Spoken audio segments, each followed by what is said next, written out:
Good morning, YouTubers. It's July 12th, 2017. So, we had a great big pop on everything today from Yellen's words. 1226 finished up the head and shoulders here, and at 8:30 it did this massive green candle. I'm looking for a retracement. Again, as I said, if we're above 2018 today, I'm gonna go ahead and long every dip here in miners today, just because this is what the plan was yesterday, and that's what I'm trying to go for.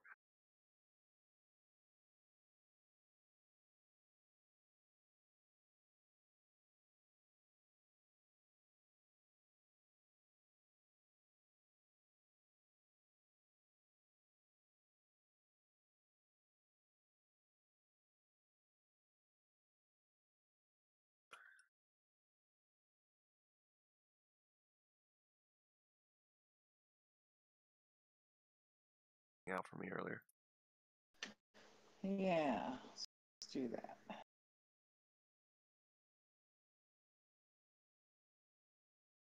So I have no live charts until the market opens.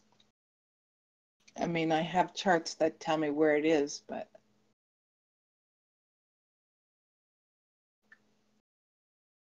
What up, guys? What's up? Am I lagging at all here? who is that? Market's open. Woohoo! See how this shit balances out or not. Talking about the J-Nug? You left a lot on the fucking table. Yeah.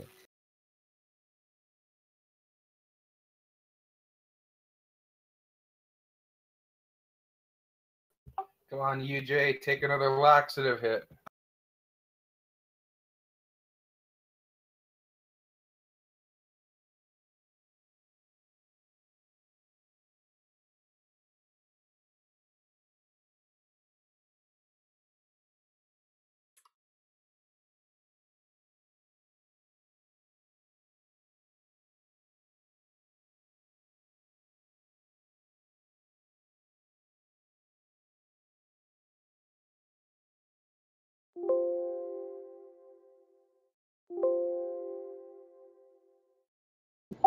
I just sold my silver shares SLV for a 30-cent profit.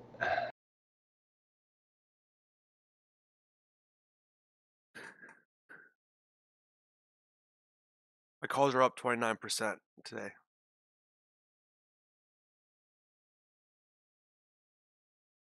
Yeah, YouTube is not working with me. I have everything else running fine. I'm doing a speed check right here. It's just YouTube is not working with me. Yep, I feel cheese up. Because you guys can hear me fine on Discord, right? Yes, sir. No lag or anything, yeah. Word. Yo, what if J-Nug fills the gap today? Down? To the upside. Uh, Oh wait, it did fill the gap. J-Nug filled the gap to the upside. It's a mini gap right here.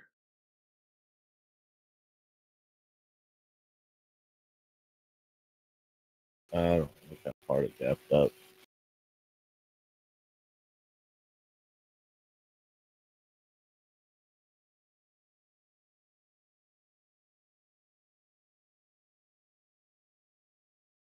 Yeah, It's that's hitting a big resistance, you level dude. for It's it. ripping. I can't wait to short it. I'm waiting for that 59 on JDST, and I am buying the fuck out of it. Damn, my calls are on fire. My calls have doubled.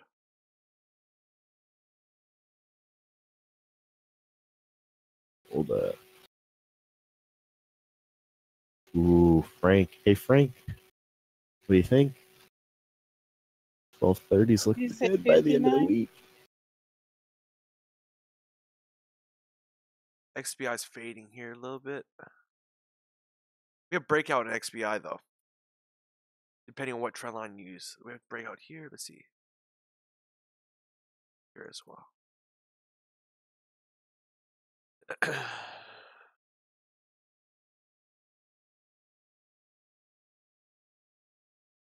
UJ here is bouncing a little bit. U.S. oil is at a top here. Probably going to wait another 1 hour for the oil report to go any higher here. $46, nice and round number. NQ going up higher here. GDXJ. Oh, that was our long-term analysis. GDXJ here. I'm sorry, I'm trying to figure out what's wrong. My video should be fine now. I see all green bars now. I don't know what I was doing earlier, it's lagging, but my video should be fine now.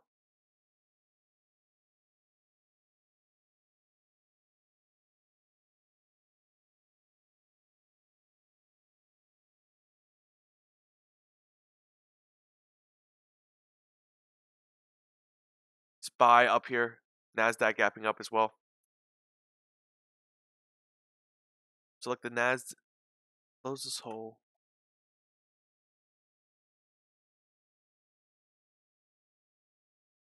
Damn, that's a crazy bar on XBI. I gotta read some news about this, guys. So this is all from Yellen. Yeah, but I don't think there was anything new, man. She just reiterated the interest rates on those minutes, which we already know about, and she's gonna work to balance a budget or whatever. I mean, come on.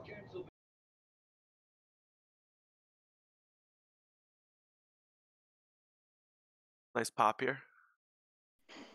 Well, JNUG is just going straight up, That's guys. the reason why I should have been out yesterday. Yeah, I learned not to trade on news, man. I stay at cash during that shit. She's on it too. I don't know how volatile that's going to make the day. She's gonna be testifying at 10. 10? At 10, yep.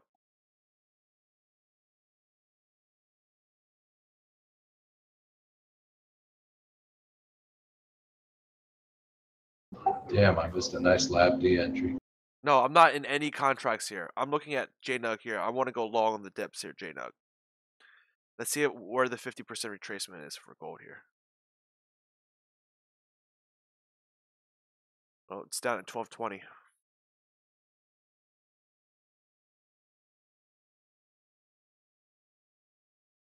Now I see another head and shoulders forming now. So let me go ahead and delete these head and shoulders formations of the charts.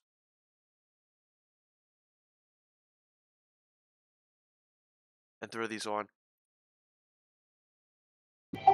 Oil losing its gains.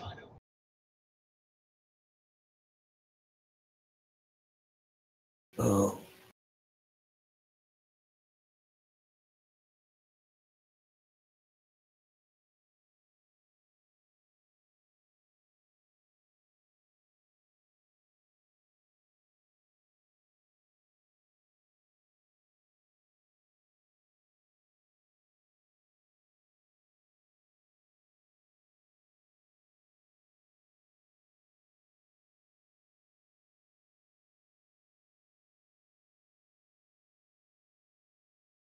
JNUG is still very bullish. Qs are fading a little bit here. Qs are fading. XBI fading as well. XBI giving up pretty much all the gains it had since the morning. It completely faded back down.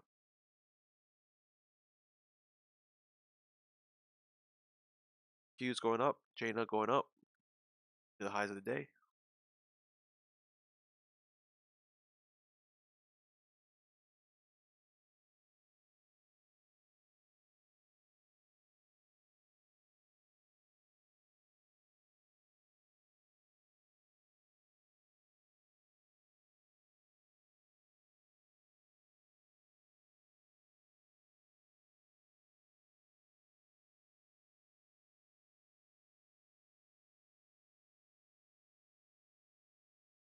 Come on, D. LabD coming back down. Oh, I'm sorry. XBI coming back Back up. down. Yeah, B.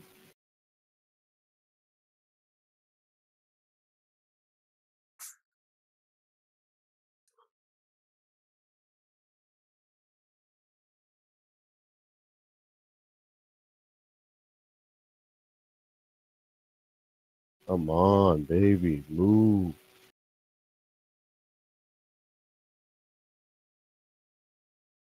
GXJ getting denied from the top a little bit here. So Like, get out there. What? What?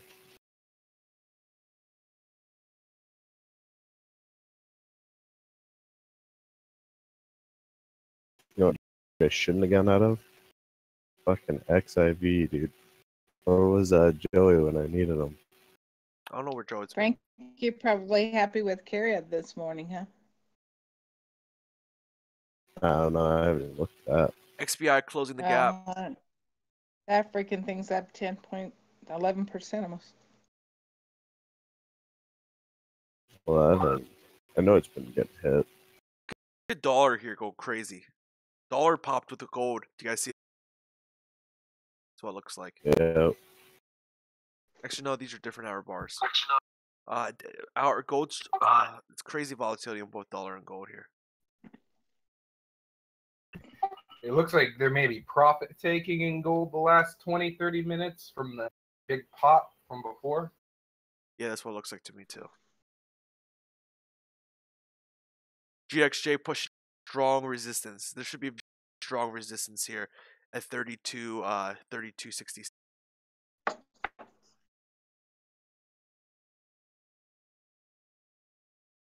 Everything's being bought right now.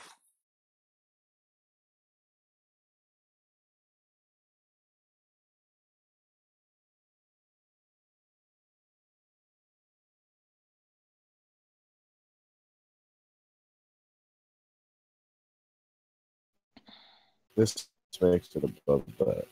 It makes it above 243.77. Not good. It's too busy, too quick. Damn, dude. GXJ wants to fill this fucking gap. This next gap. It already filled. Should we go for double gap fill? Go for it. I'll be the shorter. I'll short the fuck out of it. We'll almost made a $10 move. It's up 5% today. Nuts.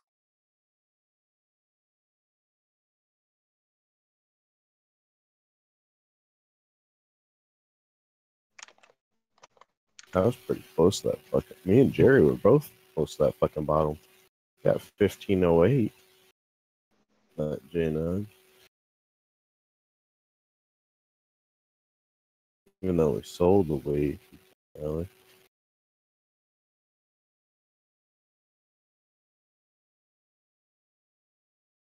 I'm up 100% on those puts. Yeah. 97.8. You mean calls? Oh yeah, my calls, yeah. I haven't drank, Ew, I haven't ate damn, anything this dude. morning. Pretty good food. XBI bouncing from the gap close. Dollar fading a little bit from the highs. UJ bouncing as well. US oil bouncing as well. It dropped pretty hard this last 30 minutes, but we have the oil report coming in soon.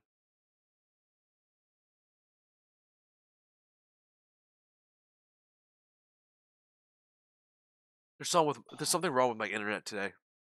It's not working right.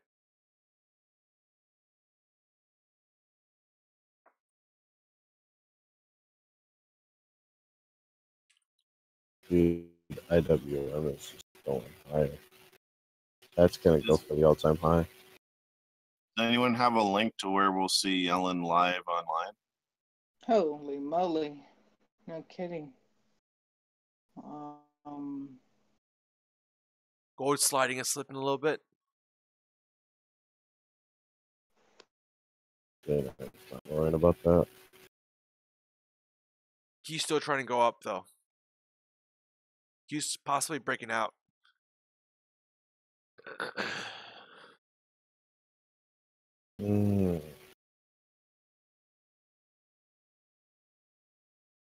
Good. Crap. UJ is going up.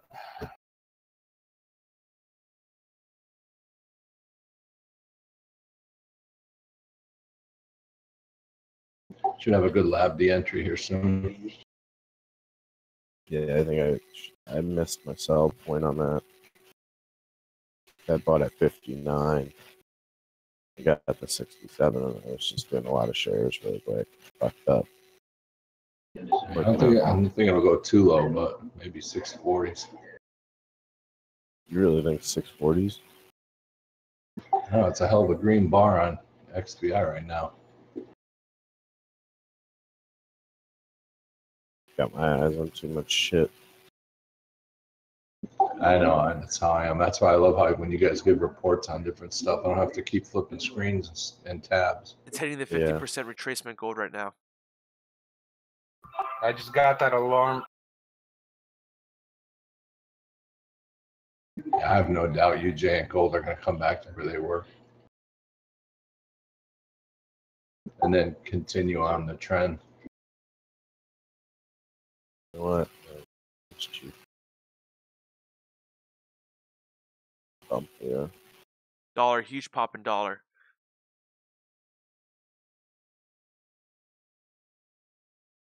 I need to make Dollar that resistance data. 95.91.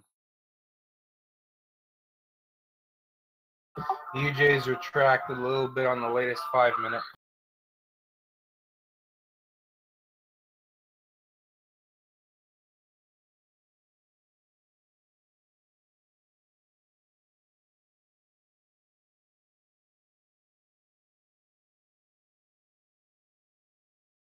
So it filled this gap, but there's not this gap too. A lot of gaps here in GXJ. Let's see what it wants to do. Is Yellen's thing already done? Like, what happened here? How does this work? Or she puts out a statement and then they ask her questions at 10? Is that what's happening? Okay. Yeah, at 8:30, they put out the minutes of her meeting. Yep. And then they do the Q&A session. And they do that for 2 days.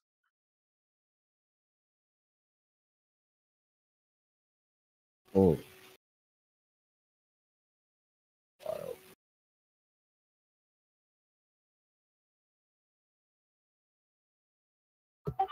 Dang it, UJ, take your laxative.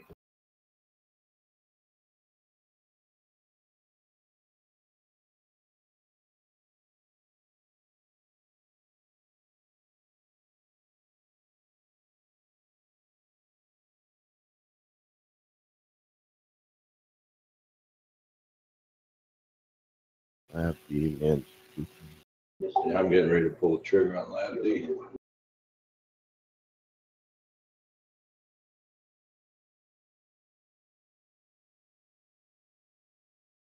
Okay, internet's back to good.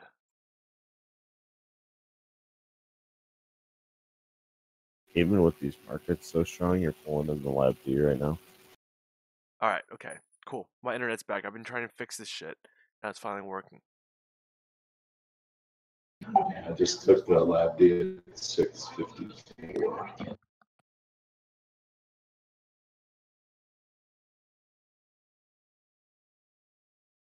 Cool. Finally. Okay. Back to work. Q's SPY pushing upwards since the opening minute. Q's selling off since the opening minute. Q's up 0.82%. SPY up 0.65%. XBI 0.6%. DXY up 0.13%. Pretty much flat for the day. I think DXY is taking top here on the retracement to the upside. US oil, again, 10:30 report. A lot of reports came out. 10 o'clock, we have Canadian rate hike. We have potential... So we have at 10. 10, we have Canadian rate hike. We have Yellen's testimony at 10:30 of oil report. And notice how oil shot up big last night. Oil shot up from, what, 45 to 46 real quick, just like that, $1 up due to the API report. So we got to make sure the EIA report is good. If the EIA report is good, SPY and Qs are going to pop here. GDX here is coming back down. This is expected here. People taking profit.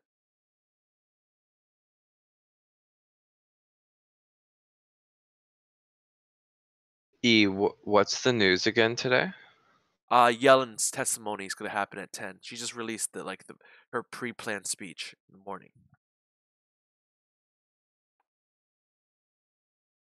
Boy, that just takes all the surprise out of it. Dude, this SPY gap up is absolutely ridiculous. Like, Yeah, well, that and that the fact that SPY and gold went up at the same time is insane. I'd have, I do kind of like your Lab D entry, man, but the risk I see right now is that SPY kind of wants to hit that 244. I can't help but wonder if it's gonna drag XBI up a bit. Yeah, it may, but I always go in partial, so SPY could break out to an all-time new high. Guaranteed. It's going for it. Dude, it's loving Yellen right now. Gold is gonna pop If here it- with it then.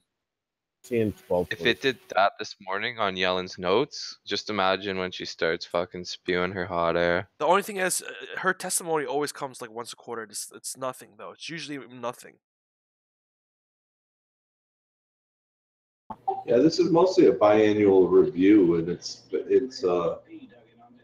shouldn't include anything. Even the notes didn't include anything new that we don't already know. It's very strange.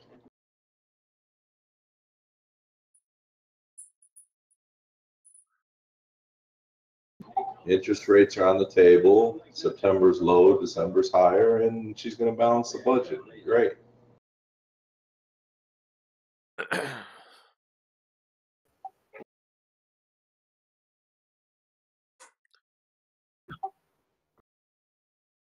Wait, you said balance the budget. We mean their balance sheet?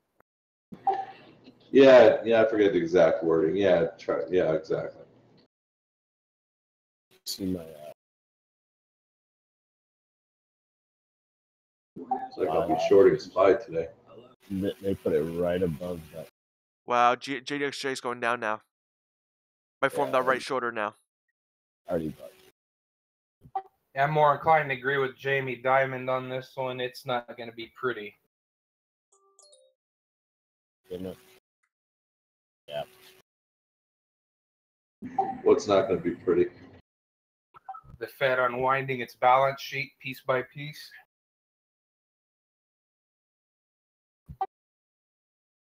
I'm trying to long SPY here. Or I'm trying to long JNUG here. Fill the gap. Guys, fill the gap here. I'm trying to see it, let it fill the gap 32.36. Look at that. It's concerning because this big bar here is a huge green buy candle. So we're looking for this to hit the 50% retracement now and go up higher.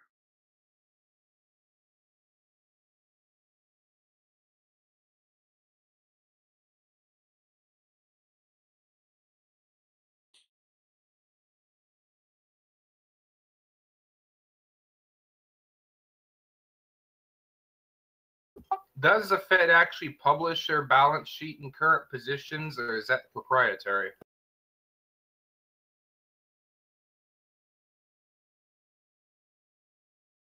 They probably balance it. It's probably seen in the beige book, right? Because those might be some good short ideas in there.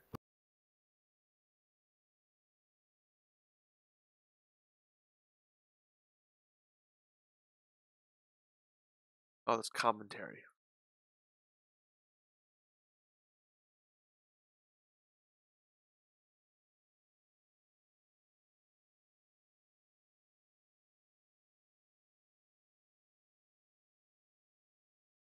NASDAQ fading, SPY fading, XBI still dropping from its highs. Dollar hitting resistance again, 95.90. US oil flat, likely flat still until 9:30, 10:30 oil report. I'll leave it on here. I gotta be right back.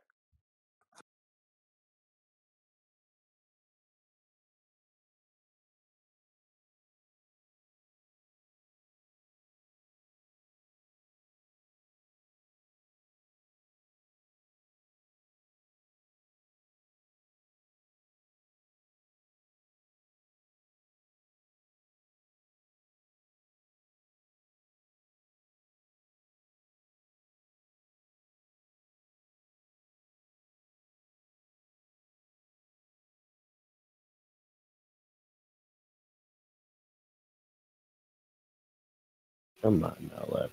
Push this.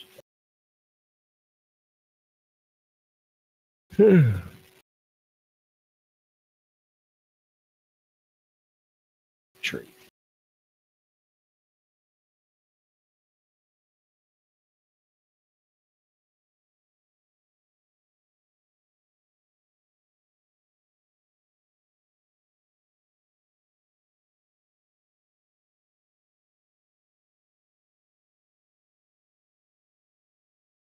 Jesus, Twitter's at 1924.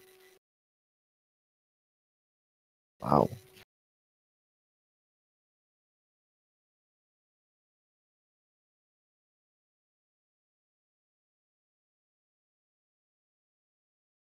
Nice little gold bounce there. Gold bounce and gold miners to see if it happens at 3244 on support. Weak support though. It's gap fill support.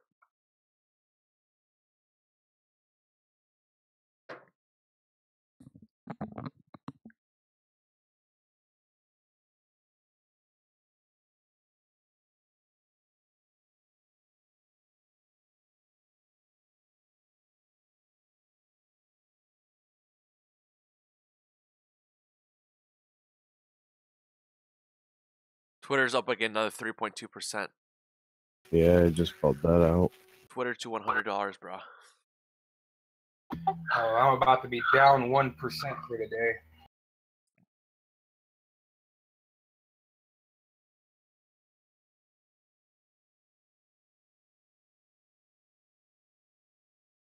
How far you think this drop's going to be on all the equity markets? I don't know. Like 50%. I don't think they're going to come down though. Fill that gap on that gap up.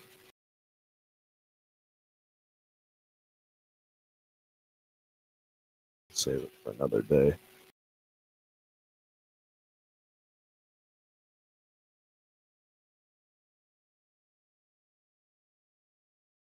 So it's been 30 minutes so 5 minutes here, guys, and we have the Canadian rate hike here in 5 minutes. It's probably not going to do much. Again, they're expected to hike rates first this year, so it might do something to the economy or to the commodities and futures. But again, Canada's GDP is very small. Not sure what the effect is.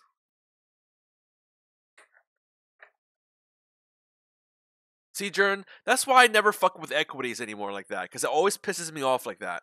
So I just instead just hold forever. That's it. Whenever I call out like equity at long, it's likely going to be held forever.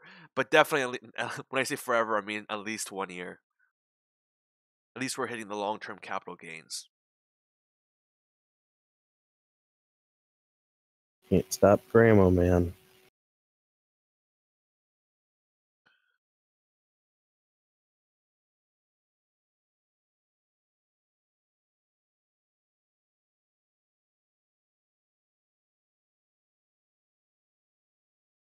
Stop that of you, Jake.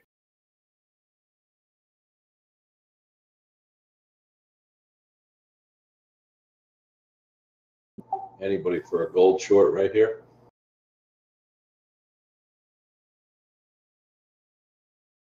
You're not going to get much out of it. 3 minutes.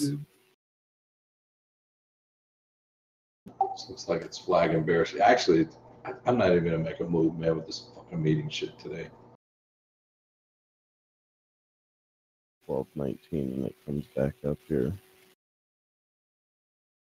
Or starts ranging sideways.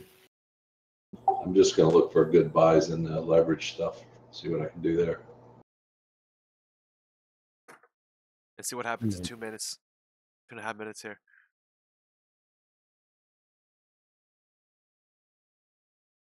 Yeah, I literally got a fat finger today due to the fact that I took my dog to the dog park yesterday and I fucking got involved in a fucking dog fight. Not even my dog. Yeah, I went to a dog park once. I'll never go again, man. A fucking dog I was with got in a fight with another dog and shit. Fuck that. Dude, no, this other dog that. So what happened was I was across the way and then I ended up running over there to go stop it. But this one lady that owned the dog that was the victim, oh my god, dude, she's probably gonna lose part of her pinky. The other one's hand was all screwed up. Like she was beating her dog on the head, and of course it was a freaking pit bull. To stop I it. mean, super. Yeah, I was grabbing. My hands like tore up a little bit, but their hand, the one lady that's gonna lose her pinky, like just the tip, fucked up, man. She was trying to fucking take the jaws of a fucking pit bull and open it up. Like, you ain't gonna do that. Like, you gotta choke that fucker. Pit bulls are for the barbecue. Dude, it's super unfortunate. It's just how they're raised, man. Like that dog sees red. You can That's just because pit tell. bulls are so unintelligent dogs. Just kind of stupid dogs. Not just how they're raised, it's also how they're bred. They're far more aggressive too. Oh yeah. Just like shepherds are, they're pretty aggressive, and others. Yeah, I mean, I've got a shepherd, but like I have a shepherd that is bred to be a lot more relaxed. Like he'll bark at you. He's a huge dog. It's a Shiloh shepherd, but dude, no aggression at all. I'm not even kidding. He shies away from aggression, and that's why I bought him. It was more expensive. It was like $2,000, 40 seconds. Awesome. but totally worth it. Hey, Lab D is coming up here. All right, sounds like you got a good dog. Oh, dude, I paid for what I got, and I mean, I was on a waiting list for a year. Like, I mean, with me doing this and bartending, you have to like definitely pay attention if you want an animal. You got to take care of it. I can give a cat recommendation. Get a male Bombay. Get a kitten. Don't fix it for a year and then fix it, so at least get some of that male trait. Best friend you'll have in the cat world. We got the rate Okay. hike. Yeah. The Canada rate hike. They got it, so that's good for gold. Canada's so small it doesn't even matter, but it could do something here.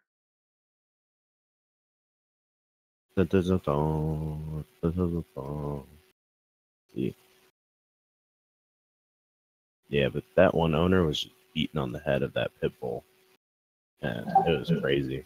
Some old lady, and she was freaking drinking fucking silver bullets, dude.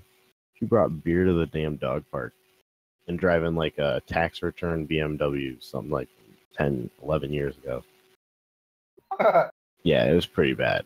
Like, crazy shit. Everyone thought it was my dog because I was the one stopping the fight and shit. Gold's turning down here.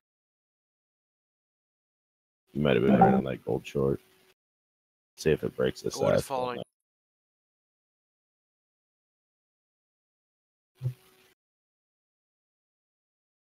They hiked rates.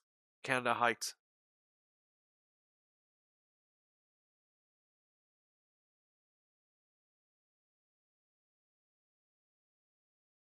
Yep. See you right there at 12.19.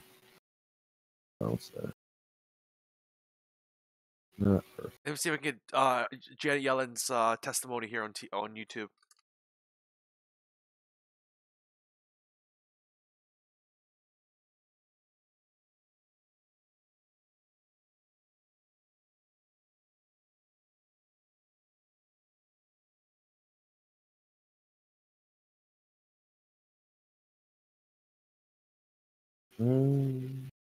Yeah, looks like it might not want to go down here.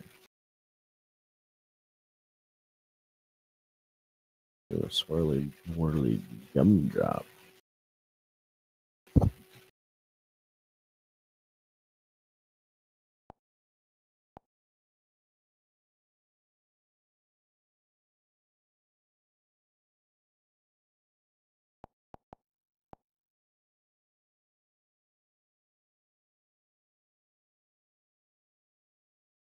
Yep. Right. Give it to you. I missed that one.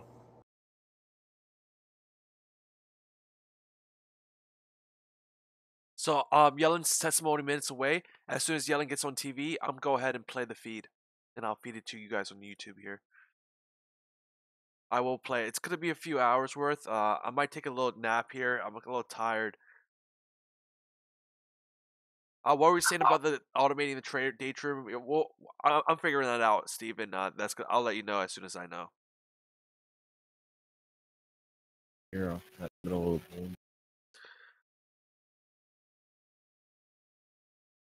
the Yeah, let me know. I'd like to go fishing while my computer's trading for me. Man, I'd like to go fishing out on a boat while fishing on the market.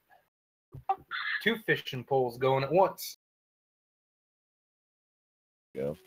That's the story of my life, man. GXJ bouncing a little bit. I might go ahead and long this and just leave my computer for a little bit. Trade the 15-minute or 1-hour candle scale. Oh boy, that'd be relaxing. I see hammers here on the 5-minute reminders. multiple hammers. 32.43.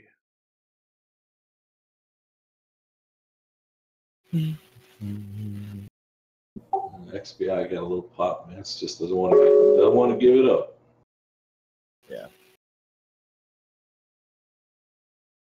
Those biotech bulls are holding firm. Yep, the increase rate's 0.25%. I mean, 0.25%, not 1 quarter. 1/4. Yeah.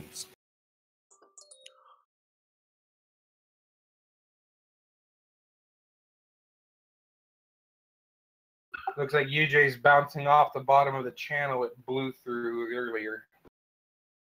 Yeah. Oh, I should have longed that shit. Oh, fuck me. Down at the bottom. But it's getting Yo, guys, reversal gold candles minutes here. 50%. Remember I said long all dips on gold miners today? That's what my plan is. I Yeah. just was 10 seconds slow and missed 10 cents right there. Gold's forming, now it's head and shoulders. Another head and shoulders within head and shoulders. There's one right here. I'll change this to different color.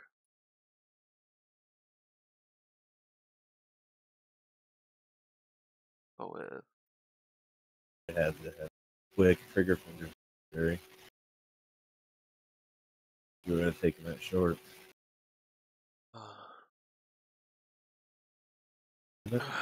19. They cracked that 19, right? 12, 19.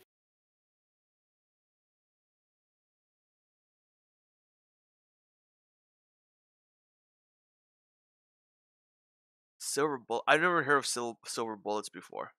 I don't even know what that is. Oh, Yellen's on live, but we're gonna wait. I think it's a style of a triple, maybe. Oh, silver bullets are Coors Light. Coors Light. Yeah, it's like the canned version. Fucking nasty beer. Yeah, dude, drinkable bat. Keystone. Gross. That's also how you kill a werewolf, right? Keystone Light. Keystone Light. Keystone Light. Oh, so now you come back, talk a little bit. Dude, where were you? I was in XIV yesterday, and you should have just told me to hold firm. Okay. I did tell you. I did too. I held until this morning in pre-market. I sold pre-market. Joey's the XIV master. Yeah, I got in at like 80.15. Got out for like $1 more, $1.50. I was averaging at 79.33, and I sold out just around 84 something pre-market. Jeez. Yeah, I think I'm on that game, dude. That'd be a game.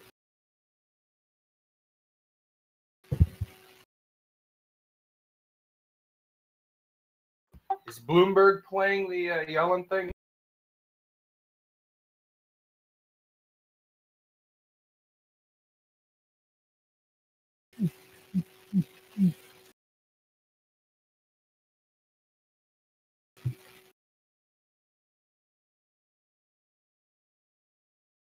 Yep, Bloomberg is playing the Yellen thing. Let me Housing Administration mortgage insurance premiums that would have saved homeowners $500 a year.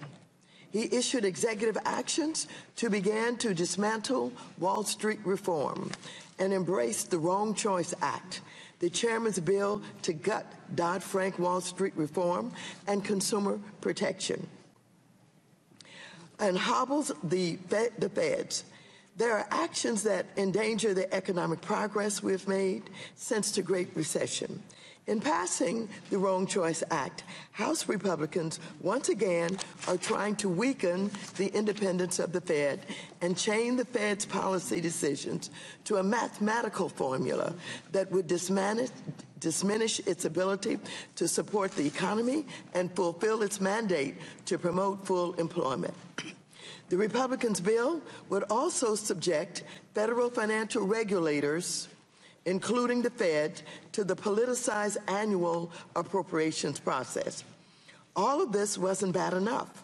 President Trump will soon have the opportunity to reshape the makeup of the Board of Governors, thereby tilting policy in the direction of Wall Street. For example, earlier this week, the White House announced the president's intent to nominate Randall Quarles to serve as the Fed's vice chair for supervision, an important post responsible for overseeing the Fed's implementation of Wall Street reform. This is troubling, given Quarles' public opposition to key aspects of the Dodd-Frank law and support. Well, that's what me and Frank were betting. This lady is So boring. better. This lady's boring. I don't know what her name is, but she's boring.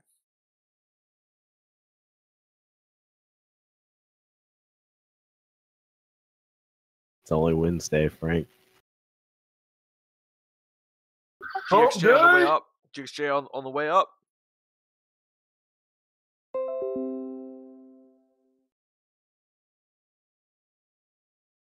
Jesus.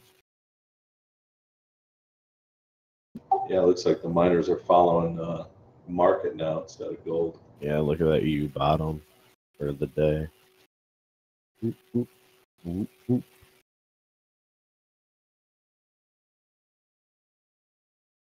Yeah, I'll take that. I will take. I don't care. I think I'll at least come to high today. Yeah, my turner off, so we're just watch again, guys. Buy dips on JNUG. Every fucking dip, buy that shit. Till JDST hits 59, then short the fuck out of it. No, bro, That's we're bad. going to all-time highs here. We're going to 43. trust it. We're going to 43. We're gonna go ahead and double from here, guys. You know. We're on a moon mission. We're on a mission from the President of the United States of America, Donald Trump.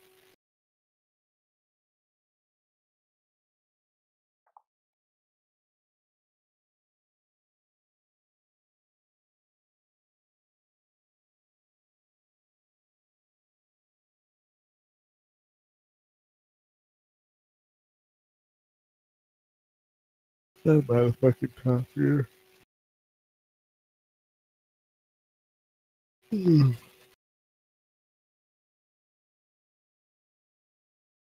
Just back up. Let me know when Janet Yellen starts talking. I'll feed her in. But I'm thinking long gold miners here today for sure. If we close this gap to the upside, I want to be I want to be surprised. I'm gonna wait and see if we can see 16 something for a position. I'm looking for possibly next support. Next hard support is up here, so I'm gonna redraw it up here. This should be a hard support we're hitting. It's gonna take us more than one try to break 32.66 in my opinion. So if you guys want to play that short side there and just take a few cents off each time, I wanna hate you.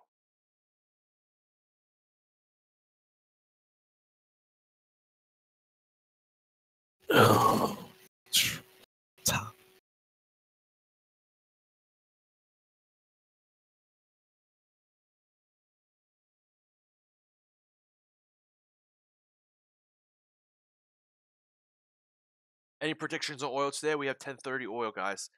We got another wrench here thrown in. 10:30 is oil time. I'll let you guys know on the oil report as soon as it hit. As soon as it hits. Market might wait here till that oil report hits. I think given the way they're running it up a little bit here, I think it's going to end up dropping. Probably be a neutral to, gain, like you say, in the refined oil.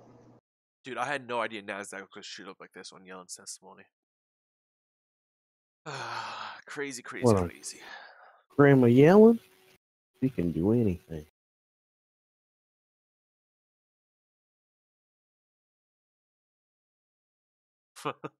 Scott. It's a good joke.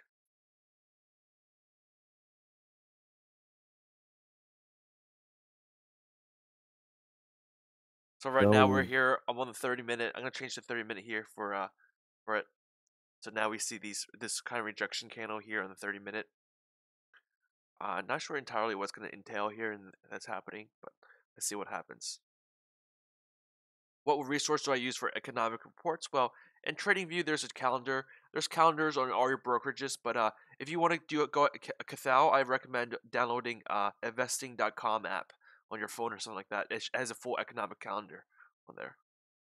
Investing.com is what I use for my economic calendar. They're pretty good with that stuff. Or Forex Live. There's many different places that do that kind of stuff. Ooh, this is good for Thursday. UJ's up and appearing to re-enter the channel it was trading in for the last few weeks, days.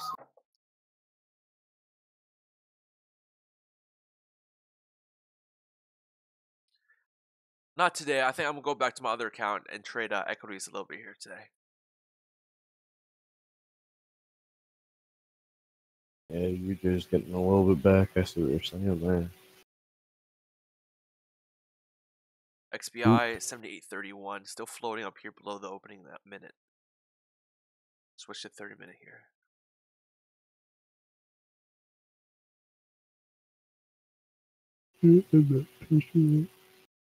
I'm looking to see what oil brings us as 10:15. I'm also looking for what Yellen's going to bring us live to. now. She's live now. Okay, cool. Yellen with Yellen. Sufficient on average to provide jobs for new entrants to the labor force. So yo, guys on Discord, I have I'll keep you guys unmuted as well as playing this in the background as well. And at 4.4% in June is 5.5 percentage points below its peak in 2010 and modestly below the median of Federal Open Market Committee participants' assessments of its longer run normal level. The labor force participation rate has changed little on net this year, another indication of improving conditions in the jobs market, given the demographically driven downward trend in this series. A broader measure of labor market slack that includes workers marginally attached to the labor force and those working part-time who would prefer full-time work has also fallen this year and is now nearly as low as it was just before the recession. It's also encouraging that jobless rates have continued to decline for most major demographic groups, including for African Americans and Hispanics. However, as before the recession, unemployment rates for these minority groups remain higher than for the when they wear out, the optics don't work too good sometimes. Meanwhile, the economy appears to have grown at a moderate pace on average so far this year. Although inflation-adjusted gross domestic product is currently estimated to have increased at an annual rate of only 1.5% in the first quarter, more recent indicators suggest the growth rebounded in the second quarter. In particular, growth in household spending, which was weak earlier in the year, has picked up in recent months and continues to be supported by job gains, rising wealth, and favorable consumer sentiment. Wow. In addition, business fixed investment has turned up this year after having been soft last year. And the strengthening in economic growth abroad has provided important support for U.S. manufacturing production and exports. The housing market has continued to gradually recover, aided by the ongoing improvement in the labor market and mortgage rates that, although up somewhat from a year ago, remain at relatively low levels. With regard to inflation, overall consumer prices, as measured by the price index for personal consumption expenditures, increased 1.4% over the 12 months ending in May, up from 1% a year ago, but a little lower than earlier in the year. Extreme highs and lows. Core inflation, which excludes energy and food prices, has also edged down in recent months and was 1.4% in May, a couple of tenths below the year earlier reading. Yeah, dude, I don't It know. appears that Kind the of recent tired, lower kind of readings on inflation fat-fingered. are partly the result of a few Still can't unusual believe I was in a reductions dogfight. in certain Like categories that. of prices. These reductions that's will super hold fucked up. 12-month inflation down Like, I've never seen a until they dog drop fight like out of that. the Like, that dog's calculation. ear was just Nevertheless, gone. with inflation continuing to The people are run stupid. There's below the committee's 5,000 2% plus longer breeds of run dogs. objective, I mean, the if you don't have a FOMC junkyard, indicated you don't in need a its June fucking pit statement bull. You know, that it's it just intends to ridiculous. carefully monitor actual and expected progress Plenty toward of our cute dogs symmetric out there. inflation Yeah, you goal. guys were talking about shepherds and Looking stuff. ahead, my The colleagues difference on the is, FOMC and if I a shepherd goes to expect bite, that with a further shepherd is a nip gradual dog. adjustments in the It'll stance nip of and back monetary away and try to policy, intimidate the you. economy will A continue to pit bull expand at locks a on moderate and goes pace for over the bones next and couple of flesh. years, with the job market strengthening somewhat further and inflation rising to 2%. This judgment reflects our view that monetary policy remains accommodative. Ongoing job gains should continue to support the growth of incomes and therefore consumer spending.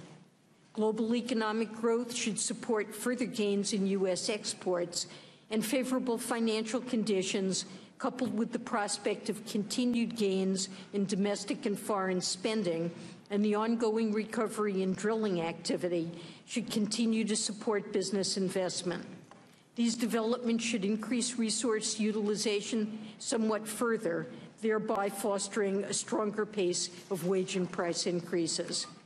Of course, considerable uncertainty always attends the economic outlook. There is, for example, uncertainty about when and how much inflation will respond to tightening resource utilization. Possible changes in fiscal and other government policies here in the United States represent another source of uncertainty. In addition, although the prospects for the global economy appear to have improved somewhat this year, a number of our trading partners continue to confront economic challenges. At present, I see roughly equal odds that the U.S. economy's performance will be somewhat stronger or somewhat less strong than we currently project. I will now turn to monetary policy. The FOMC seeks to foster maximum employment and price stability as required by law. Over the first half of 2017, the committee continued to gradually reduce the amount of monetary policy accommodation. Specifically, the FOMC raised the target range for the federal funds rate by 1/4 percentage point at both its March and June meetings, bringing the target to a range of 1 to 1.25%. In doing so, the committee recognized the considerable progress the economy had made and is expected to continue to make toward our mandated objectives. The committee continues to expect that the evolution of the economy will warrant gradual increases in the federal funds rate over time to achieve and maintain maximum employment and stable prices. That expectation is based on our view that the federal funds rate remains somewhat below its neutral level. That is, the level of the federal funds rate that is neither expansionary nor contractionary and keeps the economy operating on an even keel. Because the neutral rate is currently quite low by historical standards, the federal funds rate would not have to rise all that much further to get to a neutral policy stance. But because we also anticipate that the factors that are currently holding down the neutral rate will diminish somewhat over time, additional gradual rate hikes are likely to be appropriate over the next few years to sustain the economic expansion and return inflation to our 2% goal. Even so, the committee continues to anticipate that the longer-run neutral level of the federal funds rate is likely to remain below levels that prevailed in previous decades. As I noted earlier, the economic outlook is always subject to considerable uncertainty, and monetary policy is not on a preset course. FOMC participants will adjust their assessments of the appropriate path for the federal funds rate in response to changes to their economic outlooks and to their judgments of the associated risks as informed by incoming data. In this regard, as we noted in the FOMC statement last month, inflation continues to run below our 2% objective and has declined recently. The committee will be monitoring inflation developments closely in the months ahead. In evaluating the stance of monetary policy, the FOMC routinely consults monetary policy rules that connect prescriptions for the policy rate with variables associated with our mandated objectives. However, such prescriptions cannot be applied in a mechanical way. Their use requires careful judgments about the choice and measurement of the inputs into these rules, as well as the implications of the many considerations these rules do not take into account.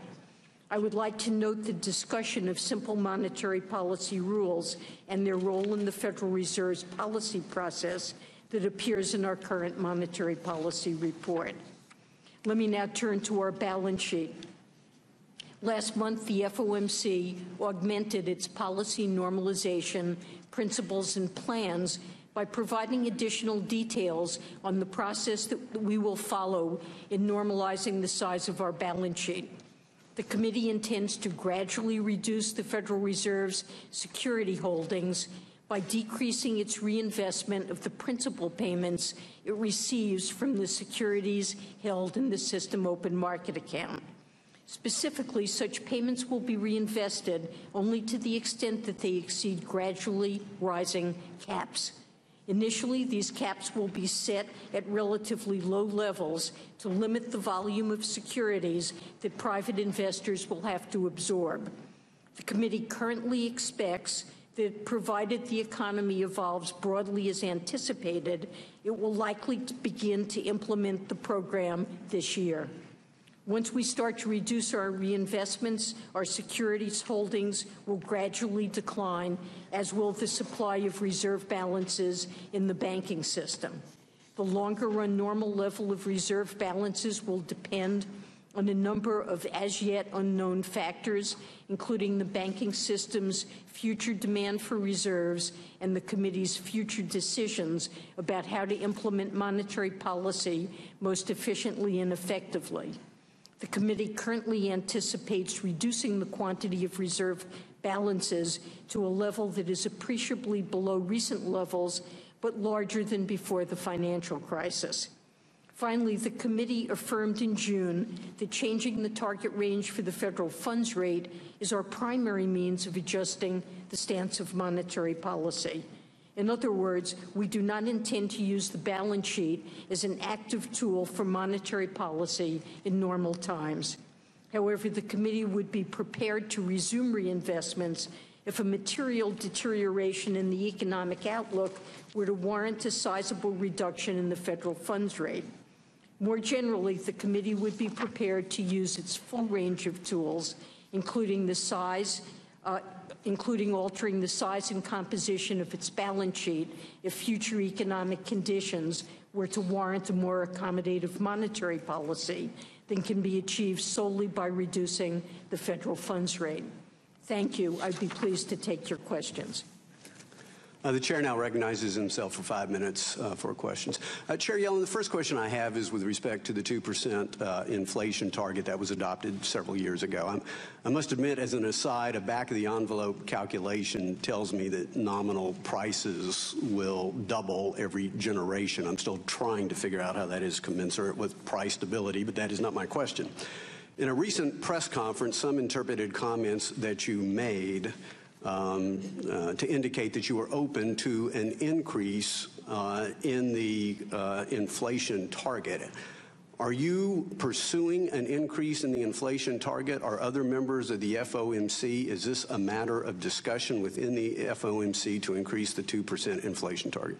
It is not. We reaffirmed our 2% inflation target in January. We are very focused on trying to achieve our 2% inflation target, and it is not a subject of discussion. Thank you. I will take no for an answer. As you heard in my opening statement, I remain concerned, as do other members, about a blurring between the lines of monetary policy and fiscal policy, specifically credit allocation. We feel that ultimately this could impede upon the Fed's independence. Professor Marvin Goodfriend, who I think you may be familiar with, of Carnegie Mellon, gave what I thought was an instructive distinction between monetary and fiscal policy. And he said, quote, monetary policy does not favor one sector of the economy over another. And monetary policy does not involve taking credit risk onto the Fed's balance sheet. By contrast, he went on to say, credit policy works by interposing the government's creditworthiness, the power to borrow credibly against future taxes, between private borrowers and lenders to facilitate credit flows to distressed borrowers. Fed credit policy involves lending to private institutions or acquiring non-treasury securities with freshly created bank reserves or proceeds from the sale of treasuries from the Fed portfolio. I guess my question is, Chair Yellen, do you agree with this distinction? And if you don't agree with this distinction, do you feel that credit policy is commensurate with your congressional mandate? Well, the FOMC and its principles for normalization of monetary policy has clearly indicated that it intends to return over time to a primarily Treasury-only portfolio, and that's in order not to influence the allocation of credit in the economy. That said, our purchases of mortgage-backed securities took place after a financial crisis when the market Yo, guys, for oil time, mortgage-backed oil time. securities was not working at all well. I'm going to turn down And I Yellen in the believe it background. was appropriate, I'm turning down Yellen in the background until we you've see some endorsed the significant movement principle because of returning oil's to a coming out right now. Treasury portfolio. Yellen, so do you or do you not associate yourself? So I'm going to turn her down in the background. We'll watch what happens in oil in the next 2 seconds. I think it is a useful, Ooh. distinction. It is my understanding that the Fed can There goes oil. purchase There goes oil. Holy shit. Yeah, that's a whole percentage point. and municipal debt. Yeah, remember it always goes the other way though. Now it's getting shorted. Is that your understanding? Got him. It's like, JK, just kidding. And then watch, it's going to go up. It's going to go up now. It's like, oh, by the way, just kidding again. Yeah, first it wipes out all stops up and down. That way it can move. Production up 59,000 barrels per day. Production up 59,000 barrels per day. Let's look at the other numbers. Okay, Let's look at overall stock. Am I led to believe then that your Decreased by 7.6 million than previous week. Big decrease of 7.6 million, but we got an additional 54,000 barrels per day. Policy instrument instead of reserves, instead of interest on reserves. Is that my understanding from your testimony? So, it looks like it's coming down bearish. Maybe it's good long coming up here in the next 15 minutes. I'm not too sure what's going to go on here. Looks very crazy. Look, megaphone pattern. If this creates a new low here, it's going to create a pattern like this, right? This and this, not a good pattern to trade on. So if we touched 45.55 here on the downside, I would not touch this. Right now, it looks pretty bullish to me. Still, but I don't know. Winding down, perhaps not in a question, but a request. I was very heartened to see in your report a comparison of Fed policy with a number of policy. UJ here is trying to go up, but it's not going up. So is the dollar as well. Both UJ and dollar are trying to go up. XBI here, it's near the opening minute here. QQQ. Also, we made a huge bullish candle here on SPY, and now we're finally stopping near the breakout point. The two circles here are breakout points. If we go up higher, we're going to possibly break out to new all-time highs. Let me just move my lines here. Delete my old ones. Why the actual FOMC policy differed from these policy rules. I think that would be very encouraging if you would have a brief comment on that. Cool. So let me just say I'm very pleased. And then gold here is holding 1220. Again, I do think JNUG should be a long. And we look forward to working with you to Jerry, are you watching FBI right now? That would be useful to the committee. Watching what? I now recognize the ranking for 5 minutes. Double top 5 Thank you, Mr. Chairman. If it doesn't break through. Here comes oil's bulling its way up. Assuming that the markets start coming. I think oil's will go to 46.78, 46.80 if it breaks out here. Persistently above or below its 2% objective. Given that core inflation has been below the Fed's 2% target, I'll go ahead and mute Discord. I'll go back to the other charts. At 1.4%. What is the Fed's rationale for further raising rates at this time? If the 2% market truly is symmetric, shouldn't the Federal Open Market Committee be willing to allow inflation to begin rising closer to its 2% target before it's able to justify additional rate increases? So let me say that we're very committed to achieving our 2% inflation objective and are well aware that for a number of years we've been running under that, and recognize that there are dangers that would be associated with persistent undershoots of our inflation objective, and it is a symmetric inflation objective. 2% is not a ceiling, it's a symmetric objective. Now, I would say with respect to the inflation outlook, although inflation has been running below 2%, earlier this year on a 12-month basis, core inflation had reached 1.8%, and headline inflation came close to 2%. We have seen increasing strength in the labor market. That continues, and although there are lags in this process, I believe that that's something that over time will put upward pressure on both wages and prices. Now, for several months running, we have seen unusually low inflation readings. As I mentioned, there appear to be some special factors that partly account for that. For example, quality-adjusted prices of cell phone plans plunged several months ago, and prescription drug prices also plunged. So some temporary factors appear to be at work. Nevertheless, our 12-month inflation rates will remain low until those factors drop out. But I would say it's premature to reach the judgment that we're not on the path to 2% inflation over the next couple of years. As we indicate in our statement, it's something that we're watching very closely, considering risks around the inflation outlook. To my mind, a prudent course is to make some adjustments as long as our forecast is that we're heading back to 2%. But monetary policy is not on a preset course. We're watching this very closely and stand ready to adjust our policy if it appears that the inflation undershoot will be persistent. Thank you very much. I'd like to move on to ask you a question about Deutsche Bank. First, I'd like to commend you and your colleagues at the Federal Reserve for recently fining Deutsche Bank, a top creditor of the president and his immediate family, for its failure to comply with anti-money laundering requirements. I'd like to learn a bit more about what you may have discovered in the course of your investigation of Deutsche Bank. Were you able to verify that Deutsche Bank had completed its own internal review of a Russian mirror trading scheme that took place from 2011 to 2015, and separately, as part of the Fed's supervision of Deutsche Bank's anti-money laundering compliance?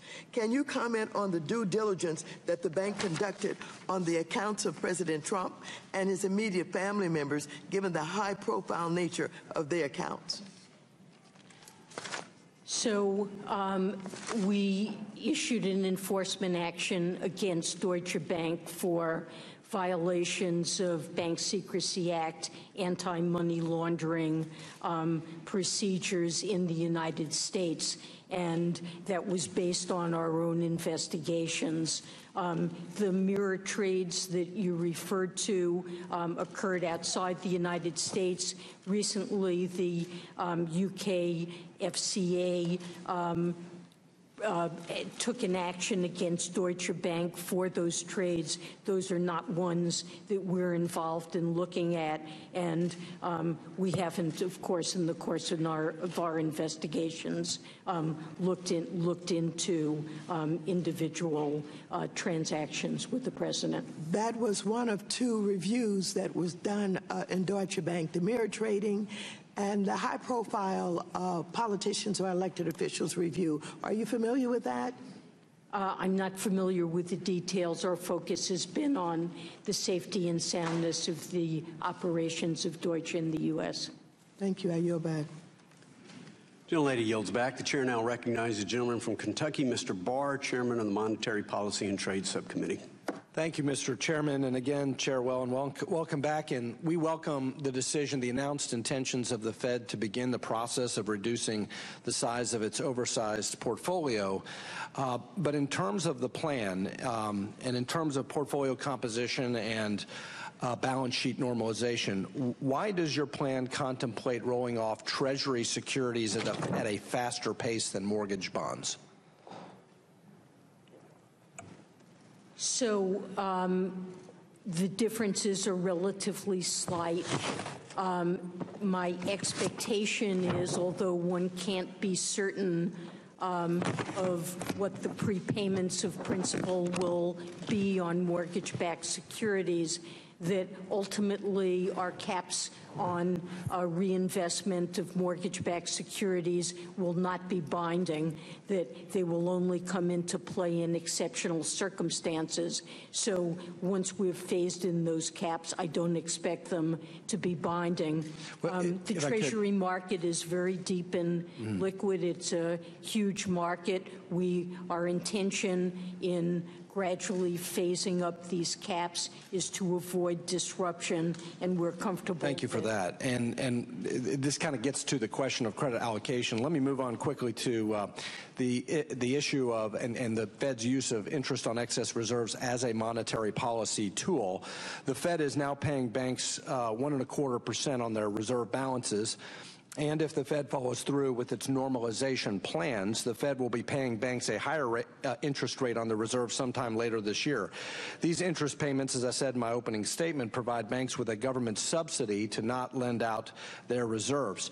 Does the Fed have any evidence that banks are passing on these higher interest on excess reserves rates to their customers in the form of higher interest rates on customer deposits? So my impression is that on larger deposits on CDs, that we're beginning to see some upward movement in the rates that are available to customers, but not on retail deposit accounts. My expectation is, although there will be a lag, that as the general level of short-term interest rates rise, that competition among banking organizations will begin to put some upward pressure on those rates. And yet we looked at some of the what some of the big banks pay on customer deposits, 1 basis point for many of them. Multiple institutions paying only 1 basis points on customer deposits, and the Fed is paying 125 basis points. And so it doesn't appear as though any of this pass-through is happening to customer accounts, and that might compel the Fed to reconsider the merits of its IOER policy. Wouldn't it be better for growth if banks were encouraged to deploy more capital in the real economy instead of just parking it at the Fed in exchange for IOER? So I don't see banks as parking it at the Fed and not lending. My discussions with bankers and the information that we regularly collect suggests that banks are looking to make loans. There was a period of very slow loan growth at the beginning of the year, but our surveys suggest was more a matter of demand than supply. So remember, our interest on reserves is at a very low level. If I could just interject. On loans, yes, ma'am. Uniformly high. I would just interject an editorial comment, and that is that the dilemma that the Fed now appears to face is that lowering interest on excess reserves, of course, would decrease the Fed funds rate, but normalization would also entail moving back to the conventional open market operations. Let me finally, in my limited time left, talk to you a little bit about the limits of monetary policy. Of course, we know we've been struggling overall with slow growth and low labor participation, even though unemployment has come down. And you talk a lot about substandard productivity. What many employers say to me is that they simply can't compete with the government for labor, and that the government is paying people to not work. And as you know, we're in the middle of this big debate in Washington about Obamacare and whether or not we should reform Medicaid. Here's what Alan Greenspan, who calls you a first-rate economist, said, quote, "You can't get growth going so long as entitlement expansion is anywhere near where it's been recently. It's eating up the sources of investment and the sources of growth. And you can't have it both ways. You cannot fund all of the entitlements everybody wants and expect that you're going to get a GDP out of that of 3% or more at an annual rate. The arithmetic just doesn't work. Wouldn't you agree that the structure of our welfare programs, including Obamacare, contain disincentives for work? A brief answer, please. So, to my mind, the major factor here is an aging population that is putting downward pressure on labor force participation. There are other factors that affect labor force participation as well, but the slow growth that we have and anticipate reflects in part an aging population and slow productivity growth. Time of the gentleman has expired. The chair now recognizes the gentlelady from Wisconsin, Ms. Moore, ranking member of the Monetary Policy and Trade Subcommittee. Thank you so much, Mr. Chairman. Let me sort of pursue the question, Madam Chair, that Mr. Barr was raising with you with regard to paying people not to work. And he gave as an example Medicaid. Just want to mention that kind of 2/3 of the people who use Medicaid are like in nursing homes and they're unable to work. Just want to point that out. I also want to pursue some questions from you that the chairman seemed to be very interested in some rules-based policy that the FOMC had put out there. And I want to note that a couple of weeks ago, you were very critical of the Taylor rule, one of the rules that seems to be favored by the leadership on this committee. I was wondering if you could spend just a little time talking to us about your reservations about the Taylor rule and the appropriate application of it. Well, I don't believe that the FOMC should mechanically follow any single simple rule. But as we point out in the monetary policy report, policy rules do embody some principles of sound monetary policy that should inform our policy decisions. And we have, for several decades now, looked at the recommendations of the Taylor rule and a number of other different rules in deciding on the appropriate stance of policy. As we try to point out in the report, there are many different rules. There's no clear way to decide which one is better than others. They lead to a range of recommendations, so there's no single recommendation that comes out of a rules-based approach, and they require judgment in order to implement about. You guys see oil right now is getting slammed. Yeah, I just called it out. Sorry, I had you guys all muted. But no, I watched the USO my charts. It's getting slammed here, man. I think it's gonna come back down all the way to 45 here. It's gonna fade off this whole pop from 45 to 46. That's what it looks like. Bill that we've pushed out of this committee. Yeah, where is our Davian? I hope he's all right. Let me double check the chat here and see if he's in here. No, he's not. He's not in the chat. Yeah, we've already talked to him. Oh, you already talked to him? No, like we've already talked about it. Okay, you're checked. If you guys check his Facebook page, man, send him a message. He's probably on vacation or something. Yeah, I wanted to ask him what's up. Just make sure nothing happened to him or anything. If you guys get really worried, his wife's got him vacuuming and shit. if you guys get really worried, let me know. I mean, you could chip in and buy me a plane ticket. I'll go knock on his door, man. I'll check on him. He's only about an hour drive from me. It'd be easier. No, man, you're busy, dude. You're busy. I really need to get down there. I don't know, man. A lot of nice restaurants on the way up. I do think our independence in setting our own my job has no jurisdiction, so I can go work it anywhere I want. Get back to the limitations that the I bought some VXX here. with regard to closing Got it at the 1246. gap of recovery for African Americans. Yeah, but oil's coming down here. It's these questions are so stupid. Now she's talking about like African American, and then she's talking about like that some of the GDP, inflation with measures welfare. that I don't know what she's talking about right now, but possibly anyways, it's like, not anything interesting right now. I'll let you know when the markets start moving crazy again. That's when we'll know something's happening. But for now, I'm go ahead and shut up Yellen because we've heard enough talk. Same dribble that we've been hearing for a while now, so nothing really new. But I do want to point out oil here.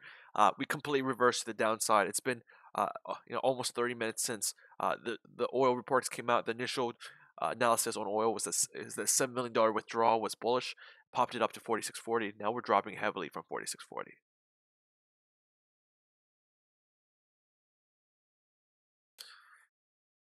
So I imagine Canada is doing pretty good right now because we have oil, still being positive for the day, right? Oil's still up for the day, but also we had the rate hike. So I don't know what the Canadian markets are doing, but I'm assuming they're doing pretty well right now. Dollar is fading, UJ is fading, XBY is still in the same chop it was this morning. I don't think XBY is make a move up or make a move down. Right now, it doesn't look like it wants to break out. There's not enough volume here. It's pretty low volume here to start off the day. Let's see, 9:30 here. Just all right volume here. A lot of selling in the first candle. SPY here. I shorted one SPY right here. So I think I'm gonna go cover here. I'm just up a few points. But let me just after this another guy's asking Yellen questions, so I'm gonna turn on my feed. I honestly don't think it's gonna break out here. If it breaks out here, then shame on me. But we're forming some kind of tweezer top on the 1 hour here, and that's what I want to see: a same shaped body green candle versus a red candle. And oil and gold here is that we're at 12.21. We popped $3 from that low since Yellen has started talking. So let me go ahead. I'll mute my mic here. I'll mute everyone in the Discord chat, and I will go ahead and rebroadcast everything, or rebroadcast Yellen, just for a little bit, just for another 15 minutes or so, and then I'll come back and see what happens. She should be done talking, I think, in an hour or so. I think it's usually 2 hours.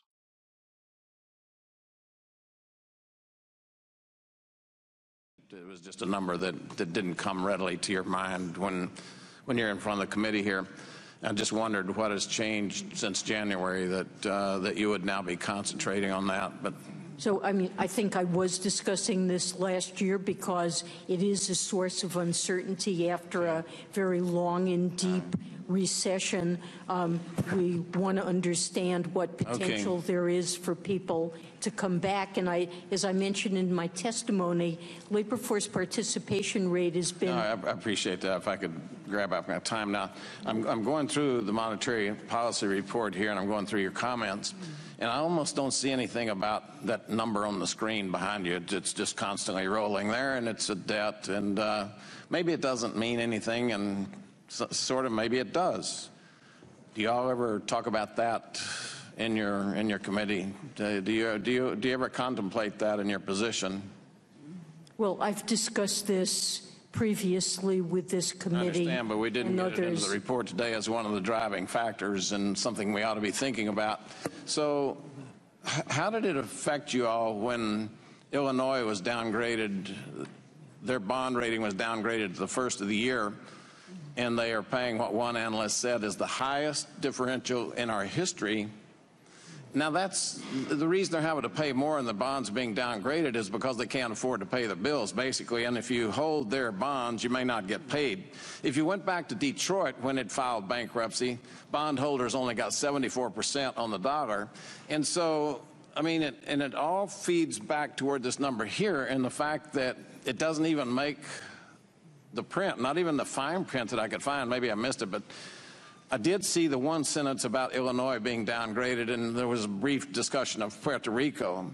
But the idea that we as a country are not discussing our ability to pay our bills is something that I think there's a downside effect to the problem.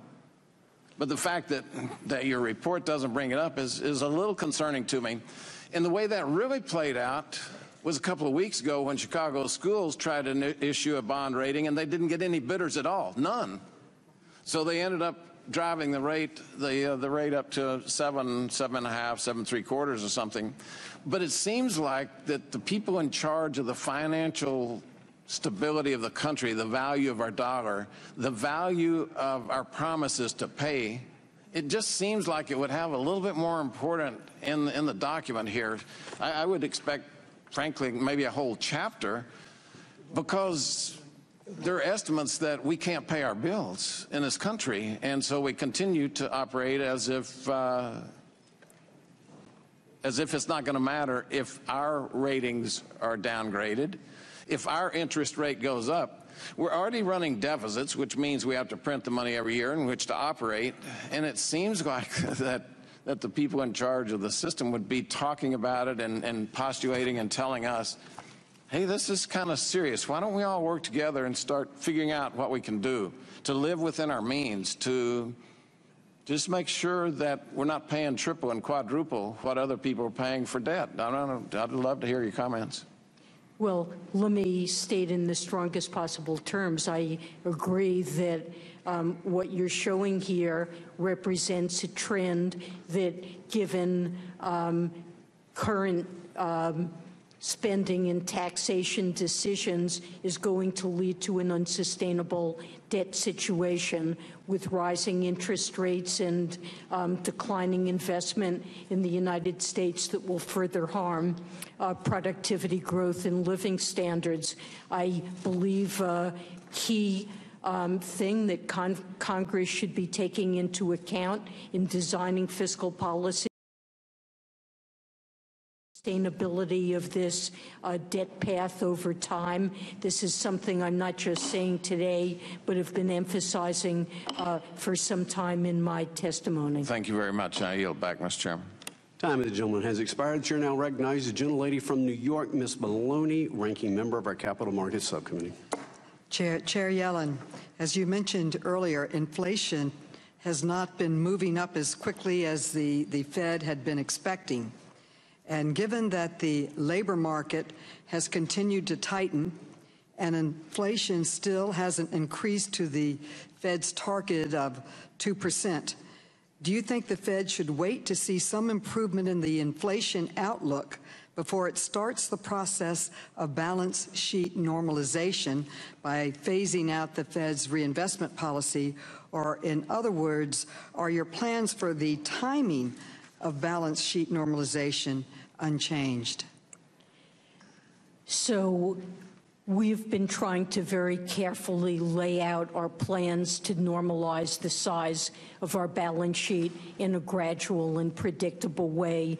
And my colleagues made the judgment in June when we laid out the final details that if the economy continues to evolve in line with our expectations, that it's something that we should begin to do this year, and to my mind, I would say relatively soon.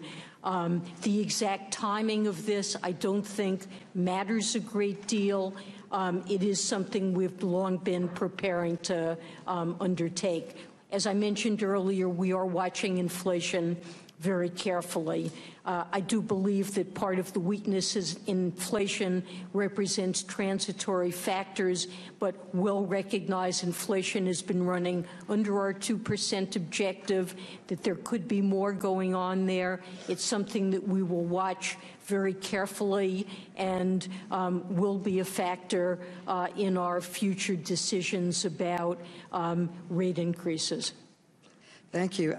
As you know, your term as Fed Chair ends in 2018, and there is a long history of presidents renominating Fed chairs that their predecessors had originally named. Ronald Reagan renominated Paul Volcker, Bill Clinton renominated Alan Greenspan, and President Obama renominated Ben Bernanke. So my question is, are you open to serving another 4 years as Fed Chair if President Trump decides that he wants to renominate you? So what I previously said is that I absolutely intend to serve out my term. I'm very focused on trying to achieve our congressionally mandated objectives, and I really haven't had to give further point to this question. Oh my God, guys, look at oil. Guys, look at oil right now. Eating shit. Yeah, I know. Eating shit. Told you, man. 926 on the USO. Opposite of what they do. Just do the opposite. Dude, gold is shooting up. We touched 1223 here, guys. Nice job, John. Yeah, UJ's on that 236. I shorted ES as well. I'm looking Region. for this 243.50 target here for a SPY to exit here. So I'm gonna let that churn in the background here. I'm none of this like one future trades every fucking 30 seconds. I'm doing this long term stuff. So I'm seeing if the breakout wants to break down here, and I'm looking. My Schwab is up, Skyper. My Schwab is running in the background, perfect. FYI. So anyway, I'm short here. Looking for 243.50 here, even the gap fill here. So, but I'm going to keep that position running for a while because I got it at the top here, and I feel pretty good if this doesn't break out, it's going to break down. And from what it's looking like, it looks like Yellen's words are influencing UJ a lot, guys. UJ is sliding down here. Dollar is sliding down a lot here, guys. And gold UJ here. just cracked. Gold UJ, breakout. Okay, UJ's definitely going on that bearish divergence we had from yesterday and working itself out. So UJ's definitely down, and dollar's definitely down right now here too.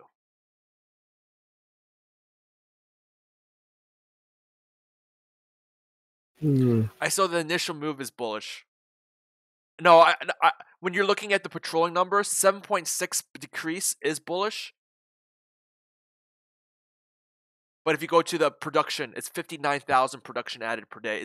I always rely on the production number. I don't rely on the withdrawal number. It's usually, again, 15 minutes wait, and then you do the opposite. So it popped initially, so that now it's being shorted back down. Again, I am bearish on oil. I am bearish on oil. Where's my my thing I wrote to myself? Target 34. My eventual target for oil is $34 per barrel. I don't know how it's going to get there, but we're going to get there. Trust me on that. 34 per barrel.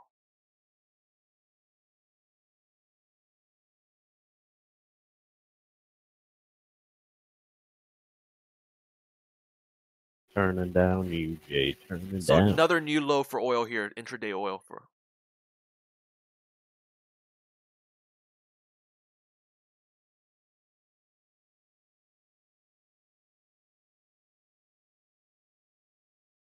Other. The reason why I'm short ES, which is going awesome for me. So this ES short is working out pretty good here. Possible breakout to new highs? Absolutely not. We're containing this. We're bringing this down.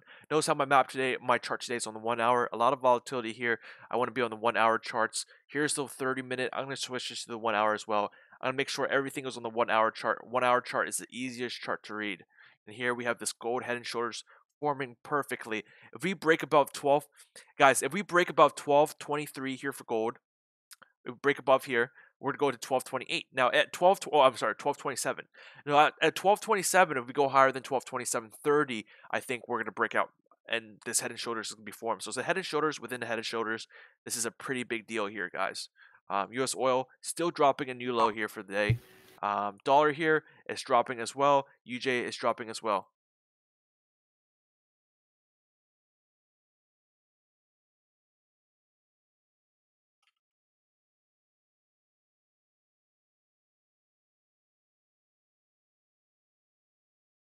SPY should come down here a little bit.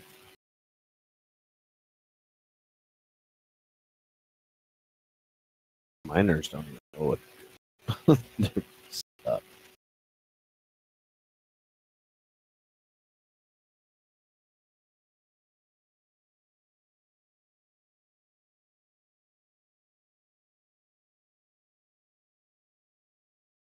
Miners are stuck here. Yeah, they're just side.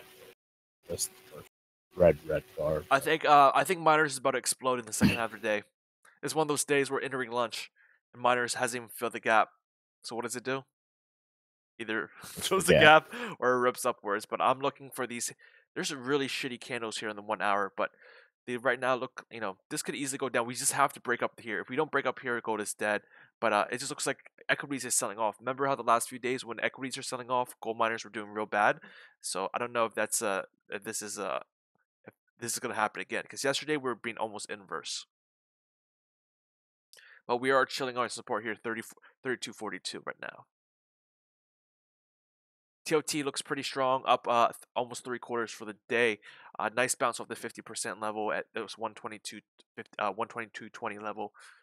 U.S. oil again we're hammering now. So we gapped down to the API. We literally made the full move here. Look at this. So on the API report, we open up here, and now look at the gap down here. It's almost perfect computer trading. Take it right back to the point it started at.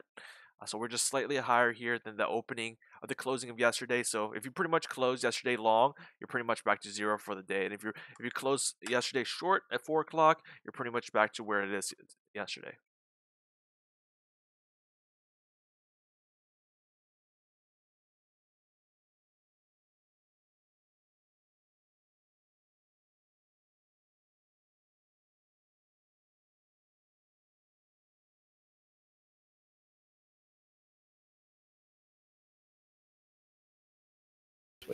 Fix the drop.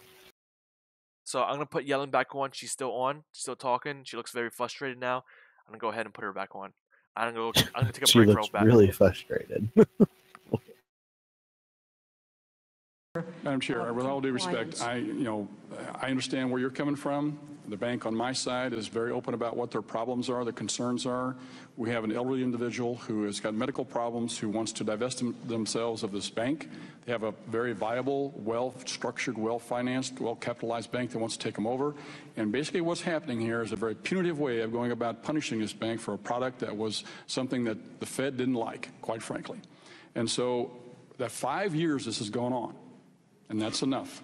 And so the opaque rules and unwillingness of the Fed to work cooperatively with the banks and their attorneys and the regulators is not something we can continue to go and support.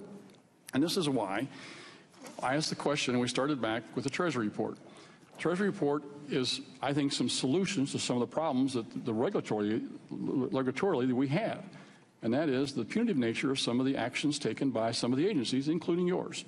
And so I think it's got to stop. We want to work with you to find ways to increase the ability of these community banks to be able to improve their communities and help their economies grow. And we'll look forward to that. With that, I yield back. Thank you, Mr. Chairman. Time of the gentleman has expired. The chair now recognizes the gentleman from Minnesota, Mr. Ellison. Good morning, Chairman Yellen. Thank you for being here today.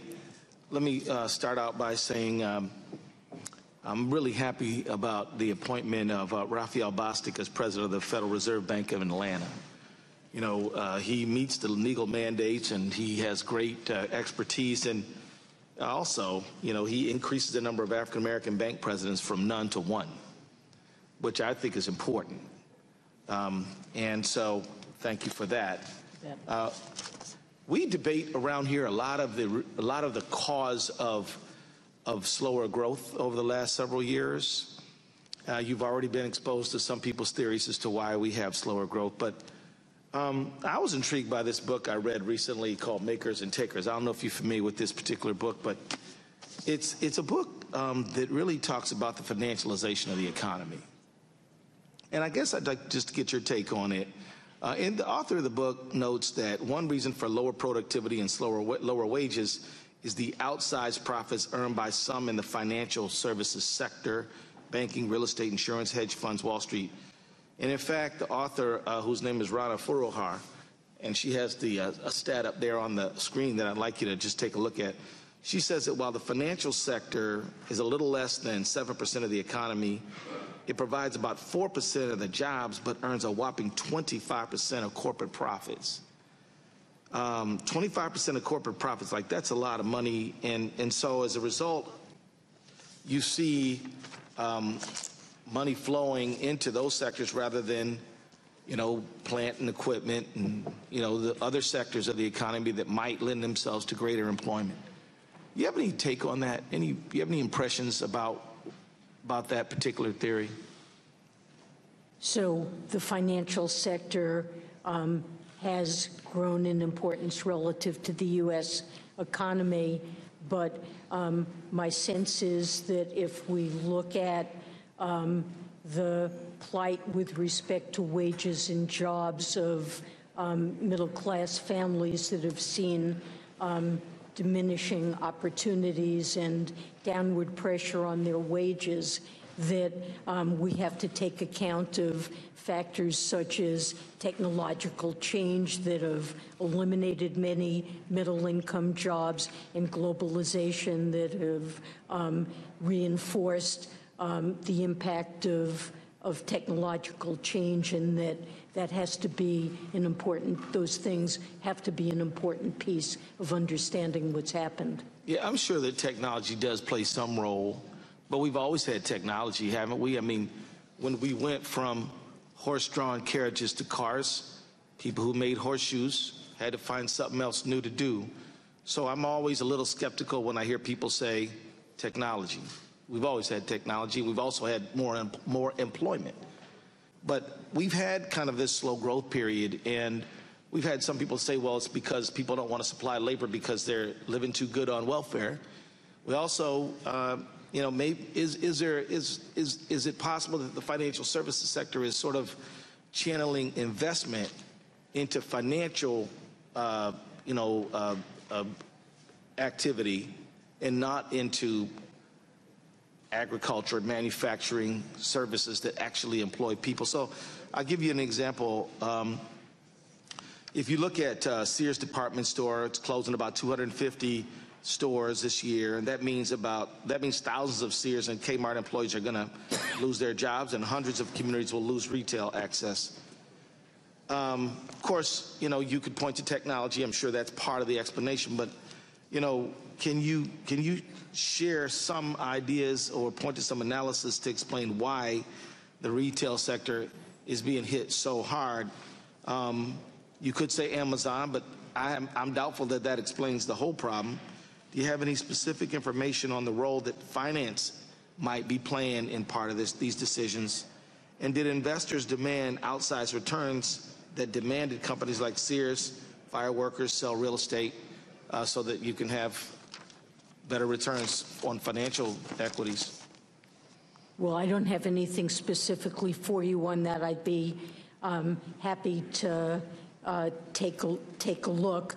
I mean, I would point out that for many years, many American companies have been sitting on a lot of cash and have been unwilling to undertake investment in plant and equipment of the scale that we would ideally like to see. So I think there are a number of different things going on. Thank you very much.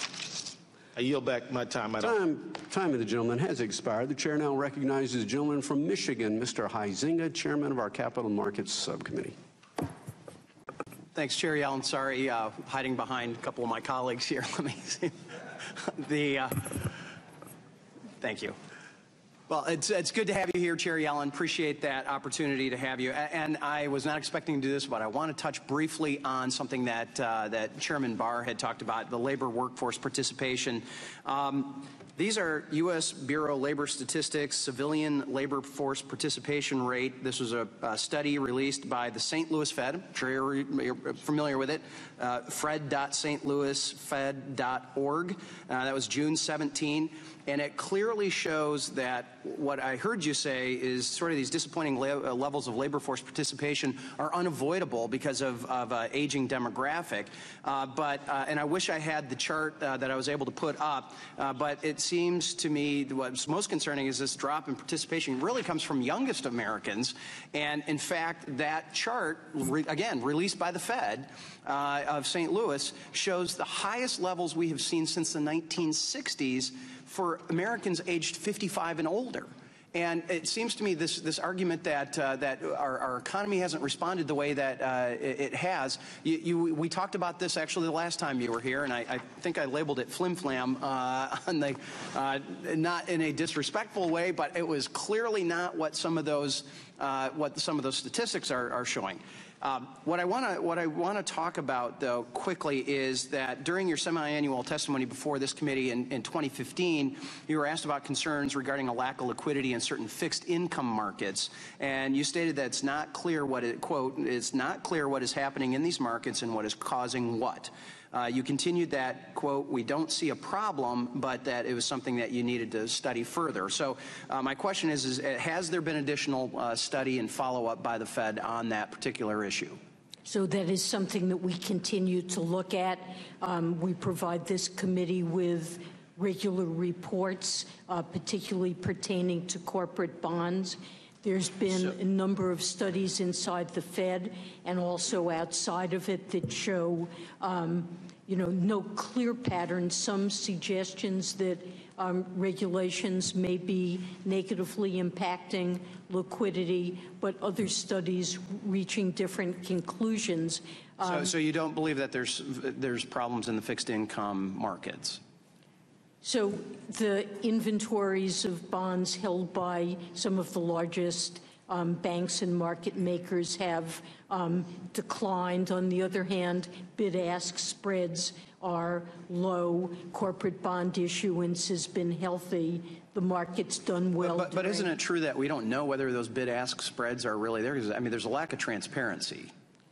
It is hard to draw conclusions purely based on that. Well, we're going to actually be exploring this in my capital markets subcommittee on Friday. We've got a hearing on fixed income markets, really just trying to find out what is going on. So maybe we can help you with some of that analysis with some testimony from here. But we need to have that investigative effort by the Fed on this as well.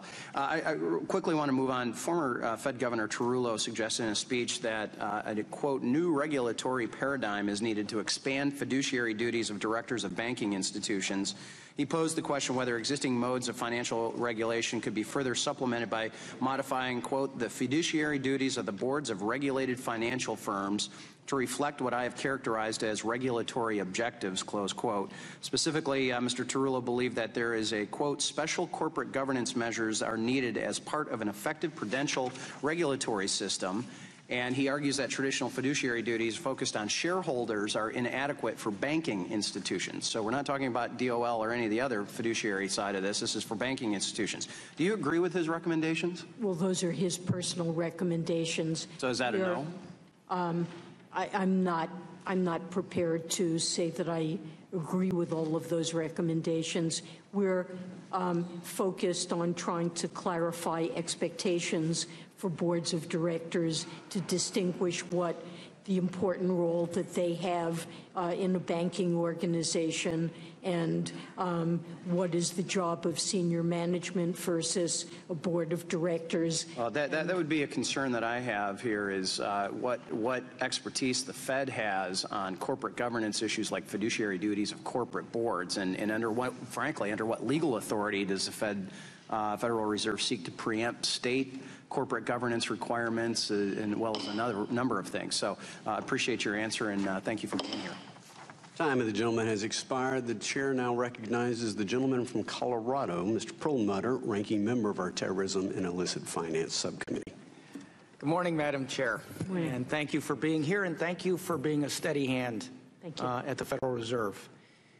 And you must be doing an okay job, because I've listened to my friends, my Republican friends, who generally have very crisp, sharp, piercing, probing, and accusatory questions. They don't have those today because things are doing pretty well. In Colorado, I want to thank you. We were in real dumps 8 years ago. 10% unemployment, housing crashing, foreclosures through the roof. In my district, we're at 2.1% unemployment. The state generally 2.3%. And I know that's not the same for, some of the parts of my state a little tougher, and I know across the nation. But generally, things have been steady, and I want to thank you and the policies of the Fed in helping us get out of what was a very bad situation. Thank you for that. So, a couple questions. First, there's a guy who has been pretty dogged in telling me that we need to shrink the Fed's accommodative policies. And pretty much, and he's in the audience today. So explain to me, he's right directly behind you, a couple rows. And he's been very firm over these years in wanting me to press you on this. So would you explain to me how you plan to shrink the accommodative policies that we took back in 2008, 9, and 10?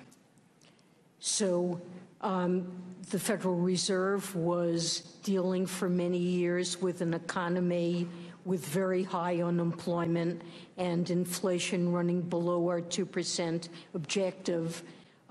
We did everything that we possibly could to try to achieve the goals that we've been assigned by Congress, namely maximum employment and price stability. We were constrained in our ability to use short-term interest rates as a tool, and so we used our balance sheet and undertook other measures to try to stimulate the economy. And I believe we've been succeeding. While inflation is still running below our 2% objective, the labor market, as you pointed out, is much healthier. The unemployment rate is now even running a little bit under levels that we regard as sustainable in the longer run. I think that's entirely appropriate, given that inflation is running below our objectives. So as the economy improves and we come closer to achieving our objectives, we see it as appropriate to begin to gradually remove accommodation and move to a neutral stance. As I've said on many occasions, the new normal with respect to what level of interest rates is neutral appears to be rather low. So we have raised the federal funds rate target. I believe policy remains accommodative, but given how low estimates of the neutral federal funds rate are now, namely levels of the funds rate that would just be consistent with sustaining a strong labor market over time. We, perhaps have some further moves that we envision making if the economy proceeds along the path it's on.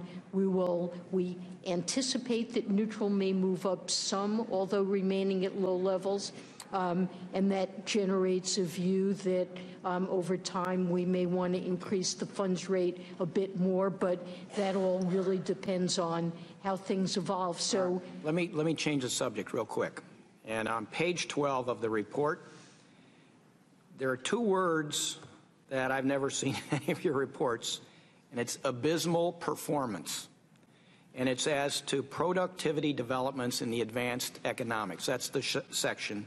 And the combination of technology and advances in science and everything else, coupled with labor, we're seeing something. So it's in the second column, a number of potential explanations have been put forth for the abysmal performance of TFP, that there's a waning, I'm out of time. I thank you for your service. You're doing a heck of a job. Thank you very much. Thank you very much. Time of the gentleman has expired. The chair now recognizes the gentleman from Wisconsin, Mr. Duffy, chairman of our Housing and Insurance.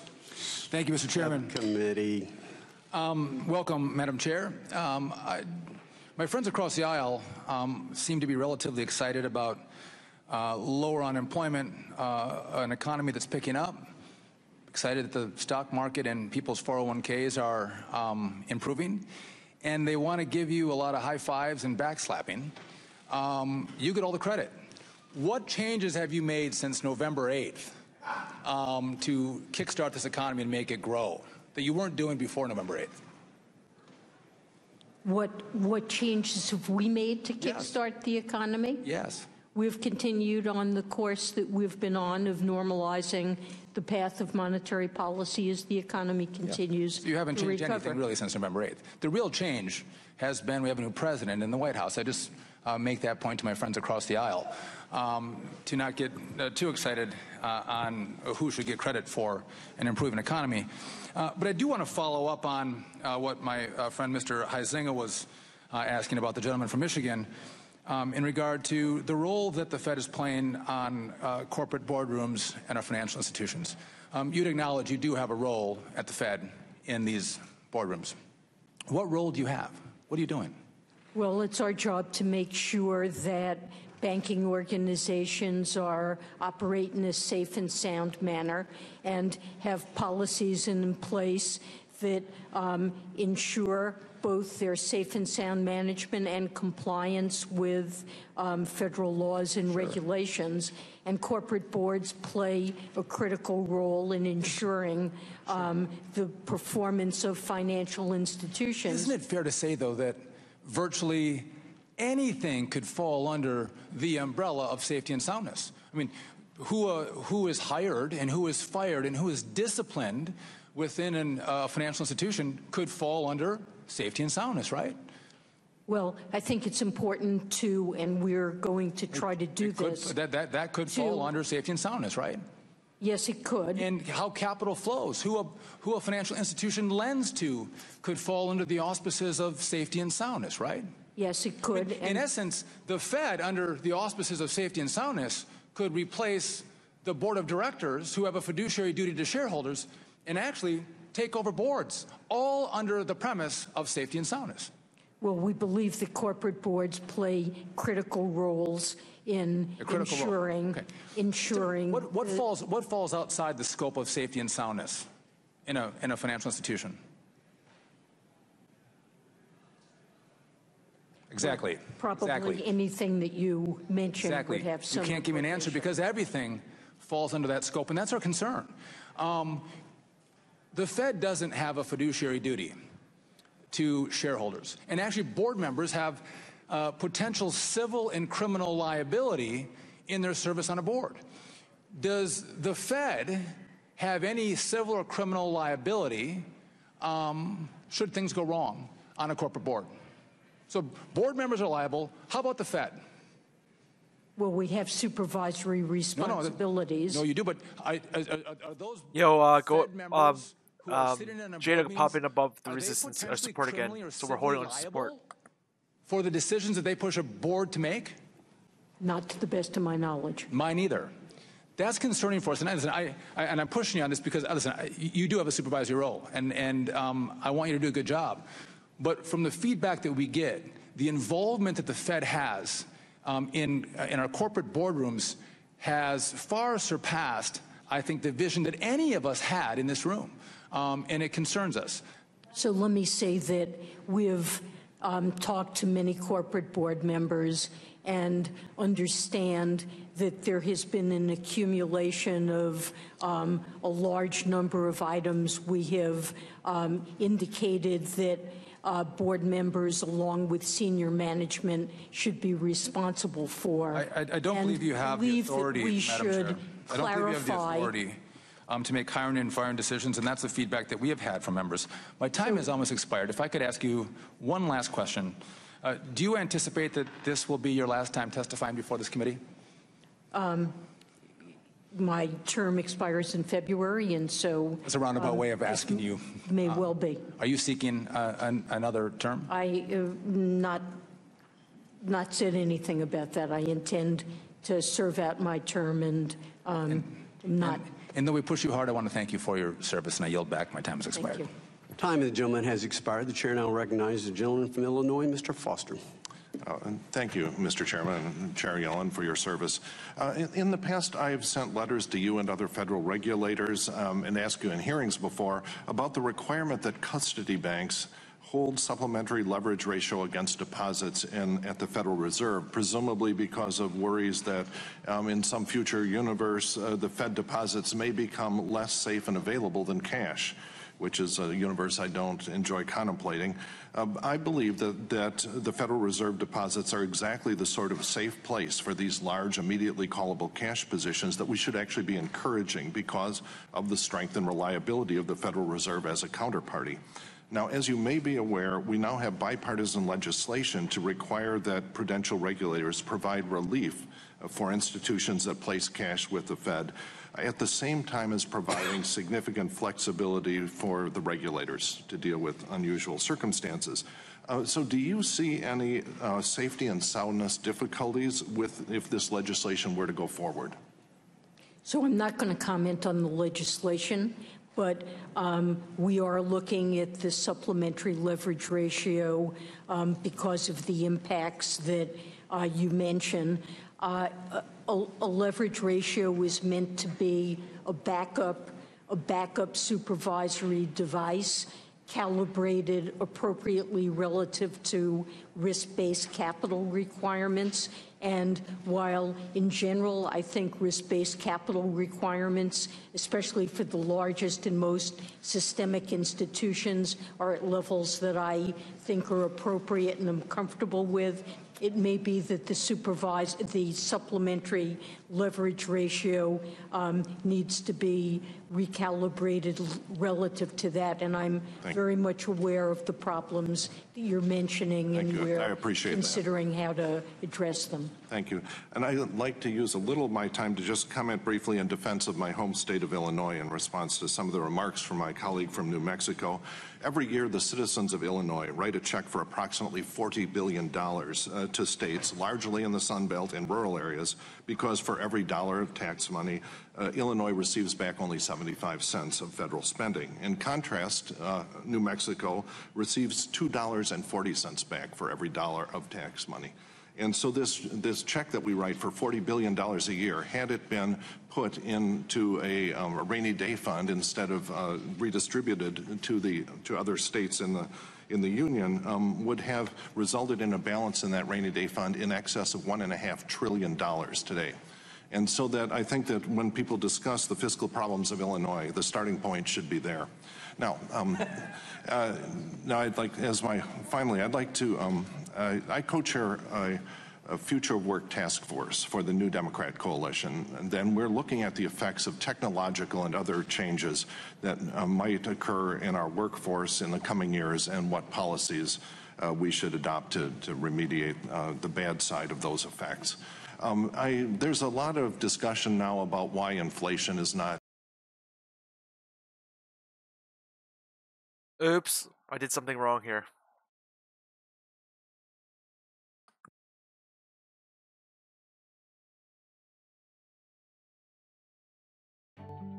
I've always wanted to start my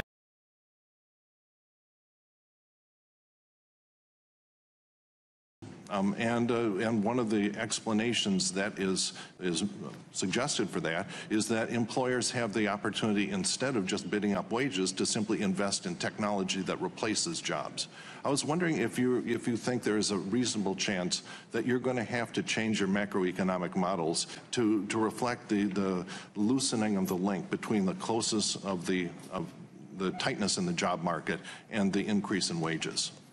Well, we are seeing attenuated links, I think, between the labor market and wages, but even to a greater extent, prices and inflation. The relationship between those two things has become more attenuated than we've been accustomed to historically.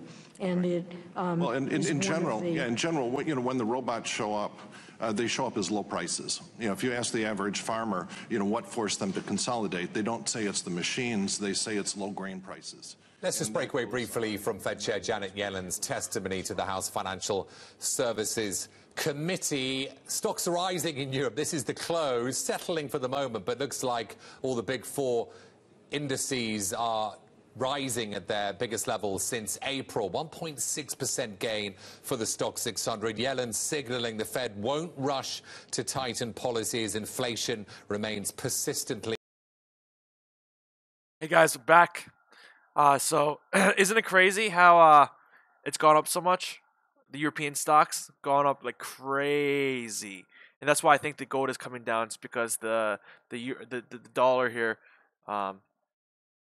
Doing some crazy little jigs here on the dollar for sure. UJ is acting irregular as well, but at least it's below support. 1220 gold. We try to break that 1223 and break outwards for the last few hours or so. Hasn't really sustained over 1230, but right now I'm long JNUG here. 1675. I got a few points off my my ES short, so we're good on that one. But yeah, we're looking for the right shoulder to form here on gold. That's what I'm mainly looking at. So today I'm concentrating on my JNUG position. So yesterday I said if we wake up and gold's above 12.18, we're going ahead and buy every single dip here, and that's the plan here. We're accumulating now, so I'm going to be starting accumulating JNUG for the next move up, just like I was last time. Am I convicted on the Lab D trade? So Lab D could possibly still go up higher. No, I'm not convicted anymore. I mean, now that I see equities and how it reacted on Wednesday, on how it reacted this morning to Janet Yellen, I'm not too sure. They might just be buying everything just because they can. They could honestly just be buying biotech just because they can. And this because they're like, just for today's, the SPY too, the SPY flagging, it looks like it wants to go up. The NASDAQ looks like it wants to go higher. I would love to have Lab D retrace, but I'm not gonna know what's gonna be a trigger. The thing is, I'm long gold miners. I don't know whether or not gold miners moves in conjunction with the market anymore. I don't know whether or not that gold miners moves in line with the market anymore, right? So if gold miners is now acting as a hedge against the market highs, it should be going up.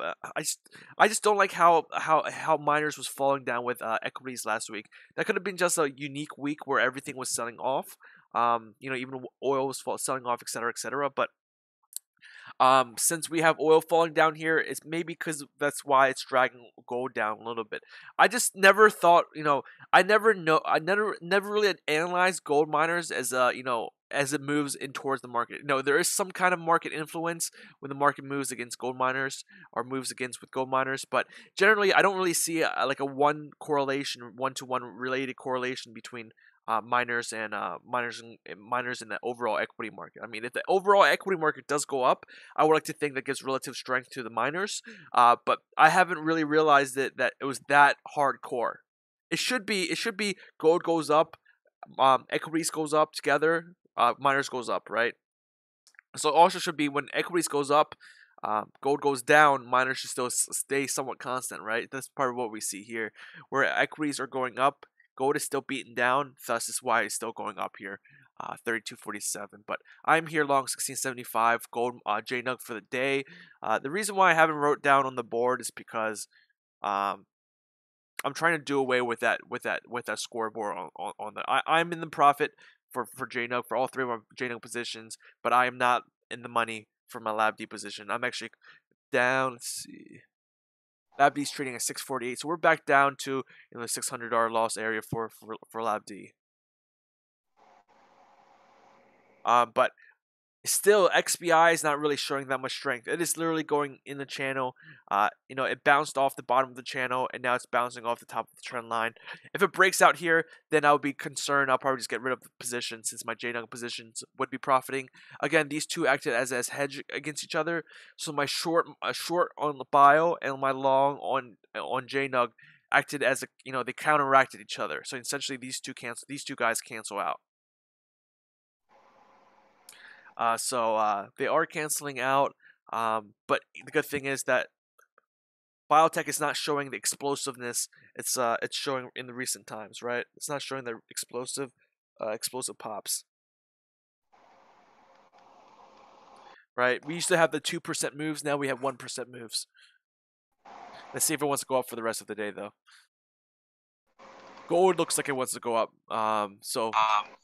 Janet Yellen's actually live back at Capitol Hill, so I'm going to go ahead and mute the mic here. Is someone in Discord want to say something real quick? No, Skyper is on right now, but I'm going to mute Discord. I'm going to put on Janet Yellen again. To the public or the media. So I'm very concerned about this going forward, and am also concerned about the resolution with the board due to the internal governance that happened on the FOMC leak. So I'd like to submit that in writing and get your information on that. Thank you, Mr. Chairman. I'm sorry. So I want to say that we have cooperated fully with our Inspector General and law enforcement agencies, that they've had access to all information that's relevant to this matter, and that they announced simultaneously with President Lack's The board must improve its standards and keep to its standards, Madam Chair. Time of the gentlelady has expired. Chair now recognizes the gentleman from Missouri, Mr. Clay, ranking member of our Financial Institutions Subcommittee. Thank you, Mr. Chairman. Thank you, Chairwoman Yellen, for being here. You know, perhaps we should replace some of the fantasy that we've heard today on the other side with the reality. You know, I hear my colleagues over there say that within 6 months of this new administration, we have improved the economy. We have improved employment opportunities for Americans. I guess they're pointing to the carrier deal in Indiana where they were promised over 1,000 jobs to stay in this country, and about 750 we hear are moving to Mexico. But we'll give the president credit for that deal. And really, I know that the reason why the economy has turned around is the sustained job growth of the previous administration over more than 6 years. So here's my question to you, Chair Yellen. In May, the overall unemployment rate of 4.3% hit a 16-year low. Although the unemployment rate rose 0.1% in June, this reflected the positive news that more workers who had dropped out of the labor force had returned to look for work. With the overall rate of employment now down at historically low levels, would you say that the economy has reached full employment, or do you believe that this headline rate masks weaknesses in the labor market where additional progress must be made? So not all groups in the labor market are faring equally well, and we remain concerned about, particularly for African Americans and Hispanics, weaker job market outcomes. But monetary policy is a blunt tool. As you point out, the unemployment rate and overall state of the labor market is strong, with many job openings and opportunities for workers. So the unemployment rate has even fallen slightly below levels that my colleagues would regard as sustainable in the longer run. We have seen a steady rate for several years now, a constant rate more or less of labor force participation, which with an aging population tending to push it down, suggests that groups that have been sidelined are finding opportunities and entering the labor force and gaining employment. So that's a strong performance, and this has now been going on, as you said, for a number of years and has continued, is continued this year. Yeah, and thank you for that response, because progress doesn't happen in 6 months, especially when you have to recover from a devastating recession. And so for the other side to give credit to someone who's not even focused on our economy is ridiculous. Now, one more question. What, in your view, have been the key drivers of the job gains since your last testimony before this committee 6 months ago? Have job gains been driven by longer-term trends from a growing economy, or have they largely resulted from new policies adopted in recent months? So the global economy has recovered. It was a source of weakness earlier. That's been a source of support, and we've had ongoing job gains and increases in, for example, housing prices that are boosting the wealth and consumer sentiment of Americans, and that's driving consumption spending that's strong enough to create ongoing job gains that exceed what's needed for an expanding labor force. So the job market continues to strengthen, and unemployment continues to move down. And thank you for that response. I hope this is not your last visit to this committee, but I'm sure it won't be the last time we visit. Thank you, and I yield back. Gentleman yields back. Chair now recognizes the gentleman from Florida, Mr. Posey. Thank you, Mr. Chairman. I hate to get into the cat fight or dog fight of who shot John and whose policies are doing what. And I heard the remark that, you know, the economic analysis cannot show any significant short-term results or something to that effect. And I'd just like to remind the other side that I saw a dramatic overnight change in the stock market from the election to the inauguration. And I think we'll go on. Chair Yellen, good to see you again. Since I arrived in Congress, the most co-sponsored, bipartisan, significant piece of legislation has been Dr. Paul's original legislation to audit the Fed. We passed it, but it goes nowhere at the other end of the building. Are you afraid of getting that passed? I'm strongly opposed to audit the Fed. What audits the Fed is audited in every way that normal Americans would regard in audit. Our financial accounts and holdings are public. It's not audited like all other agencies. You are aware as well as I am of the list of exemptions to the Fed. Audit the Fed removes exactly one exemption that the Federal Reserve enjoys, which is real-time policy reviews by the GAO of our monetary policy decisions. And that is the essence of Federal Reserve independence and trying to keep politics out of decisions that should be technical, professional, and nonpartisan. Well, I'd agree if I thought there was a lot of truth to that statement, but auditing something after the fact has nothing to do with influencing the decision.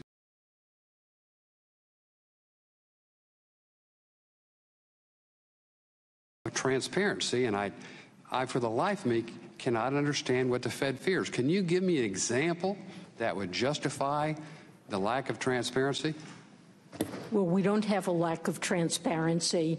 You do. If you can't audit it, that's a lack of transparency. To most people I know, it's a lack of transparency. To some people, it may not be. But I don't understand that. That's the reason I'm questioning you about it. So I regard the Federal Reserve as one of the most transparent central banks in the world. That's a statement. What do you fear about the audit? Give me a real-time example. So I think the FOMC needs a space in which it can have honest conversations and deliberate in real time about the decisions that we make without having political influence brought to bear in second-guessing decisions that we have made and opining on them, possibly with the idea of reversing them. You know, we can discuss things in public that are sensitive, talk about national security. The Supreme Court does the same thing. You know, they don't worry about the transparency influencing them. Just give me an example. Give me an example of how transparency could hurt the Fed. Just give me one example how it could hurt the Fed being transparent. Because what you're talking about with the GAO are policy reviews. Give me an example, not a general swipe of review. Just say, take, for example, this. If somebody said this, it would be horrible. It would be end of the world for the Fed. Give me an example like that. So I would envision a situation where the GAO, at the request of members of Congress, might come in and say, at our meeting a week ago, they've taken the transcripts and reviewed what we said. They believe that the decision we made was the wrong one at that particular meeting. And I would say that's an extreme interference and politicization of our ability to make independent monetary policy decisions. So you're telling me we shouldn't be transparent for the fear of being second-guessed or somebody criticizing you because they thought you were wrong. Yeah, do I get it?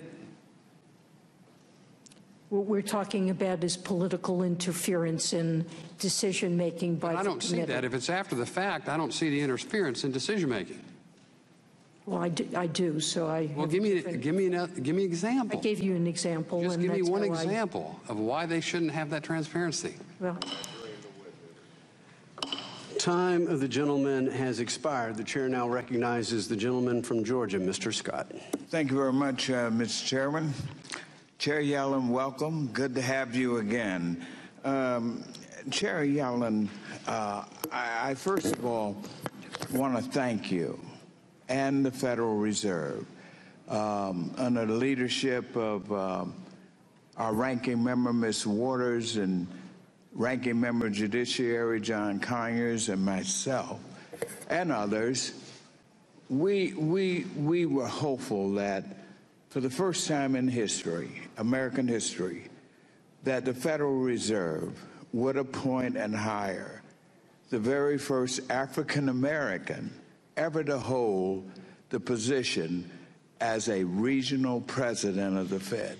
And you all did that. And we want to say thank you so much. We deeply appreciate that. That means a lot, not just to the African American community, but to all Americans. That's what this great country is about. Now let me go to one other thing. Chair Yellen, let me talk. You and I have had ongoings about, of course, the high unemployment rate of African Americans. And I always remember fondly when you referred to that as a blunt instrument. As I said, that's what M said to James Bond to describe him. In other words, he couldn't go through it. So you said that Congress had to come up with some legislation. We did that. House Resolution 51 and 52, of which we sent a copy to you, which would tie African America's staggering unemployment rate of African American young men in the inner city to apprenticeship training in the data for the African American community. So I want to call your attention specifically to those sections from the three most recent reports to Congress. The titles of these, and you referred to them as boxes, if you recall, boxes. That's what the Fed calls them. And one box was, have the gains of the economic expansion been widely shared? Box number 2, home ownership by race, ethnicity. And box number 3, does education determine who climbs the economic ladder? And in that discussion of those problems, you included socioeconomic differences between whites and blacks, poor credit scores due to income disparities, and continued discrimination. That lays it bare. So, Chair Yellen, let me just ask you, of all of these factors in your boxes, which of these factors is most pressing, and what recommendations on substantive solutions can we in Congress work on to help address the home ownership problem hurting African Americans, much as you suggested that we develop this legislation that's moving forward on the unemployment of African Americans? Well, I don't want to try to give you detailed suggestions for what legislation you can put forward. Our job is to try to do the best we can to provide information and background that will be helpful to you as you decide what's appropriate. Yeah. And I do believe this is squarely in the domain of Congress and the President, and we're trying to provide useful information. Absolutely, and we will pursue that. I commend you for bringing that up, and I would love for you to stay on in your position as Chair Lady of the Fed Time of the gentleman has expired. The chair I now have a chance to recognizes speak to Mr. the time of the gentleman has I will mention expired. that. Time of the gentleman has expired. The chair now recognizes the gentleman from New Jersey, Mr. MacArthur. Thank you, Chair Yellen. Down here, over here. Hi there. Welcome. I want to thank you for your service to our country, and I appreciate you being here today. Your testimony has been helpful to me. I had two areas I wanted to explore. One is non-bank SIFIs. My state, New Jersey, in 2014, authorized by legislation our Department of Banking and Insurance to do group supervision of insurers that were involved in the international marketplace. And I know that FSOC under Dodd-Frank, when it reevaluates SIFI designations annually, is required to consult with state regulators. And I wanted to get a sense from you of how you would view now a state insurance department doing regulatory work of a group insurer. Does that impact, in your view, how FSOC might look at the SIFI designation of an insurer? So this is a matter for FSOC to decide. We have met with state regulators in New Jersey, and I'm aware of this development, which is a heartening one. I would say that the FSOC's focus in designation is the systemic risk that the failure of a given entity could pose to the broader financial system.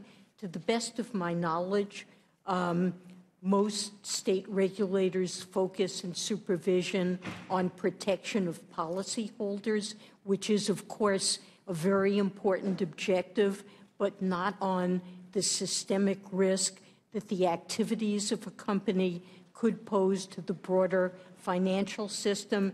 And so in considering this matter, FSOC would, I think, have to take account of what the focus of that holding company supervision would be. Okay, I appreciate that.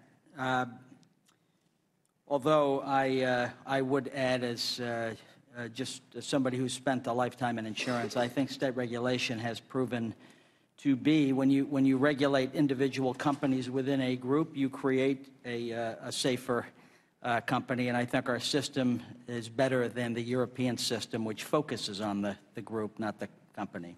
But that's another matter. The other area I wanted to explore with you was the labor participation rate. You have mentioned it twice today, and each time you've said that our aging population is pushing it down. And I guess on the one hand, that makes a certain amount of intuitive sense. We have a baby boomer bubble working its way through. But I did want to ask you about a few particulars with that. Does the Fed use the Bureau of Labor Statistics data on labor participation? I believe that's the core data. That's the core data we have on. So I have the Bureau of Labor Statistics employment data on my iPad. I'm looking at it. Unfortunately, I didn't do it ahead of time, so I can't put it on the screen. But when I look at the actual data, all people over 16 years old, so basically everyone who's of working age, that has gone, labor participation rate has gone from 66.6% in 94 to 62.9% in 14. So it's a 3.7 percentage point decline in labor participation. And you've suggested that's because people are getting older and, they're dropping out of the workforce. But that's not what this chart says. What it says is that 65 and older has actually increased from 12.4% in 94 to 18.6%. That's a 6.2% increase in that 20-year period. Let me just finish the question. For that group, and then for 55 and older, which is broader and includes those of normal retirement age, that number's going up by 10 percentage points. The one that's gone down, the group that's gone down is the 25 to 50-year-old. They've declined from 83.4% participation to 0.9% participation.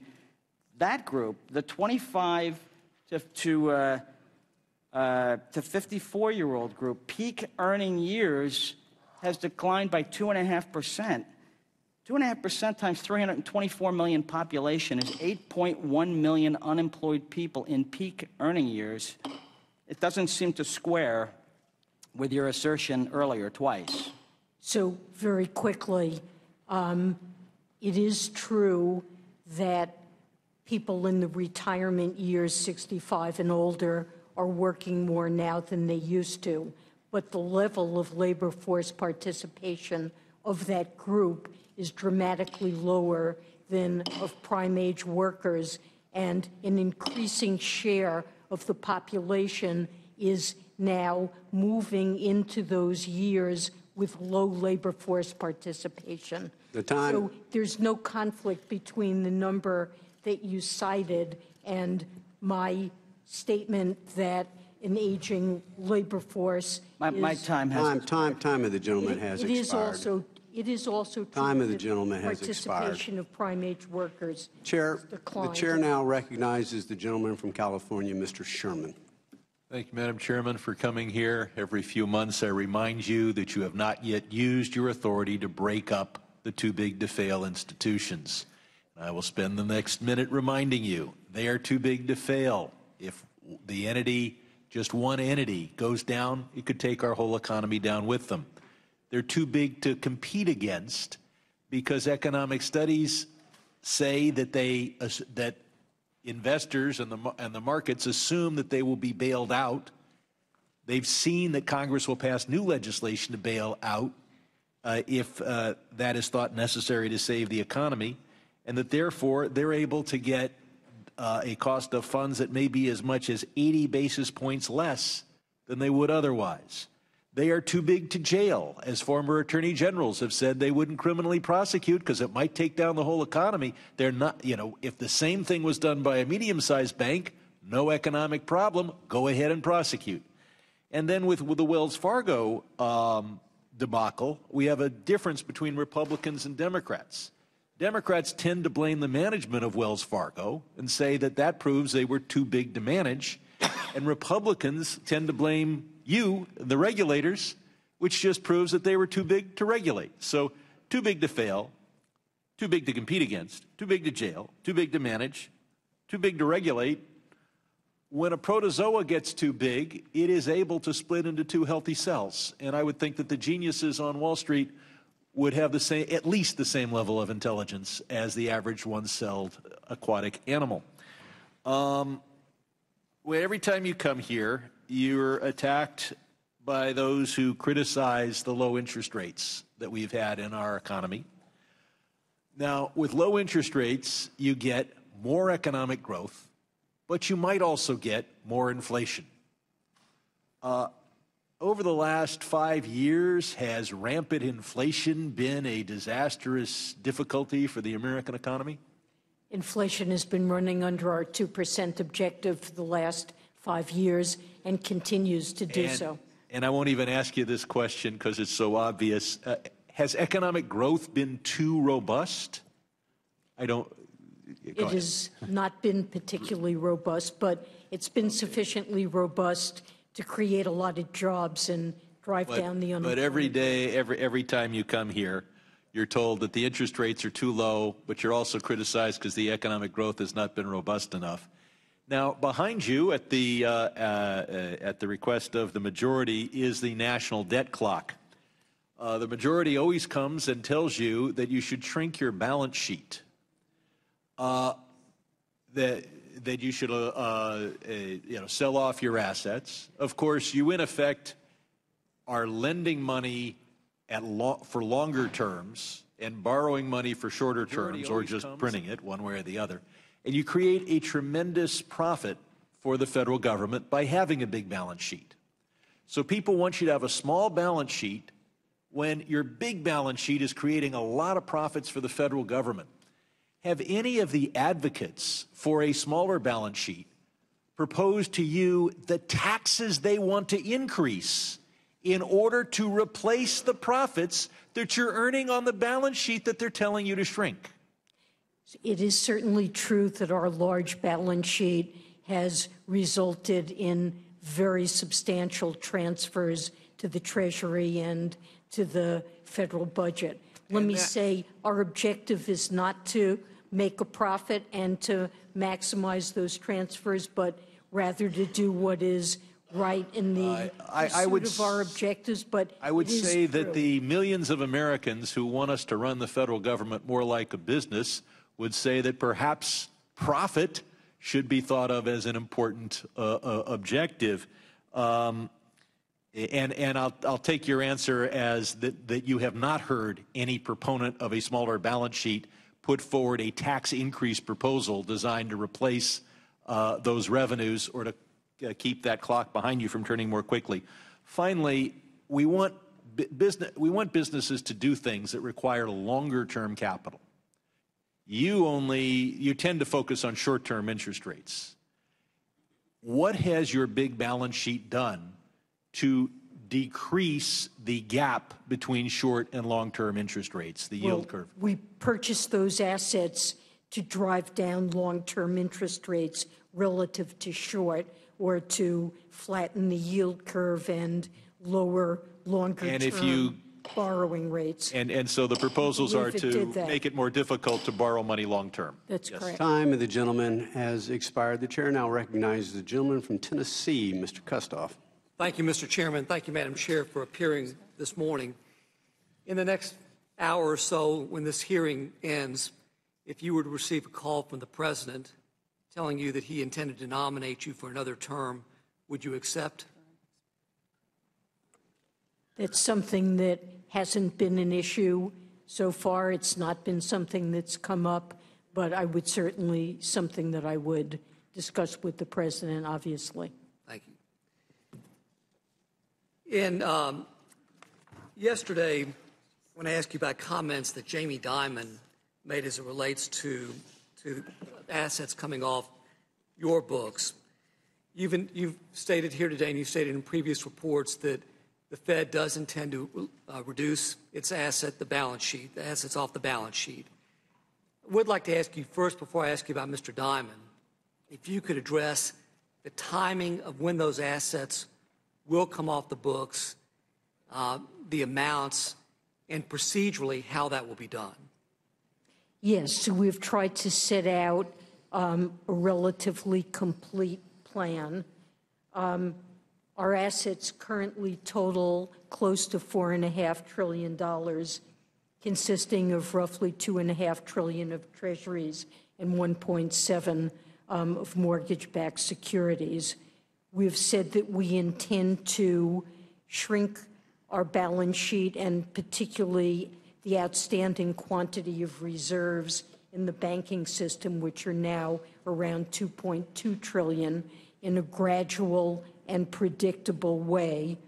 And we have said that what we intend to do is, once we begin this, as we receive principal payments on treasuries and the agency's securities in our portfolio, currently we're reinvesting all of those principal payments.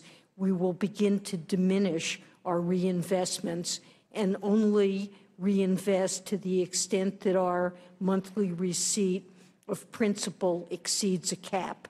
The cap will initially start at low levels, $6 billion a month for treasuries and $4 billion a month for mortgage-backed securities, and over the space of a year will ramp up to $20 billion for mortgage-backed securities and $30 billion for treasuries. So after a year of this process running, the caps will remain in place, but bind only infrequently when there are unusually large redemptions of principal that take place. And we've not decided yet on what our longer-run monetary policy framework will be and what quantity of reserves that will entail. are supplying to the banking system. We expect it to be substantially larger than pre-crisis, but substantially less than we have now. And I would say this process will play out probably to around 2022, when our balance sheet would probably somewhere in that range shrink to normal levels. Now, currency, since the crisis, currency has more than doubled in quantity, from about $700 billion to $1.5 trillion now. So our balance sheet will end up substantially larger than it was before the crisis, but appreciably lower than it is now. And then over time, when this process is complete, if currency in circulation continues to grow, our balance sheet would likely grow in line with the overall economy. I think you probably saw the comments yesterday from Jamie Dimon, chairman of J.P. Morgan Chase, about his concerns about assets being moved off the balance sheet. Do you share those concerns? Well, we've tried to be very methodical about informing the public and the markets about how we're going to do this. We've provided essentially complete information. We've not heard significant concerns or seen a significant market reaction. So we've indicated we expect to begin this if the economy stays on track this year. I expect and certainly hope that this will go smoothly, and it will be a gradual and orderly process, one that we will not be revisiting on a regular basis. It's something that we will run. It'll be understood and play out over time. So obviously we will watch what the market impacts of this are when we put it into effect. But I expect this to play out smoothly. It's certainly my hope and expectation. Time of the gentleman has expired. The chair now recognizes the gentleman from Michigan, Mr. Kildee, the vice-ranking member of the committee. Thank you, Mr. Chairman, and thank you, Chair Yellen. It's good to see you. Glad to have you back. As you may recall, and I'm sure some committee members recall from previous discussions, I sort of consistently raised this issue of older industrial cities, the condition of older communities, a subset of American cities that are continuing to struggle. In fact, I'm launching an effort actually beginning today with a discussion at 2 o'clock entitled The Future of America's Cities and Towns, specifically to raise more attention around this question. And we've talked in the past about the role that regional banks might play in working with these particular cities that face both economic challenges, but specifically the cities that face fiscal stress. The thing that I'm concerned about is that when we look at aggregate data, even with relatively slow growth in the economy, the assumption is that even a slowly rising tide raises all boats. Well, it does not, and we know that. And so the question I have that I'd like you to comment on, perhaps, is what policies the Fed might engage, and to the extent that your mandate regarding employment is also affected by policy that we make, what are the sorts of initiatives that you think should be engaged, both by the Fed and by Congress, to help deal with this real disparity which continues to grow? And I'll just underscore this point by saying there are a whole set of American cities that are really struggling, both in terms of the growing unemployment, increased poverty, lack of opportunity, low educational attainment, aging infrastructure, fiscal stress in these cities where we're going to see bankruptcies or at least insolvency. If the states won't allow those communities to go into bankruptcy, they're still insolvent. These are communities that have high concentrations of minority populations. And you note in your testimony the disparity that those particular communities face. And this is not some sort of accident where just by bad luck a bunch of communities are struggling. It's the result of policy. And I wonder if you just might comment on what you think the Fed can do and what Congress can do to help achieve not only growth in terms of employment and wages, but greater equity in terms of how those areas of growth might be shared? So the Federal Reserve, and particularly the reserve banks around the country, play an important role in doing research on community development and try to understand and publicize what kinds of strategies seem to work. Of course, we play a role in the Community Reinvestment Act, which financial institutions are looking to ways for effective ways of promoting development. A number of reserve banks have looked specifically at older industrial cities and tried to study, and we have volumes that have been published on this. The Boston Fed in particular has been very active in trying to understand what strategies have been effective in older industrial cities in regenerating activity in dealing with these problems. And of course, they're complex, but there are workforce development programs and collaborations between governments, local governments, state governments, nonprofits, businesses that have been singled out as ones that appear to be promising. But of course, these are very difficult issues, and Congress and policymakers outside the Fed may have a role. Ours is mainly research and trying to disseminate findings that we have. I appreciate that, and I've, in my past work, worked with the Philadelphia Fed, Cleveland, on these issues. I wonder if you might just, in the final few seconds that we have, comment on policy that Congress might enact, basically around budgetary policies that we have in place. I'm really concerned that that's an area where we may undermine not only your mandate, but also our own work. In the 1 second remaining. I'm not going to give you detailed advice on fiscal policy. I think focusing on policies that promote productivity growth and stronger economic growth should be near the top of your list. I thank you, and I appreciate you coming back again. Time of the gentleman has expired. Chair now recognizes the gentlelady from New York, Ms. Tinney. Thank you, Mr. Chairman, and thank you, Chair Yellen, for being here today and also for your service to our country. I'm going to touch on exactly the same issues that my colleague just touched on, and it sounds like our districts are very similar. I come from upstate New York, a very highly agricultural area, but a place that has seen better days in terms of our economy. We once had many, many community banks, and I might quote a very interesting comment that was made by President Trump in his inaugural address in describing our manufacturing landscape. And he described it as rusted out factories scattered like tombstones across the landscape. And you can look at our community banks much the same way. You can go to just about any corner in any suburban or small city area in my district and find community banks closed and overgrown with grass and not operating and empty, where they once were providing great resource to our community, our small business community.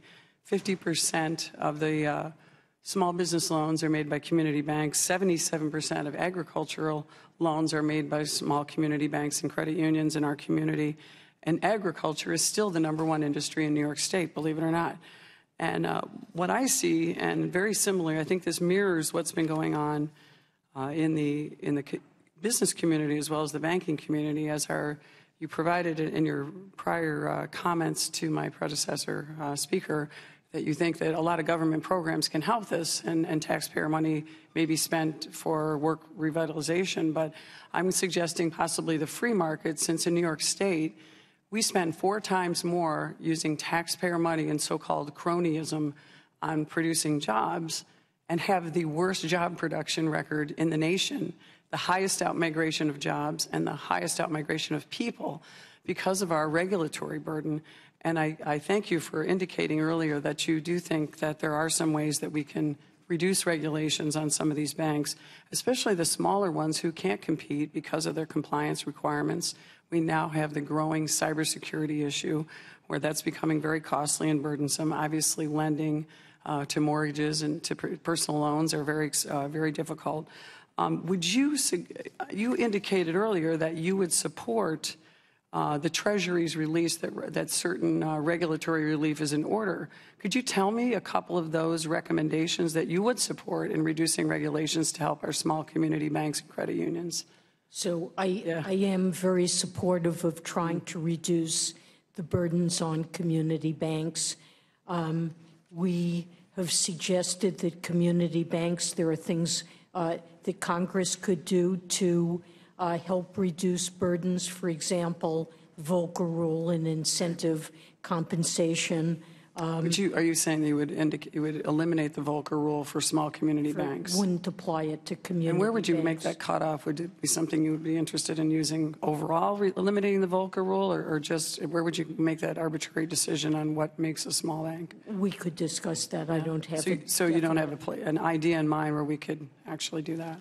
I'd love to know. I mean, honestly, I'm asking your... I mean, I'd prefer to get back to you on... Okay, so on we don't a have a suggestion specific on that. cutoff. But I think there's a lot that the banking regulators can do on their own. We've finished an Agrippa review. The banking regulators are committed to addressing concerns of community banks about the complexity of capital regulations, to come out with a simplified capital regime.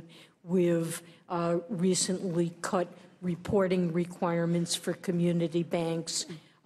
We're trying to extend exam cycles and to tailor the work that we do so more of it is done off-site in ways that are less burdensome to community banks, and to risk focus our supervision so that we're focusing in our exams on the areas that are really of greatest risk. So we have a long list of suggestions coming out of the Agrippa review. Could you tell me what, so you indicated there were some that earlier you testified that these are some of the ones you would support. Which ones wouldn't you support that are recommended by Treasury, as you indicated? So I don't have that list before me. Okay.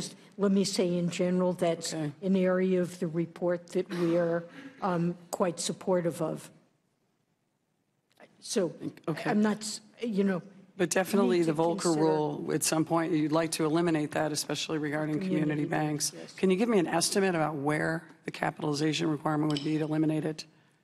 What we would try to do is simplify requirements for things like commercial real estate, high volatility, commercial real estate that community banks have found very complex, or tax-deferred assets or other capital instruments that have resulted in complexity. Time of the gentlelady has expired. The chair now recognizes the gentlelady from Ohio, Ms. Beatty.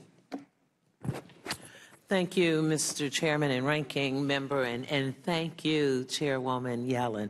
Let me just first take a point of privilege to thank you for all of your work and tell you what an honor it is for me to have been in Congress at the time that I could sit here and ask questions of you. And secondly, you will hear throughout all of our hearings colleagues oftentimes referencing that letters were written and 30 days had gone by, or months, or they did not receive an answer. Well, I want Mr. Chairman and Ranking Member to enter into the record that every single letter I addressed to you, I got a response. And not only did I get a response, I got a note or something attached with it from a staff person, and one, I believe, was actually your thanks.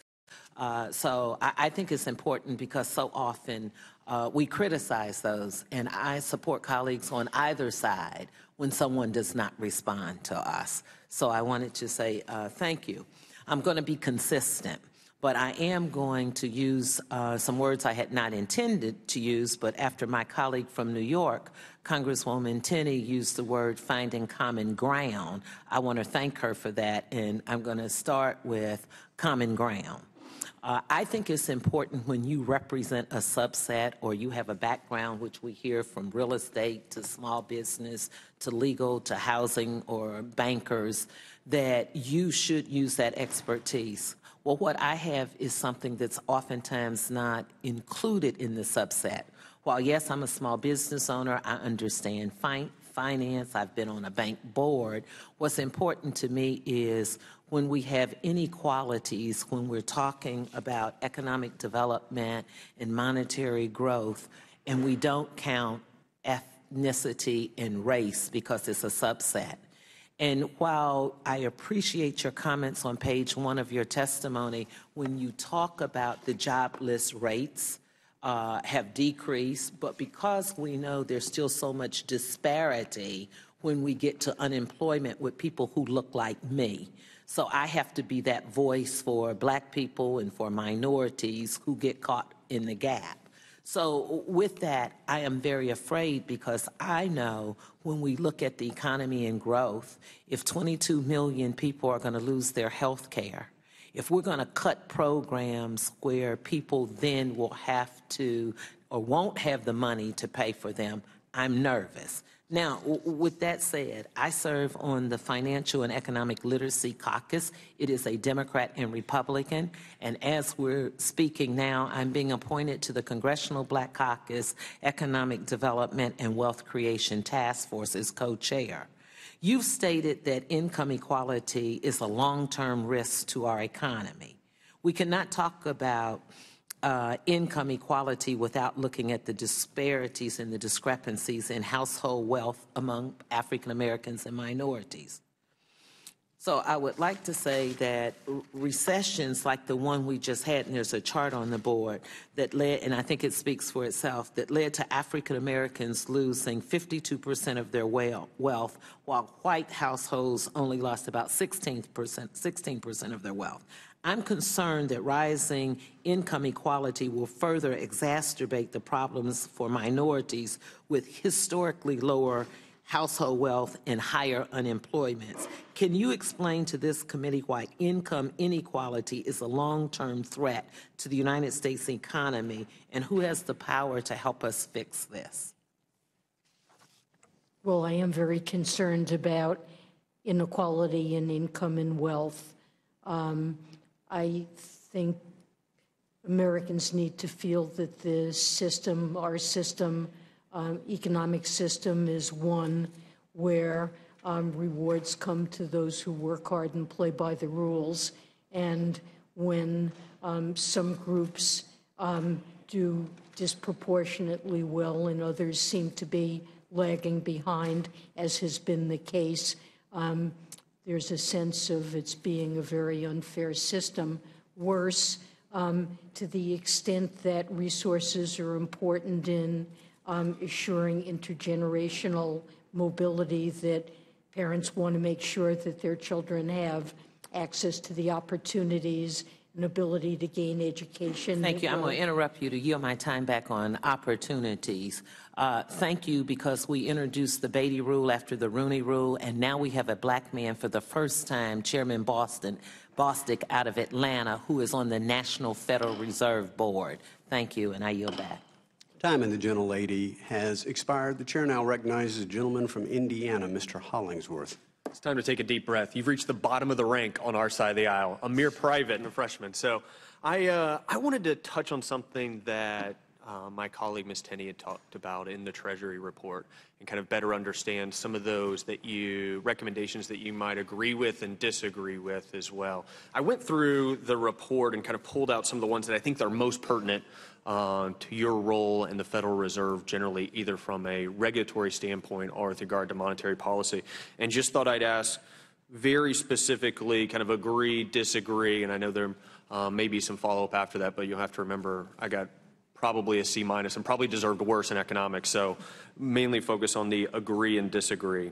Do you agree or disagree that there should be expanded treatment of certain qualifying instruments as HQLA, including high-grade municipal bonds as Level 2B liquid assets, and improvements to the degree of conservatism in cash flow assumptions incorporated into the LCR to more fully reflect banks' historical experience with calculation methodologies?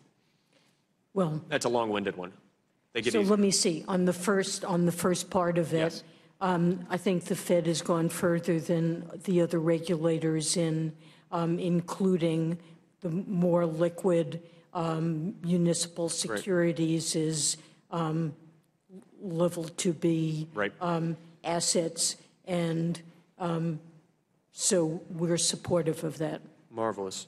Second one, do you agree or disagree that U.S. rules implementing international standards should be revisited, including the GSIB risk-based surcharge, including the short-term wholesale funding component? So we recently finalized that rule, and I participated in that review, and I regard that as appropriate. I think the Disagree. GSIB surcharges are at a level that I think is justifiable given the. What about the mandatory minimum debt ratio, including the Fed's TLAC and minimum debt rule? Well, I believe that's important as well to ensure that that systemically important firms can be resolved. Disagree with revisiting that. And the calibration of the ESLR for GSIBs? Well, we discussed that earlier in connection with custody banks, and it is something I think we should look at. It maybe having an unintended consequence. So that we might agree with. Do you agree or disagree with the efforts to finalize remaining elements of the international reforms at the Basel Committee, including establishing a global risk-based capital floor to promote a more level playing field for U.S. firms competing internationally? Well, I would like to see Basel III finalized. Our banking organizations are operating with very high capital standards. Correct. And this is mainly a matter of ensuring that other countries put into place appropriate capital regulation so that we have a level playing field. So yes, I'd like to see that happen. Perfect. So agree with that. In the final implementation/finalization of the Basel III standards, would you exempt community banks from those?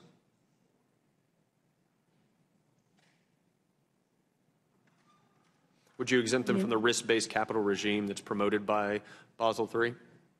Well, I'm supportive, of developing a simplified capital regime, but for community banks specifically? To the extent that community banks were affected by Basel III, I'm supportive of that. Okay. Would you agree or disagree with raising the asset threshold of the Fed's small bank holding company and savings and loan holding company policy to $2 billion from the current $1 billion? I think that's something we could look at. Great.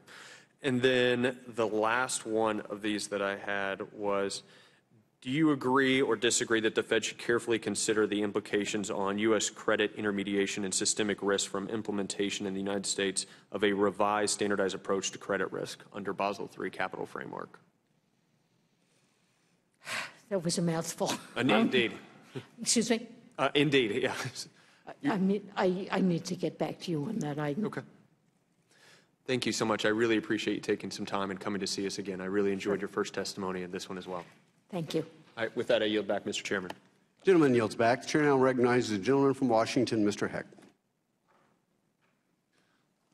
Thank you, Mr. Chairman and Ranking Member Chair Yellen. A couple of years ago at the Humphrey Hawkins hearing, I asked you, when does America get a raise? I asserted America deserves a raise, fueled in part on my behalf because we've been through 30 years of fairly stagnant wage growth with the exception of some warmth, as it were, in the late 90s. I respect you because of your prowess as an economist.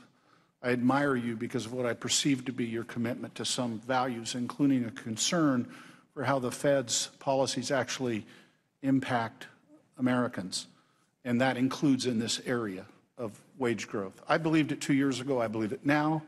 2.5% nominal growth, while better than a few years ago, does not render Americans feeling as though they're getting ahead, let alone staying even.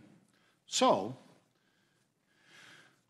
given your commitment, or my perception of your commitment to the average American, if such a thing exists, I read with great interest in the Monetary Policy Report, the table on page 42,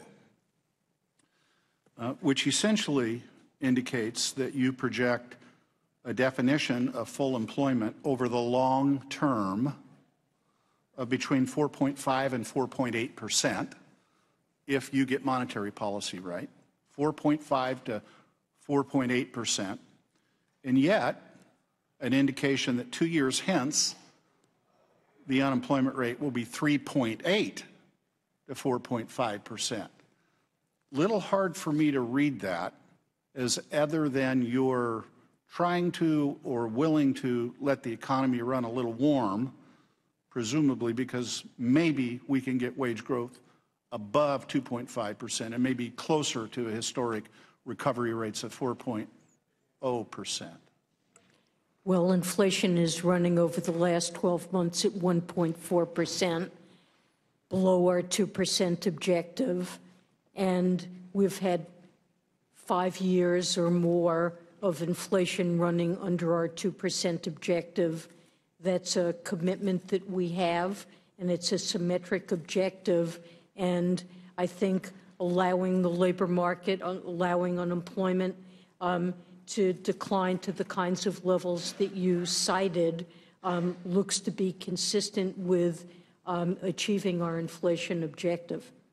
And would yield higher wage growth than 2.5% you would expect? Well, I think wage growth seems somewhat low given our 2% objective, but it is very important to remember that one of the things that's holding down wage growth in real terms is very low productivity growth. Over the I don't want to go down that rabbit hole. We did that last time. I mean, that, you know, without that changing, that really limits the long-run prospects for workers. I get that, and I get the controversy surrounding our measure of productivity of late. The fact remains, America needs a pay raise. I take a fairly straightforward view of this. It seems to me that the economy, if we fall into a recession, the Fed cuts interest rates, and that increases availability and demand for loans, for the purchase of homes, for the purchase of automobiles, which has a stimulative effect on the economy. It didn't happen this time with respect to housing necessarily. It didn't respond. It did in autos, in fact, fairly robustly until recently. And now auto sales are going down. There are layoffs literally in the industry. You have described the monetary policy approach you're taking as still accommodative or stimulative, but that's not occurring in autos, especially given what I said earlier about I genuinely believe you care about how average Americans are impacted. Homes and autos are the two biggest purchases that most Americans ever make. It didn't work at all through the recession in homes. We're stuck back at 1994 construction levels, and it's now not working on autos. Are you concerned?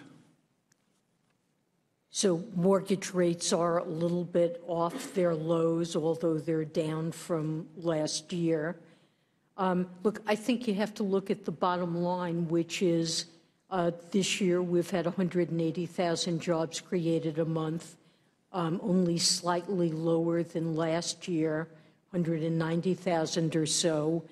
The unemployment rate continues to decline. The labor market continues to strengthen.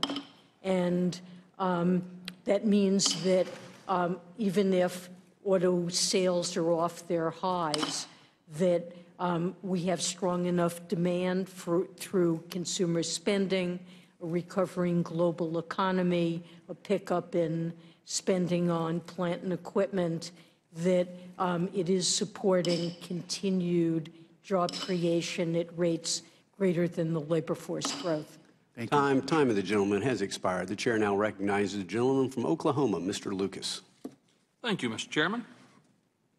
Chair Yellen, before asking you anything, I'd like to express concerns about the treatment of centrally cleared customer margin under the supplemental leverage ratio. I'm concerned, as others are, that including this margin in the denominator of the ratio is artificially reducing the number of clearing options available to customers. As you may be aware, lots of end users in my district use clearinghouses to hedge against risk in both ag and the energy markets. But I'm encouraged by the recent Treasury report on reg reform suggesting that this margin is no longer should be a part of the ratio calculation. In addition, your colleague, Governor Powell, told the Senate recently that the Fed is reviewing the leverage ratio, and I would agree with him that fixing this is critical for the health of the markets, and I look forward to the outcome of this review. Madam Chairman, I would like to discuss the 2013 leveraged lending guidance. In my district, the energy sector is one of the largest employers. As you and everyone else is aware, the energy industry is going through a bit of a tough time these days. And now, for the purposes of leveraged lending guidance, the recent energy downturn means many, if not most, energy companies qualify as distressed industries, meaning the guidance limits the ability of those companies to get credit and the loans they need to stay in operation and to employ my constituents. The guidance also concerns me a bit because of the manner in which it was rolled out. The guidance in 2013 and then a series of FAQs in 2014, and that's not exactly the most clear process, has forced institutions to review every loan they made to ensure compliance. The administration also appears to share my concerns, recommending in their recent Treasury report that the guidance be revisited. Chair, have you considered retracting the guidance? And along with that thought, also, have you met with any industries that are considered distressed to hear about their difficulties in obtaining credit? Well, we put in place the leverage lending guidance, I think, for a very good reason, which is we were concerned about underwriting practices for those kinds of loans and want to make sure that lending is safe and sound. We had shared national credit exams that resulted in disturbing findings about the quality of underwriting of those loans, and I think it was appropriate to put such guidance in place. If they're having unintended consequences, I will discuss with my colleagues looking at that, but believe it was important to have put that in place. Well, I'd very much appreciate that, because the energy sector is not just important to the 3rd District of Oklahoma, but it's important to the entire national economy. And with the technological advances they've adopted, where we've now gone from, in many regions of the country, no longer being importers of, for instance, crude oil and natural gas, but exporters, the effect that they are having on our overall balance of payments, the potential opportunities there are just incredible. And these guidances from 2013 and the FAQs from 2014 seem to be causing some real stress out there as they're being interpreted. And your commitment to look at those, to try and make sure we don't create unintended consequences, because the number of barrels of oil are still in the ground in those proven reserves. The number of BCF of natural gas is still there. The technologies that have enhanced and reduced the cost of our production are still in place. It's just we have to work our way through a tough time, and bearing that in mind by the Fed and yourself, I'd very much appreciate that, Chair. And with that, Mr. Chairman, I'd yield back. Gentleman yields back. The chair now recognizes the gentleman from Maryland, Mr. Delaney. Thank you, Mr. Chairman. And thank you, Chair Yellen, for your incomparable leadership at the Federal Reserve. It's always nice to have you here. And we're getting towards the end, so I thought I would ask a question and kind of tap into your knowledge as a macroeconomist and think about some of the long-term trends of employment. There's been a lot of talk recently about what will happen to the future of work and jobs based on technological innovation, automation, machine learning, artificial intelligence, whatever the category may be. And while historically innovation has created more jobs than it's displaced, it generally does come with a lot of fear as to what will happen to the labor market. And maybe that's because we can see the jobs that will be displaced, but we don't really have a good ability to really imagine the jobs that will be created by this innovation. And this has caused many people to start talking about things like universal basic income, where they're kind of talking about how there'll be no jobs in the future and robots and machine learning will displace all the jobs and we're going to have to figure out ways of supporting people.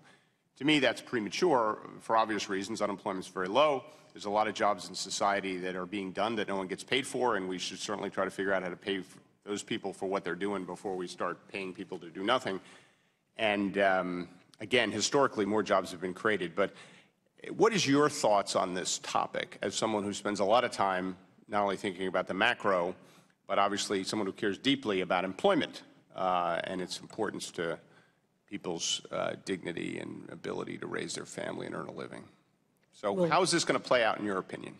So I don't have a crystal ball, and None of us these are do, very I know. difficult But you're very issues. smart and you look at a lot of data, so. Well, I mean, I know technological change has been a tremendously important source of growth and improvement in living standards in the United States and around the world. And so it's something that we should want to see and foster. But it is disruptive, and it can cause considerable harm to groups whose livelihood is disrupted by technological change that renders their skills less valuable or not at all valuable in the market.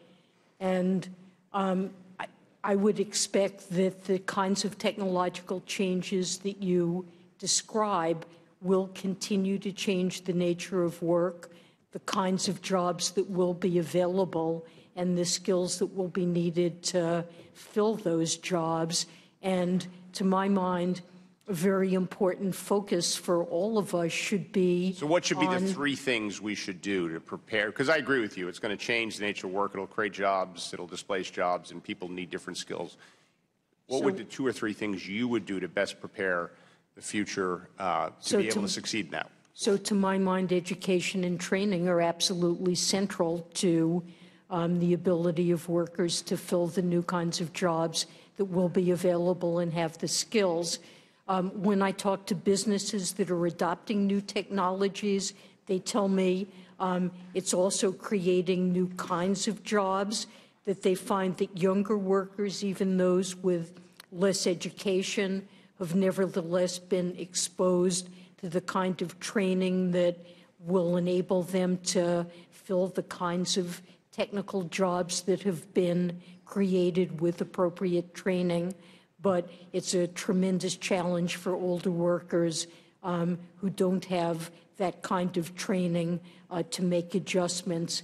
I would look, both to ensure that we have appropriate training, education, apprenticeship programs, and other things for younger people, and also to see what we can do to relieve the burdens on older workers who are displaced. So if I could kind of summarize what I think I just heard you say, you're not necessarily bearish on the future of jobs and work. Correct. You agree that new jobs will get created to offset displacement. I believe so. I think that's. But you are worried that we're not doing enough, or you think we should do more in reforming education, training, apprenticeship programs, et cetera, Well, that is because the certainly- challenges are going to be very significant. That is certainly a key focus for me. Thank you again, Chair Yellen.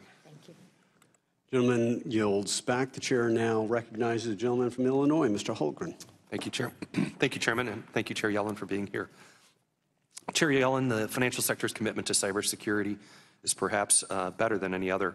Unfortunately, many have recently raised concerns that while well-intentioned, many regulators are starting to require duplicative, conflicting, and improperly calibrated requirements.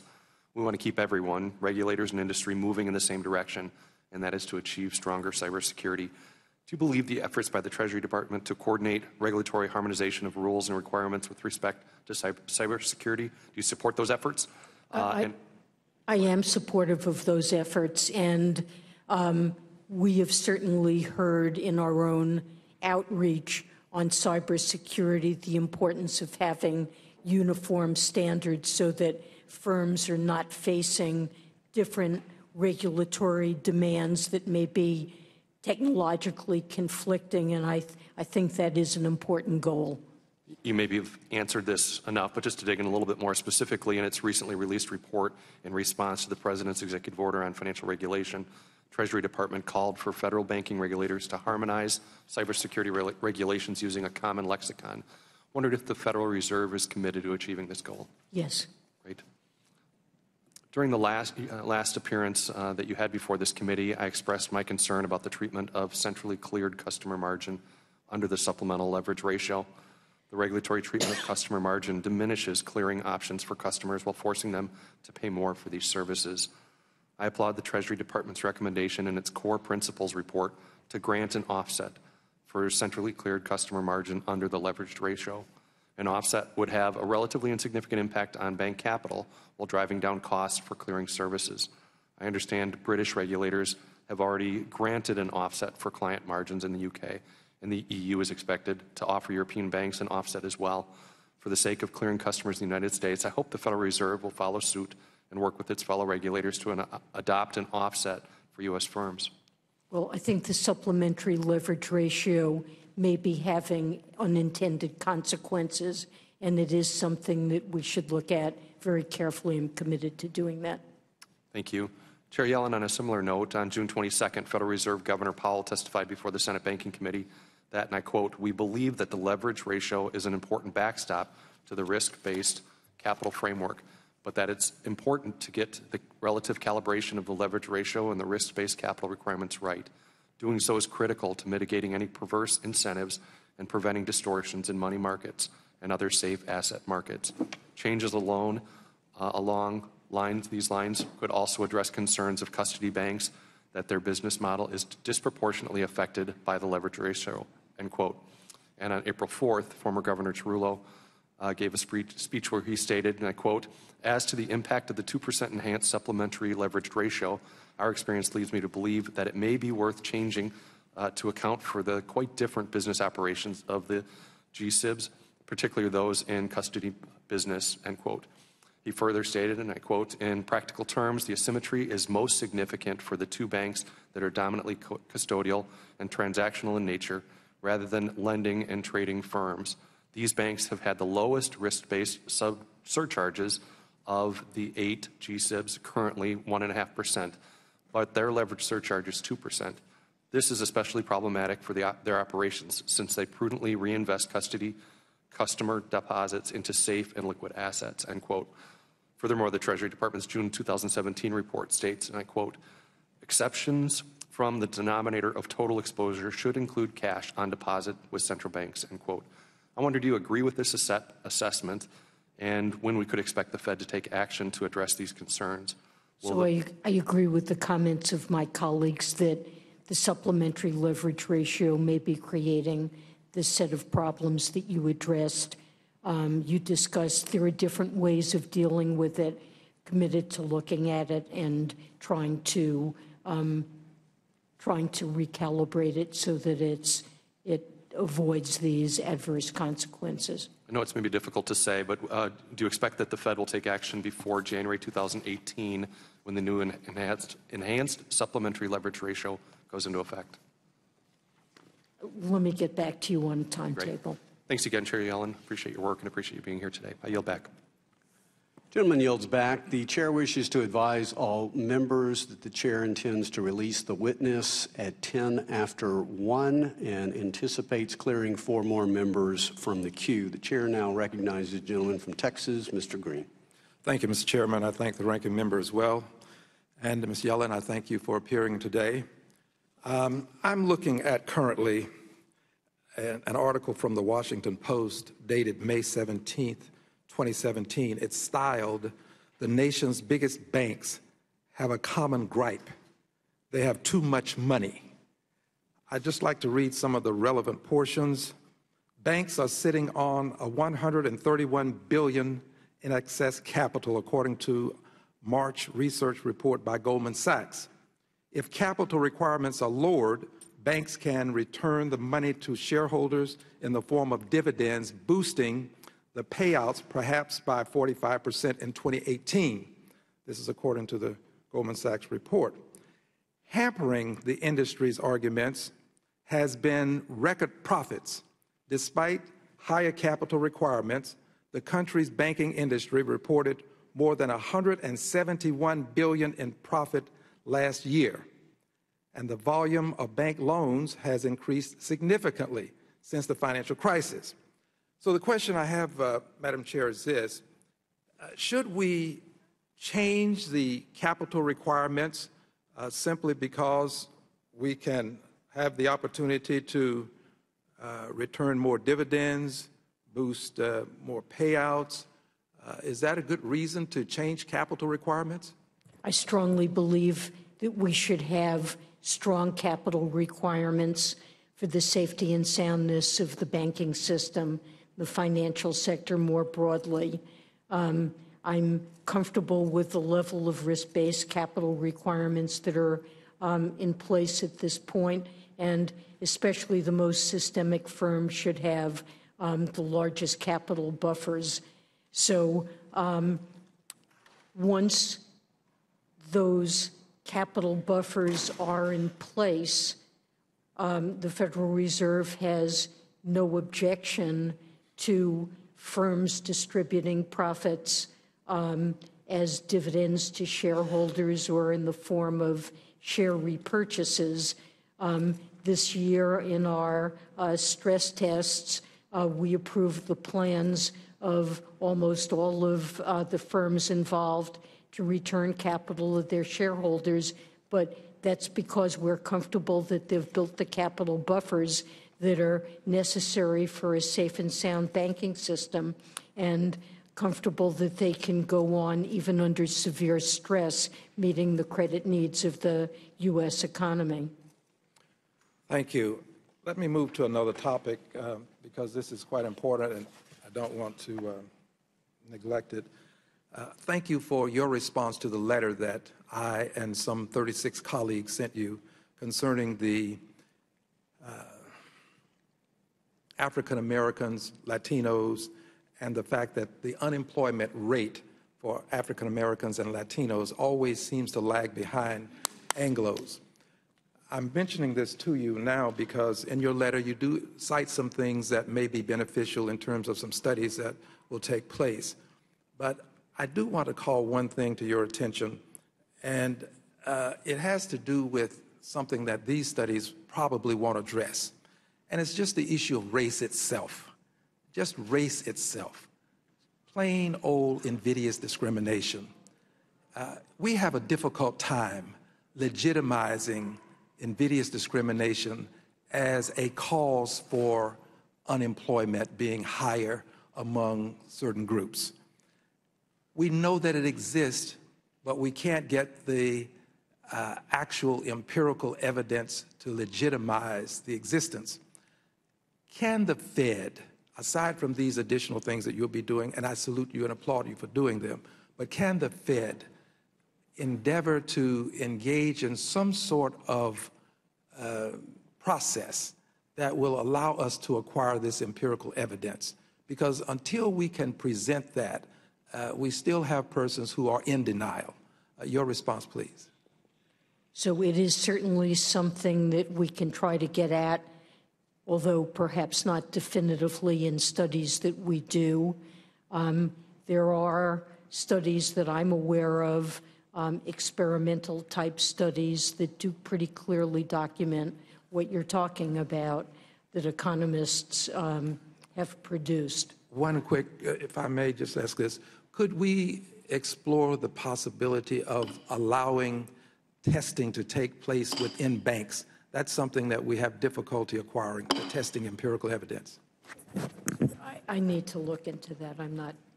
Time of the gentleman has expired. The chair now recognizes the gentleman from North Carolina, Mr. Pittenger. Thank you, Mr. Chairman. Afternoon, Chair Yellen. Chair Yellen, do you subscribe to the theory that monetary policy can work better if it's independent of politics? Yes, I do. Well, in that light, does your opinion about monetary policy independence also extend to independence from distributional politics? Distributional politics. I think the Fed should be non-political. Yes, ma'am. Well, I've reviewed some of your speeches since last March. I didn't see a lot relative to monetary policy. I did see one speech where you appeared before a community development research conference, and it was a conference on creating, quote, a just economy, and a conference that you also spoke at on women at the Brown University. The monetary policy was mentioned only one time in that speech, and that reference was in context of explaining why monetary policy is poorly equipped to address, quote, pockets of persistently high unemployment. It just appears that these speeches represent efforts to address social issues in a way that establishes the limits of sound monetary policy. Do you also worry that these, in the same way it exposes monetary policy to increased risk from distributional politics? Well, let me say that it's my core responsibility to speak to the American people in a wide range of forums about the conduct of monetary policy in the economy, and I would disagree with your characterization of my presentations. In March, I gave an important speech in Chicago on monetary policy. I've had two press conferences after the March and June meetings. I recently gave remarks in London bearing on the U.S. economy and monetary policy. And if you go back a little longer to January, you'll see many speeches to many different audiences at many levels, as well as testimony. Yes, ma'am. I was just looking at the topics relative to the two speeches at Brown University and at this. So let me just say that the Federal Reserve has other responsibilities, and in particular, we have extensive programs in community development that are related to our CRA. I spoke at a conference relating to community development that was run by the Board of Governors. Reclaiming my time, entirely if you don't mind. Appropriate. I think I made my point that those particular ones were political. Paul Kupiec, a resident scholar at the American Enterprise Institute, has stated that, quote, supervision and regulation are now so intrusive that it is not a stretch to say that the largest financial institutions are being run by the Fed. Do you agree with that assessment? No, I don't. Well, do you believe it's appropriate for the Federal Reserve to engage in specific firm risk management by influencing corporate governance structures across any industry? I do believe it's appropriate for the Fed to ensure that there's sound corporate governance in major financial institutions. And we saw what happens when that's not the case. That was part of how we ended up with the financial crisis. So you believe that we needed more government intrusion and more government management than that would have salvaged the problem? I believe that we should ensure that... you don't believe that the government itself played a direct role in the financial collapse that we had in terms of forcing financial institutions to make loans to people who weren't even creditworthy? I don't believe that was the main cause of the financial crisis. Well, many of us disagree with that. Chair Yellen, do you believe that the Federal Reserve has the ability and the authority to usurp or preempt state corporate law? So I'm not sure what you have in mind there, and I'm not going to give a simple yes or no. Well, are you aware that companies that are incorporated in each state are subject to that state's corporate law requirements, including the fiduciary duties and obligations imposed upon the directors of a company's board? Okay. Well, do you believe that you have the ability then to usurp the laws? We're not usurping the laws. We're making sure that companies operate in a safe and sound fashion and that their boards of directors. If the state has laws relative to those corporate boards, do you believe that you have the authority to usurp those laws? Well, Congress has passed laws that place obligations on us to supervise these financial institutions. My time has run out. Thank you. Time of the gentleman has expired. The chair now yields to the gentleman recognized, the gentleman from Arkansas, Mr. Hill. Thank the chairman and Chair Yellen. It's nice to see you here and looking fit and rested from all your travels. Thanks for your perseverance in front of us. We've talked before about monetary policy, and I haven't been a fan as a banker before I was in Congress of going beyond the Fed's initial interest rate policies. I felt like QE 1, 2, and 3 didn't produce the GDP effects or the job increases that perhaps Fed policymakers at the time thought. And I've also been concerned that as we go back and look backwards now since 2008, that Fed officials really have always been a little reluctant to talk about some of the unintended consequences of that, such as distorting the price mechanism in our economy, depressing cap rates for commercial real estate, or running up equity prices, which I think are a result when you have that we've flooded from QE2 into our economy, affecting price earnings multiples, et cetera. But today I haven't heard any discussion about, we've talked about the balance sheet, we've talked about setting interest rates, but I want to talk a little bit about the money multiplier aspect in your toolbox. You know, we've flooded the system with reserves, but we have a money multiplier that's down at Eccles rates, 1930s type rates. And I guess my view is, shouldn't you lower the rate of interest paid on banks on excess reserves as you're raising rates and planning this very thoughtful, careful shrinkage of the Fed's balance sheet? Well, the interest rate we pay on excess reserves is our key tool to adjust the general level of short-term interest rates in the economy.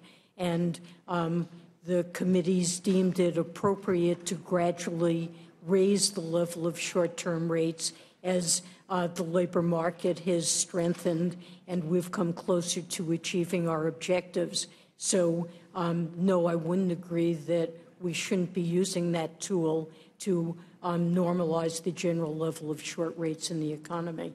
The rates on excess reserves. That is our key tool that we use to adjust how do we get the money? How do we get the money multiplier to increase then? Well, I guess I don't look at the impact of monetary policy on the economy through the money multiplier. I think. What do you think accounts for it being at 1930s levels when we've advanced reserves into the system as mightily as we have over the last 8 years? Well, we had a highly depressed economy where interest rates fell close to zero, and banks were willing to hold on to excess reserves given. But my colleagues on the other side say that.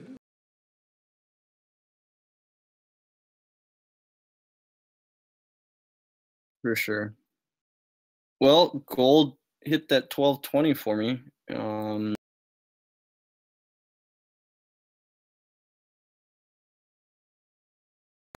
Move up here with conviction. Like, this is a bullish pattern. And it's at the end of the pattern, and it's done what I wanted it to do, but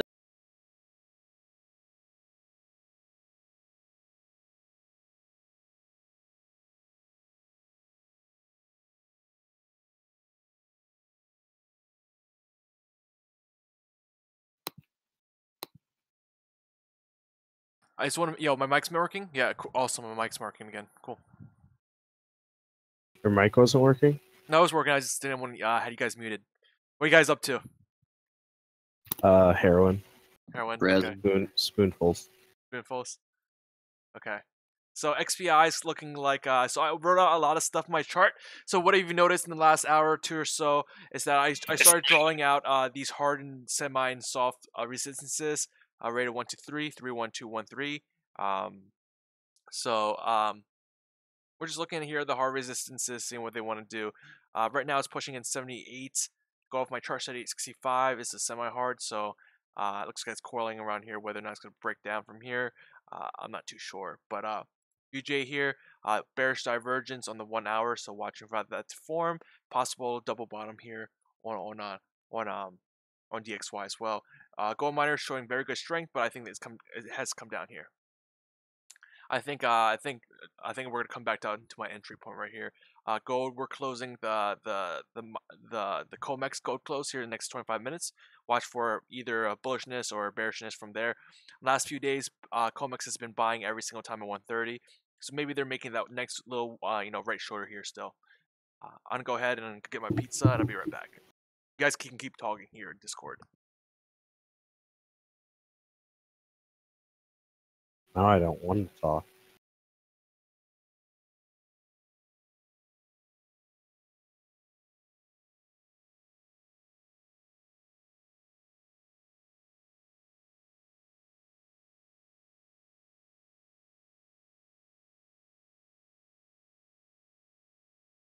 All right, I have counter trades in place in case my current trades go totally south. in more than just a ranging way, but a trending way.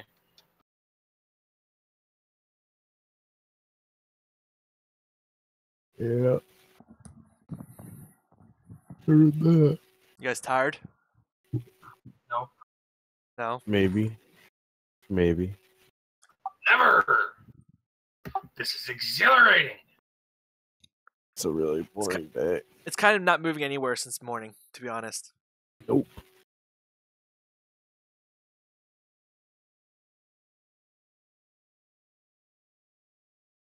I have open trades, I have alarms, I have pending trades. Everything is set.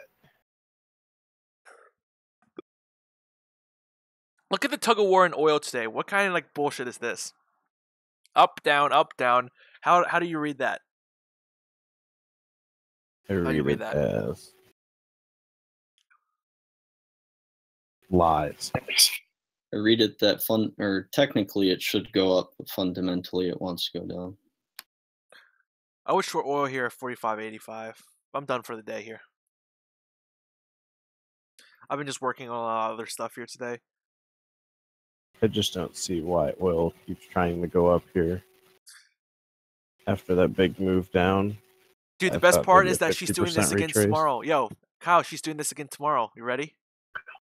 Yeah, this is gonna be great. Yeah, I'll fucking I won't be here. But right so. now it's Congress. Tomorrow's Senate, I think, or something like that. It's something along those lines. Uh-oh. More likely to be a softball session. She makes my life a little bit more boring. Yeah. But I would definitely still eat fucking Cheerios out of her belly button. Still would do it. As long as the market goes my way. That's what she wants. Stop. Ben, looks like it was a stop loss tickle. Oil looks like it just tickled stop losses above the 50%, and then it's now coming back down.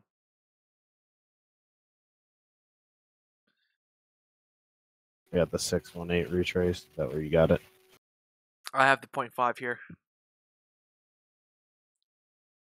Let me look. And the 200 EMA on the 4-hour as well.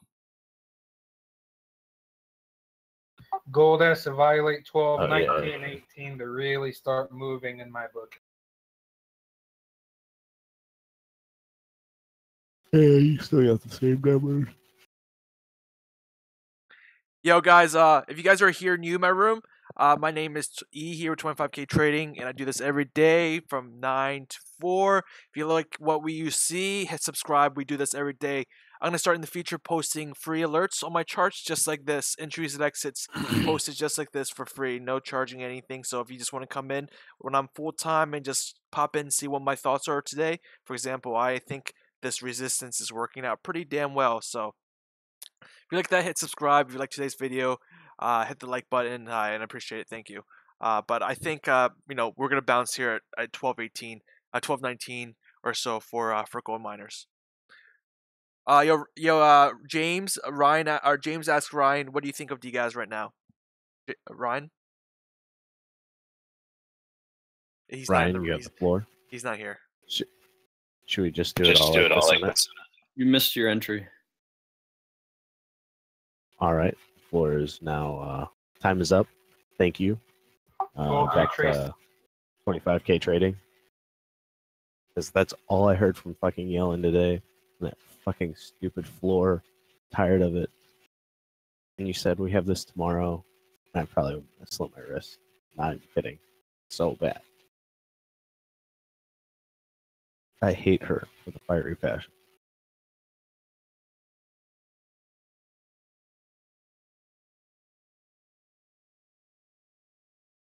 Well, if you're going to take a SPY short, probably right now is the time.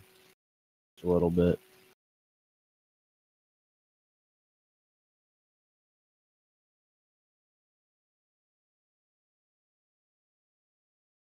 You will wait a little bit. Probably take it.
Ooh, oil's coming down here. Oil is coming down here.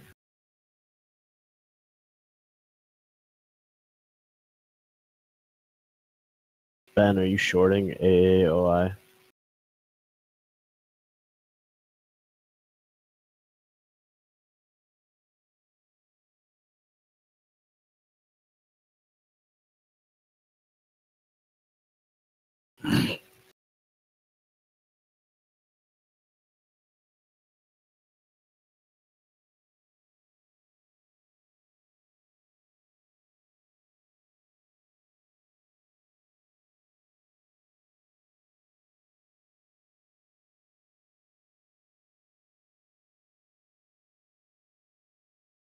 Alright, let's see. Turn up game.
You guys see that?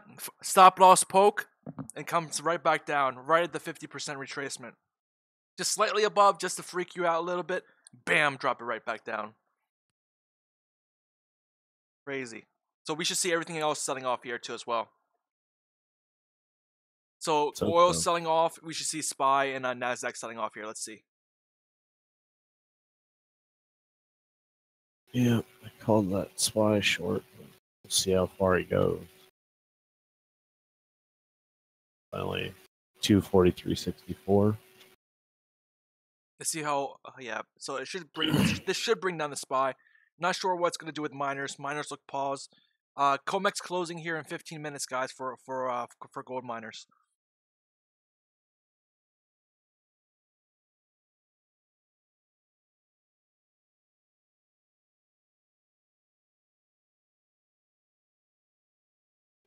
Shorted biotech.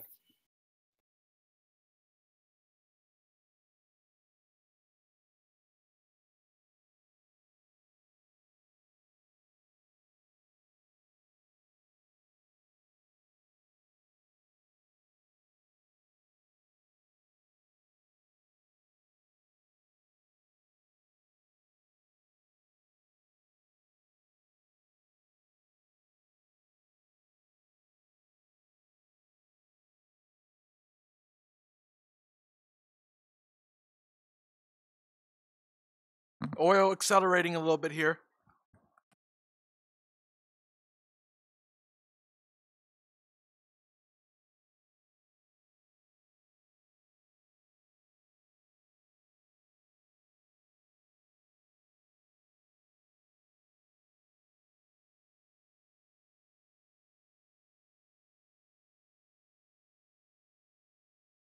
You think it comes back down to this bottom of the move? From that very bottom move? Let's see what happens at 2:30. Why, what's it, 230?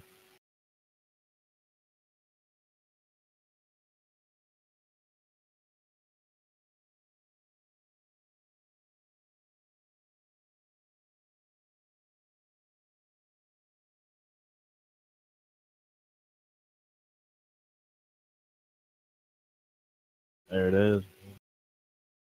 Gold's starting to come back up here.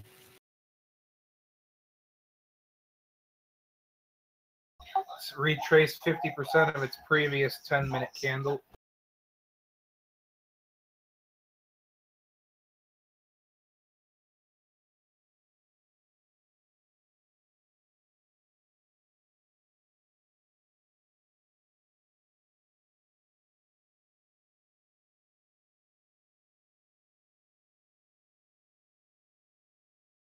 Guys, this pizza I made is beast. Let me just say that. I haven't been talking because I've been eating the shit out of this pizza. It's been so good. Yeah, it's probably like anchovy pizza. No, it's just pepperoni pizza, but I made it myself, so it tastes better that way. What kind of pepperonis? Turkey. Gross. Yum. Little baby pepperonis are the best. Yep. The Hemel or whatever the hell it's called. I don't know. I'll call them baby. Well, no, the brand.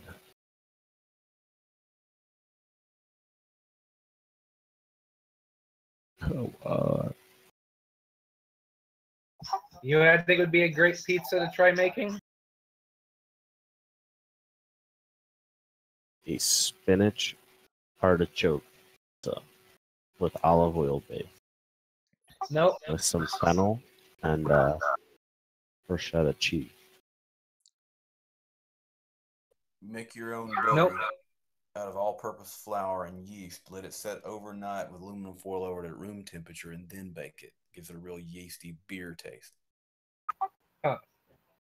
Or maybe the really thin pizza with a light sauce with a lot of New York flop and great grease rundown. Here's I think it would be a good one: a thick crust bottom, then a cheese layer, then a thin crust layer, then another cheese layer, and then a pepperoni and maybe one other meat layer, and then a final cheese layer. So like a Chicago, no sauce. No sauce. Yeah. Oh yeah, there's a sauce layer. I forgot it's somewhere in there. It's below It's on the top. Put it on the top. On the bottom. Yo, Brad. Are you going to cook all the crusts separately and then put them all together, or try to cook them all at once? Wait, guys. Try to cook them all at once. Construct the layers. I have a question about this analysis. So is the sauce beneath the pepperonis? I thought it was about a chart. And then he comes up with this pizza. Okay, go ahead. Sorry. Is the sauce beneath the pepperoni layer or the cheese layer above the second bread layer? Thick crust, sauce, cheese, thin crust, cheese, meat, cheese. There. Whoa. I think you'd have to make your crust separately, man, because if you didn't, it's not going to get the dough's going to be not going to get done. Yeah, but you might get two different textures there. That'd be pretty nifty. You definitely can't get a Look, I'm thin not crust. pizza. Unless you make the crust separately, you can't get a thin crust in the middle, man, because it wouldn't come out that way. All right, I have an idea. Instead of using a crust, we use a taco flat wrap, soft wrap. Ooh, like a mission shell? Tortilla. Yo, XBI is coming down, guys. You guys get in Lab D? Yeah, but I'm way too high with Lab D. I sold my Lab U. And a terrible entry. Come on, UJ, drop. Come on, yo, biotech is dropping here, guys. So we're coming back in the money here for. I'm sure XBI is gonna fade the whole gains. Let's do it, baby. Look at that. SPY's coming down like I just said. I short oil? No, I didn't short oil. I'm holding on my stuff. You bought Lab D instead? That's good. Nice. Lab D was hovering near this resistance the whole day, so that's why I started writing this. So let's look at a chart. What time? It stopped at 78.65. Look at 78.65. That's the number 2. What is the number 2? That's a semi-hard resistance. Yeah. So it got rejected by the semi-hard resistance plus the downtrend line. Did you see Ryan's chart? No, I didn't. Here, I'll repost it. He had a good chart, but literally it's following it perfectly, in my opinion. So he said we were on D wave. No. He's predicting them to come back down on this descending triangle. Based on this in bearish divergence. Yo. I see it. So yeah, I was like, I think he got in Lab D. So good for him. Yeah, but Lab D, yeah. So I'm holding the Lab D. That's going to be a swing position. I really don't care where it is. It's probably back. Let's see what's that right now. What's the other screen? 659. 659, yep. So it's pretty much just a few penny ticks away. Really not worried about that. I'm just trying to make sure my JNUG doesn't blow up here in the second half of the day. Because that's what JNUG likes to do. It usually goes up big or goes down big, and then it self-destructs in the opposite direction the second half of the day. So, see what happens here.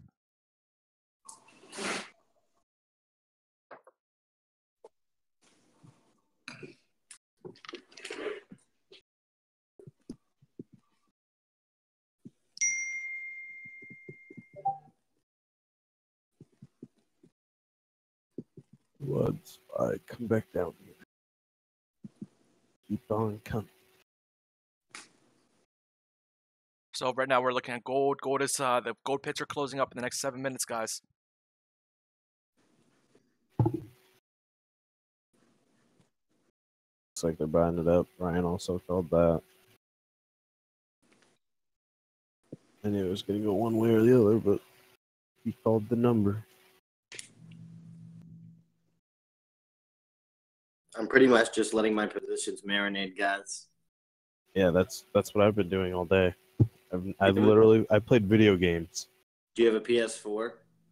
No, I got a Xbox, but I was playing a Proving Grounds game. Dude, I'm trying to play It's only Monopoly. for computer, but that shit's fucking awesome. I'm trying to play some Monopoly, man. Yo, Monopoly's top 10 downloaded games on Apple Store. Dude, Why do I know that? I saw the Apple shit yesterday. Yo, is anybody down to download it and play with me on my iPad, or they have an iPad or some type of? Sorry, Frank, we don't play games here. We're grown-ass men. I'm just kidding. Yeah, I bet you are in your underwear or naked, picking your nose, scratching your ass, Scratching eating my ass. pizza, letting the sauce drip down your chest. Do you think that the Mayor Barack guy, the other guy who streams live on YouTube, do you think he's like naked right now trading his chair? I hope so. Probably with a mouthful of Cheetos. Mouthful of Cheetos, yeah. That'd be funny. I get up, I comb my hair, I wash my face, I take a shower every day before I trade. Psych! Yeah, that would be no fun. That's why you trade is because you can have nothing on and, pick at your ass. Part of what motivates me to become rich is the poor economic and physical condition I'm currently in. Yeah. Well, I mean, obviously, I've got more money than most people, especially the people that I work with. And they're like, Wow, why do you dress like way that? to brag there, dude. No. I'm just kidding. No, I'm okay. kidding. Here, Dude, if you bartend, everyone spends their money on fucking drinks. It's just stupid. They put it all back into the fucking bar. Yeah, they love. I'm over here like I've saved my money. I build my money. I have invested my money for my money to make more money. They're literally sitting there and they're like, oh, well, how do you have this nice car? How do you have this? How do you fucking buy hotel rooms that are $700 a night? Like, well, Tell them it's like, you save money, man. I try and tell you guys, but they won't. And you're just sitting there and they look at you and they're like, well, then why do you dress like a slob? It's like, well, because I really don't give a fuck. Like, just tell them that you did it by playing games on your off time. They'll be interested then to learn how. Yeah, really. Dude, I'll sit there and wear like gym shorts and a white t-shirt. And, Pop in like, the socks, good. boys. Pop in the socks, and it's not me pitching a tent.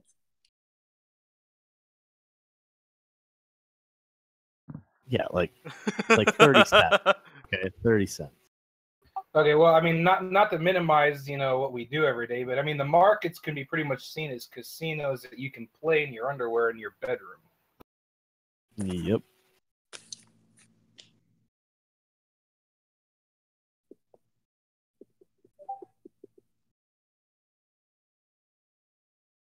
Frank, did you catch that bottom?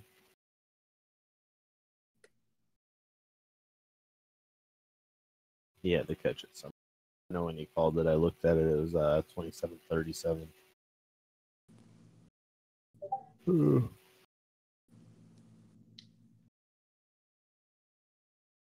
You kidding me, Spy? Really want to turn up here?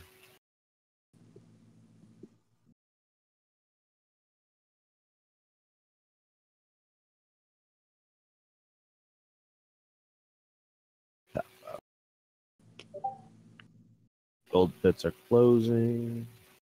Doing looks like buying with no conviction. Hopefully UJ will drop down some more here and obey the top of its shorter term channel I'm looking at.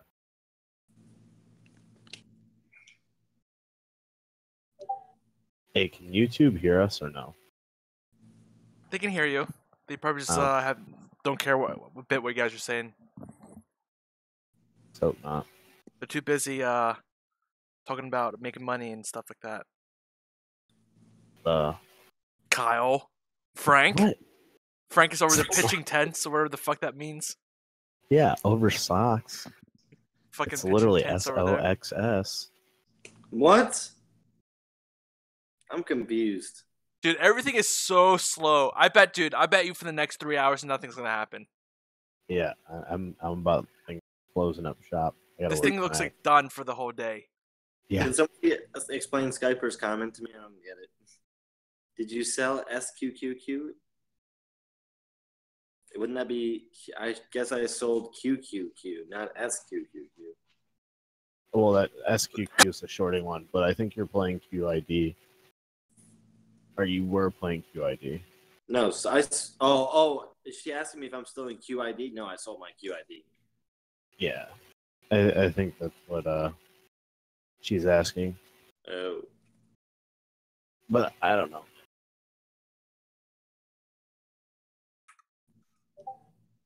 You know what? I really do. Even oil's Yeah, pitching do it, as Ben. well. Do it, Ben.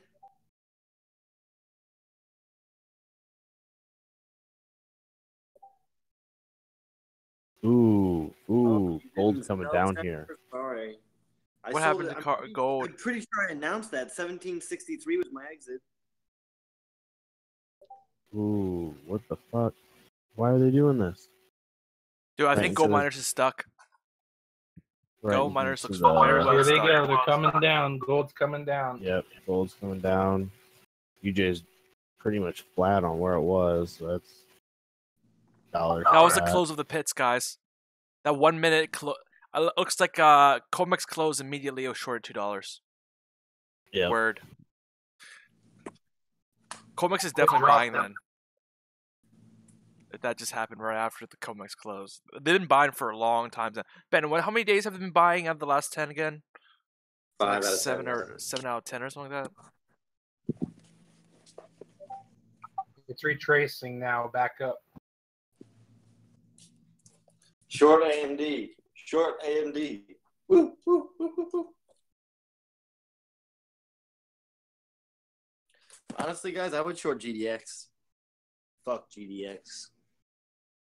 I'm holding my dust till the end of time. Till dust shall return. To dust. I'm holding my dust until it turns to dust from decay. Yeah, I'll bury you with your shares, man. So oil's doing a little jig. Oil looks untradeable at this point. I'm not gonna lie. Even though the short you should have already taken profit on that shorts, this looks untradeable from now on because now it has a higher high and has a lower low. What the fuck? How do you trade this? How do you trade it? How do you trade Take this? a side and let it ride. How the fuck do you trade this, guys? Go home, Oil. You're drunk. No direction yet. Higher highs, lower lows, and now we're just flatlining in the middle here. But we are under hard resistance, 45.80. That is true though. Oh, you know what? I'm gonna set some stop losses and then I'm out of here, guys. All right. I think this shit's going flat. I gotta work tonight. Fuck this. You got work tonight? Yeah, this dandy 25-cent wing night, man. Ooh, ooh. Hate wing ding.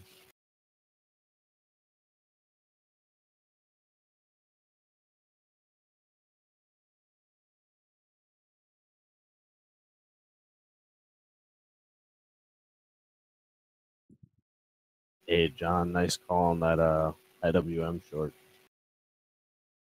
Hopefully you got out at that bottom there. 41 area.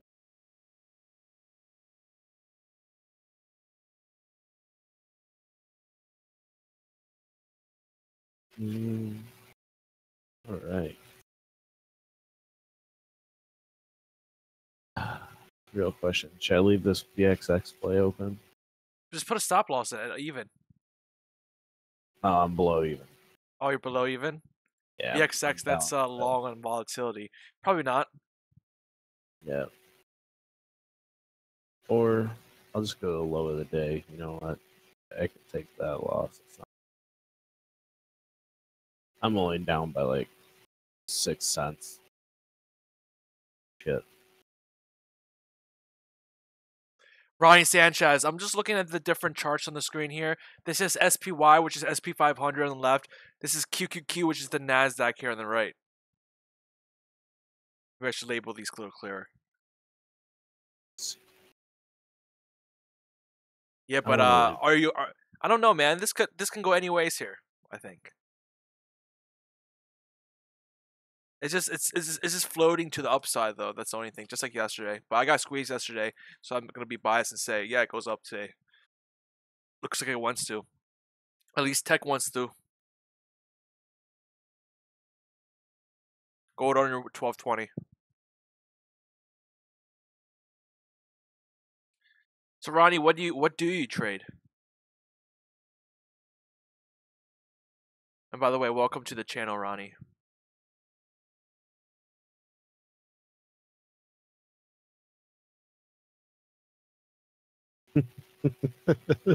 Are you still on here? I thought you were gonna go sleep or something.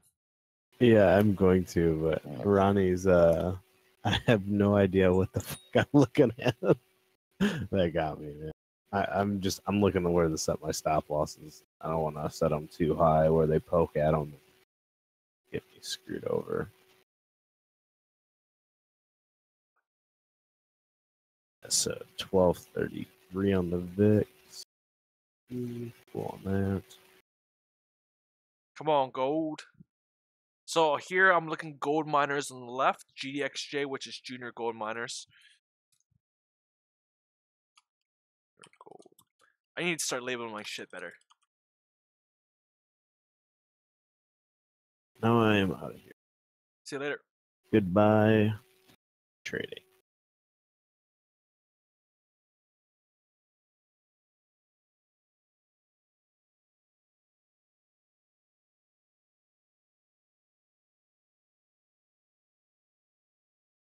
So we're looking at gold on the right, and gold miners on the left.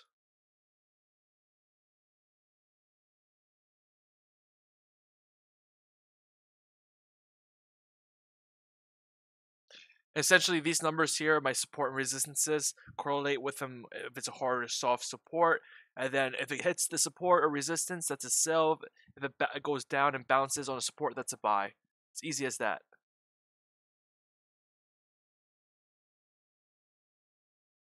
It's easy as that.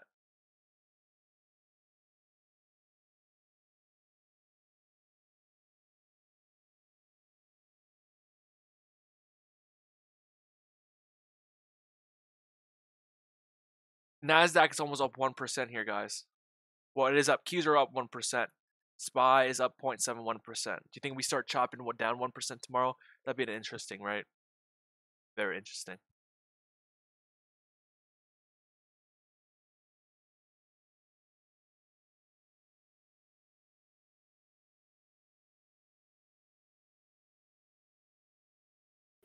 I think there's just bulls waiting in the wings here for gold.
So equities are slowly floating upwards.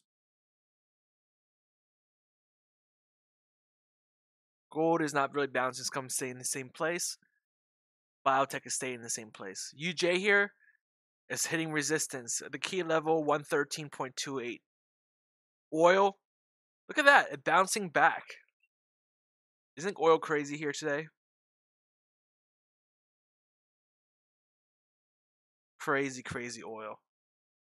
No, remember how I said that if you take the profits on the short side for oil because this thing is megaphoning out higher highs, lower lows. There's a crazy, crazy pattern, crazy trade.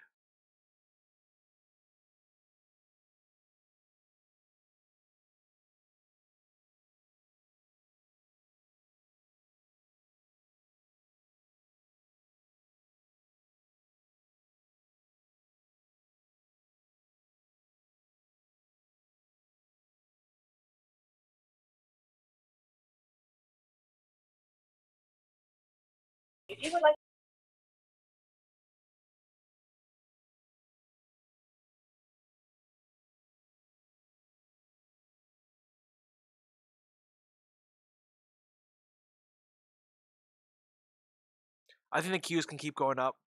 I have this circle drawn. I think it goes to 140, 138, 141. Just below 141 here. It might be hitting a top though now, Qs. Maybe in a little bit, but I think Qs still has a little bit of room to go up.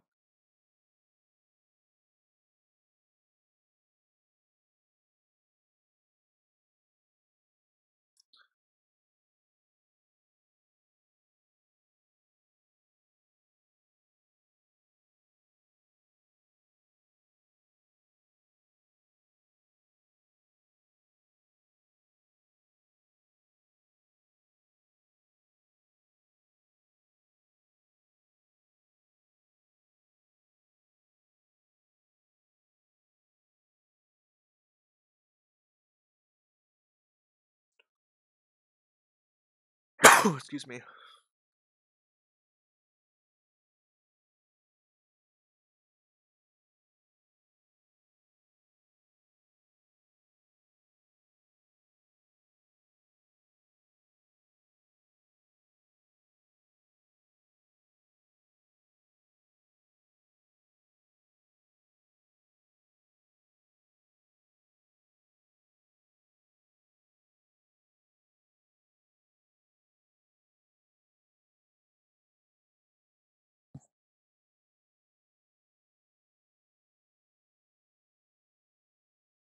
Gold is melting down, but looks like that gold miners is still staying pretty strong. You guys see that? I do. Still relatively strong gold miners, even with gold breaking down just a few dollars here. We almost broke 1230 here. Isn't that crazy? We almost broke 1223. It's just raging $3 here. Maybe that's why.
My email's down right now because of the net neutrality thing. Because I use a secure using encrypted emails. Let me see if I can log in right here and send you it right now.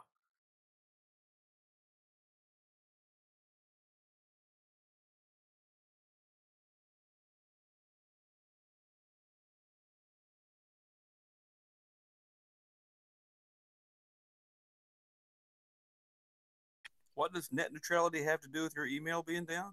They're like protesting it, so they're like slowing down the servers.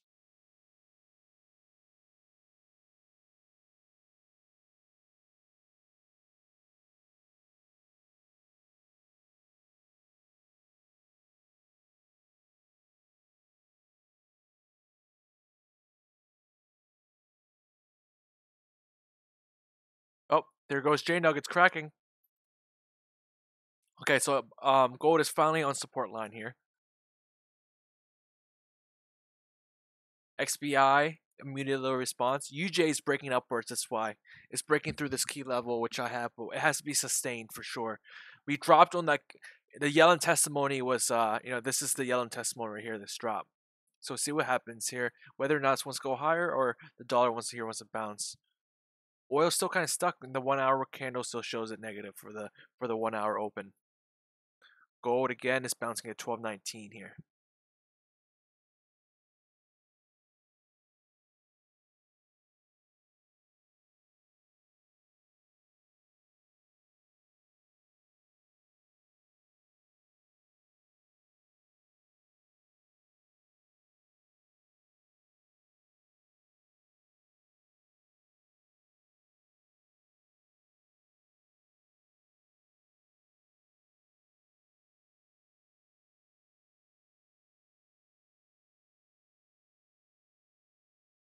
Miner's going back to support. It's a weak support. That's why I'm looking at this. I think it's a weak support. It might break. So if you guys got that J Dust, I'm glad that worked out for you guys. But right now we're kind of still going sideways trend. Gold's dropping again a bit. It has to hold this 12.19. 12.19 should this price right now for gold should be its 50% retracement from this morning. We've already touched this line already from this morning's downwards movement. So we gotta see whether or not this time it holds. Again, 12.19 is my CFD, which is pretty much the current price. Sans our additional 15 cents for around 12.19.16. So whatever your GC contract is right now. Yeah, I was down to 12.1880 on my side, and it's coming back up a bit, back up to 12.19. Yeah, PM, where's the minor support? Minor support noted on chart. Please read the chart. Since I won't be here during the day, I can only put my stuff on the chart like this. So I have it all on the chart, and use the just full screen it on your screen.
Catho, by the way, I sent you the invite.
You guys wondering about XPIs? I think XPI is going to go back to 0 today.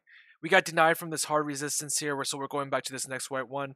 Next white one, 77.70. Hey, guys.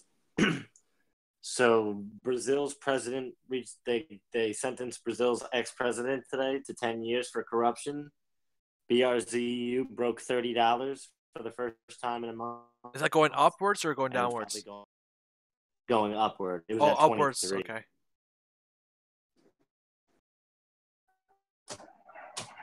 It's up almost 10% today. Crazy, right? Sounds like Brazilian confidence is. I mean, confidence is up in the Brazilian justice system. Funny. I'll be right back. So Bio's doing exactly what I want to do. The new president is pretty dope. So I thought he sucks too. I thought they want to get rid of him too.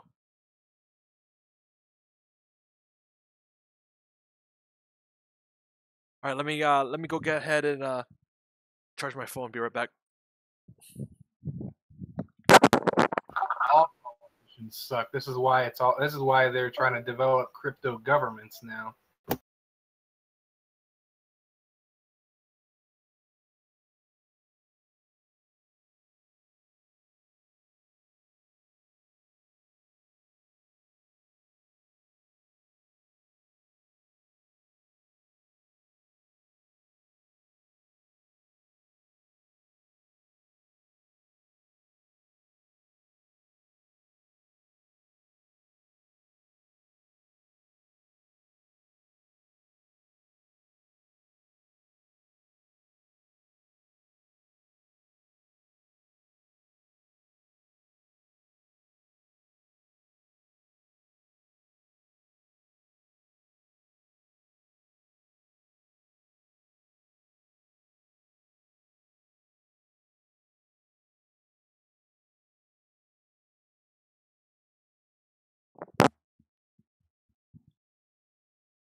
I still think the exact same thing, Ben. I'm not changing my mind. I could be wrong though. I've been wrong plenty of times.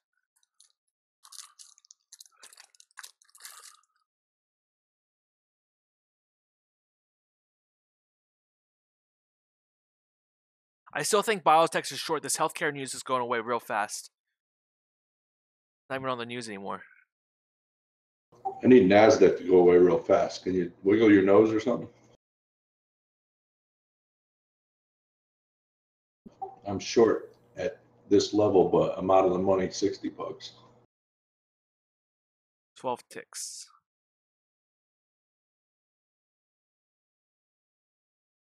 It's above VWAP. It's pushing against resistance. I mean, it's above resistance, but there's a trendline resistance there. SPY is definitely pushing against resistance. XBI looks like it's falling down. UJ tried to break out to the upside. This is my key level listed here, Jerry. 113.23, pretty much. 113.3 looks like it. That's cool. Thanks. If it breaks above there, it's going to go higher. That's what I'm saying. But if it breaks down below there, I think then target should be around 112.4. Okay, cool.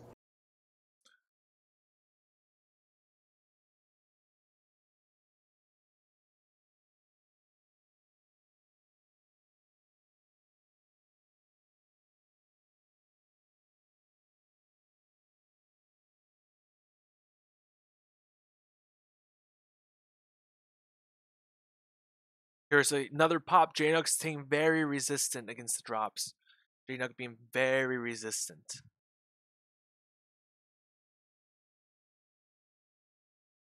Everything's holding out pretty strong today.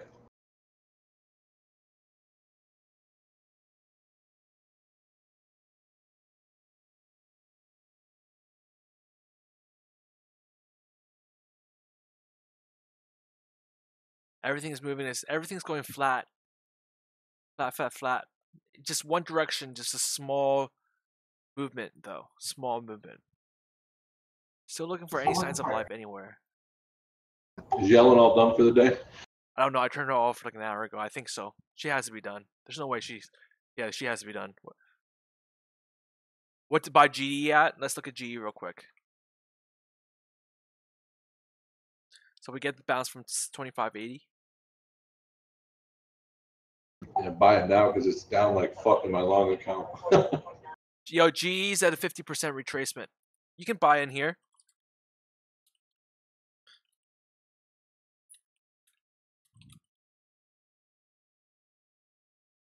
We're at the 50% retracement for GE. Could be a very good entry point. However, if it can't break 27, I think it's going to get rejected off 27. I don't think it's going to go higher than 27. I think if you miss the entry for GE, there's still time to relong it at a lower price. For sure. But it did hit the 50% bounce, which is very positive to see that the technicals do indeed work here, the 50%. So I just had a crazy revelation. Brazil's ex-president, goes to jail for 10 years for corruption. Our president goes to jail for 10 years for corruption. Buddies. What? I'm just saying, that'd be pretty crazy. Our president's never going to go to jail, bro. It's not going to happen. It happened to Brazil. Why not to us? Because Brazil's Brazil. Donald Trump is a clean politician. Plays everything. Because Brazil's president was paying people off to do all kinds of different things. He just said Donald Trump is a clean politician. This guy is on video saying, grab the pussy. But, dude, that's the worst thing he's ever said. That's the worst thing he's ever did. Otherwise, they'll pull more dirt on him, right? They've had plenty of time to find more dirt, but that's the worst he said. Yeah, that's pretty good. That's pretty good. I've said worse things. I mean, I've said worse things, but... Like, I don't you know, when they have those commercials with the cancer kids, and they're like, cancer kids are dying, please donate money. I don't donate. See? Yeah, I know what you mean. Also nice to know he's actually a man and not a, a wet noodle pleaser. See, I'm pretty sure my comment was worse than the other comment. Maybe not, but I don't know. I feel like this is a very ethnic food lunch for Ben. Just chopped green peppers with fucking bread. What weird with corn? And I don't even know. Is that a yam or a sweet potato? That's a yam. He's got a yam. What is those meat shrapnels? I don't even know what that is. It's like a cheesesteak without the cheese nor the steak or nor the bun. And then what's in that bowl behind there? That's butter. That has to be butter. That's butter. No, it's not. It's for the corn. It's not butter. It's not butter, dude. What are you? Quite the lunch. Guys? Ben, can we get a synopsis, please, of your lunch here?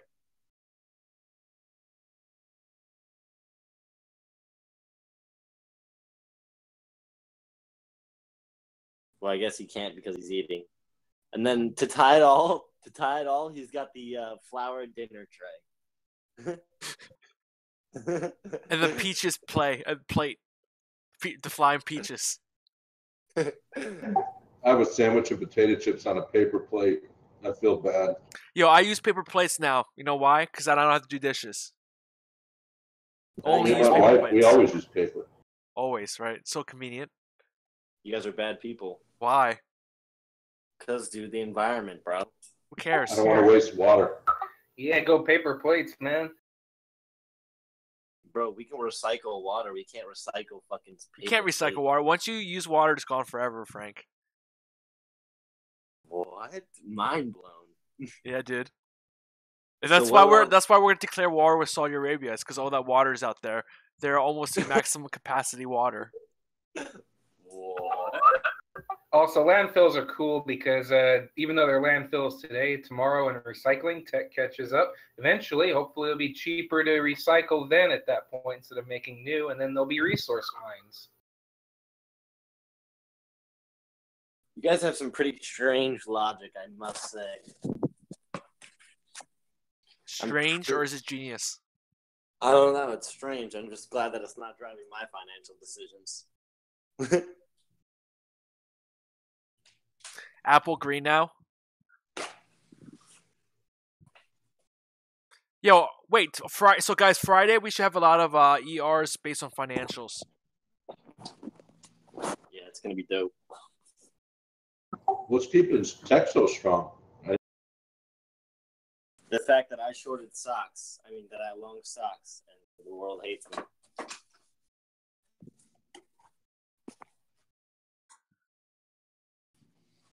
I can't believe nobody in here has a PS4. That sucks. Who am I going to play Monopoly with? I have no friends. You have no friends? Not really. And what are we? Sides of beef to you? That's what I'm saying. Are you guys playing Monopoly or what? I don't even know what a PS4 is. Gaming device? I got things on my list well before a PS4 that I would buy.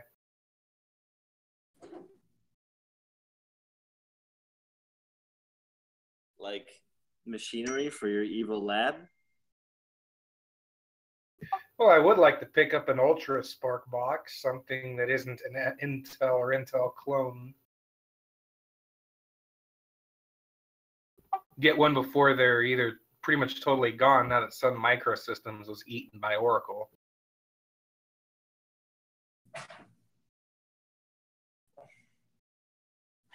NASDAQ is breaking my balls. I hope it comes down after hours. Well, maybe your balls deserve to be broken, Jerry. Obviously. Your ex-girlfriend might feel that way. Oh, they all do. Wives and girlfriends. You have multiple ex-wives? I got a lot of extras in my skeleton closet. I'm starting to draw correlations between professional day traders now and basically the amount of ex-wives they have. I'm finding the average to be between 3 and 5, so 4. Yeah, I'm at 4. Jesus. Talk about risk taking. You only live once, baby. If it's fucked up, I'm out. That's a lot of Gets fucked good. up. You know Up them out. you cut your losses quick. That's good. Just like a fucking trade, baby. Yeah, but if you put the ring on it, then you're immediately taking a 50% loss, are you not? Yeah, I have a few of those losses too. Yeah, that's if he's lucky. It could get worse from there. That's why I like to, when I financially consult people and I talk to male individuals who are young, the first thing we talk about is protecting assets, and the first thing I talk about is called a prenup. I don't think those things work, do they? What? How well do they work? I hear judges throw them out a whole bunch of times. Dude, no, absolutely not. Absolutely not. You get that shit notarized. There's a copy that sits at City Hall. You declare all of the assets that you have before the relationship took place. That's all. If I have $1 million, I have $1 million. All right, now introduce children. What happens to your prenup? Well, children's complex things because you would essentially have to compensate the person who's not taking the children monetarily for emotional distress. And unless you can prove that the other person is incompetent, which they are. That's part 2 of wealth management. Never have kids. But hold on. But they're going to base that child support on your income, and it's going to basically, in effect, be like an alimony. See, you didn't let me get to the second thing we talked about, and that's children. And the average cost of children has actually risen from $285,000 to $333,000 in just 10 years. Look that up. Someone look it up. I don't trust this shit. My daughter's at, I'm kidding, Frank. my daughter's at Berkeley. I don't have to look it up. That's a third of $1 million per kid. If you have 3 kids, boom, $1 million from 0 to 18.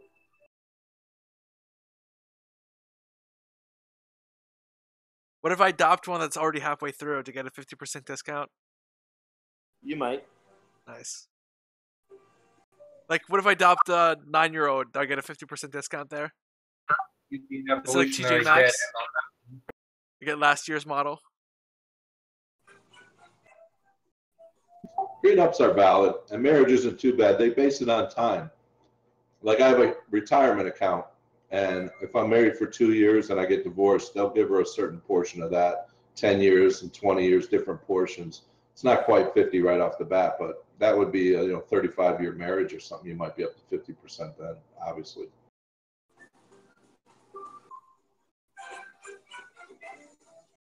I never care about the money though. I just wanted a new hoochie. That hoochie costs you a lot of Nachi.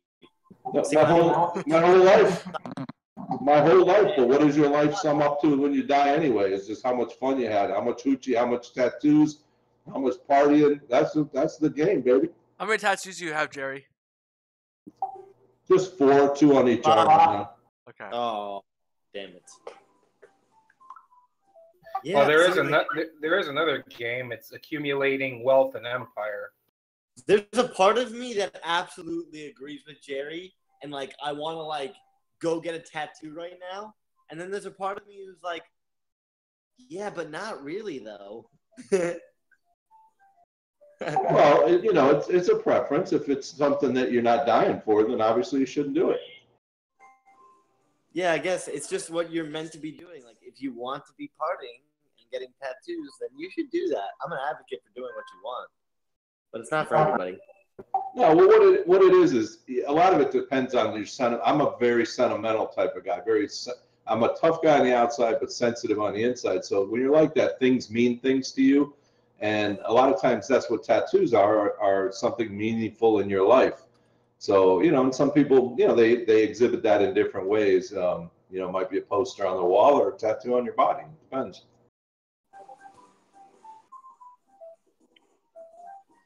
Yeah, I think it also has to do a lot with the environment that you chose to expose yourself to. Hey, sorry to break up this sentimental conversation. Does anybody know a natural gas long stock besides you guys? CHK, baby. I've been saying it all week. Yo, UNG. Yeah, it's too slow. That's not a stock. Oh, wow. You're one of those guys, huh? Well, it's a one-time. It has you want a range. 3x. You want a 3x, right? What about 2x? It has a range of 12 cents today. What about 2x? Yeah, 2x would be fine. Let me Google.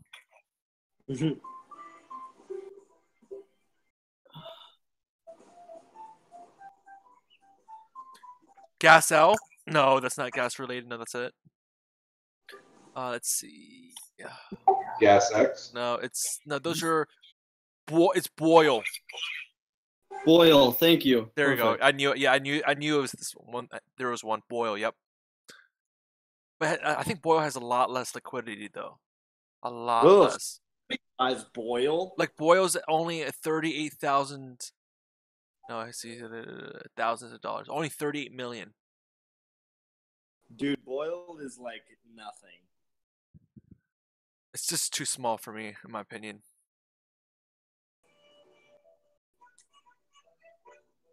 Boyle's 2x though, I think. If natural gas started blowing up, then maybe. What's wrong with you guys? I don't like Boyle that much. Nasty spread. That's not much liquidity there. Can anybody stop semiconductors, please? Thank you. Frank, you're half Jewish, right? You subscribe to the religion at all? Because you guys don't like tattoos. Really? Is that true? Yeah, my wife is Jewish, and you're not even allowed to be buried in a Jewish cemetery if you have no tattoos. piercings. No, I mean don't get me wrong, I want a tattoo. But I just don't want to taint my blood. That's my biggest thing for me. What's blood? I don't want the ink to affect my epidermal layer there. I like it nice and clean. I don't want the ink to like affect my pores there. seep into my skin. I don't want that. I don't know. That's just kind of wimpy.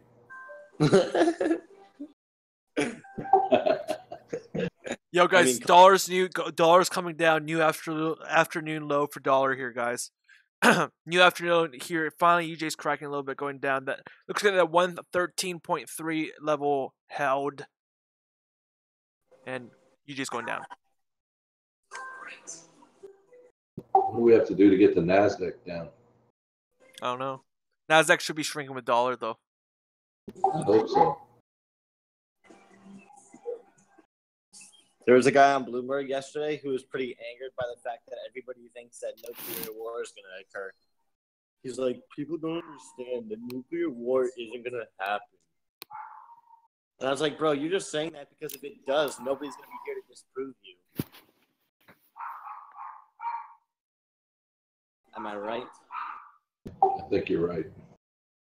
That's what I'm saying. Like, what a douchey thing to say. It's like saying, oh, the end of human race will never happen, bro.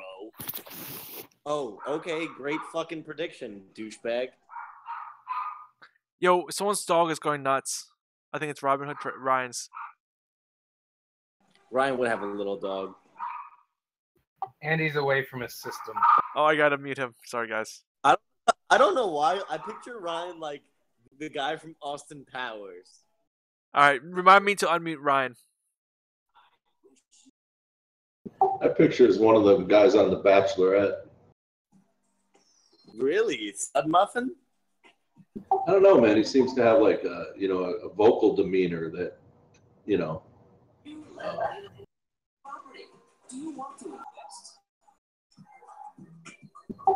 Carnage is our Austin Power. I let him know over private message what happened. Okay.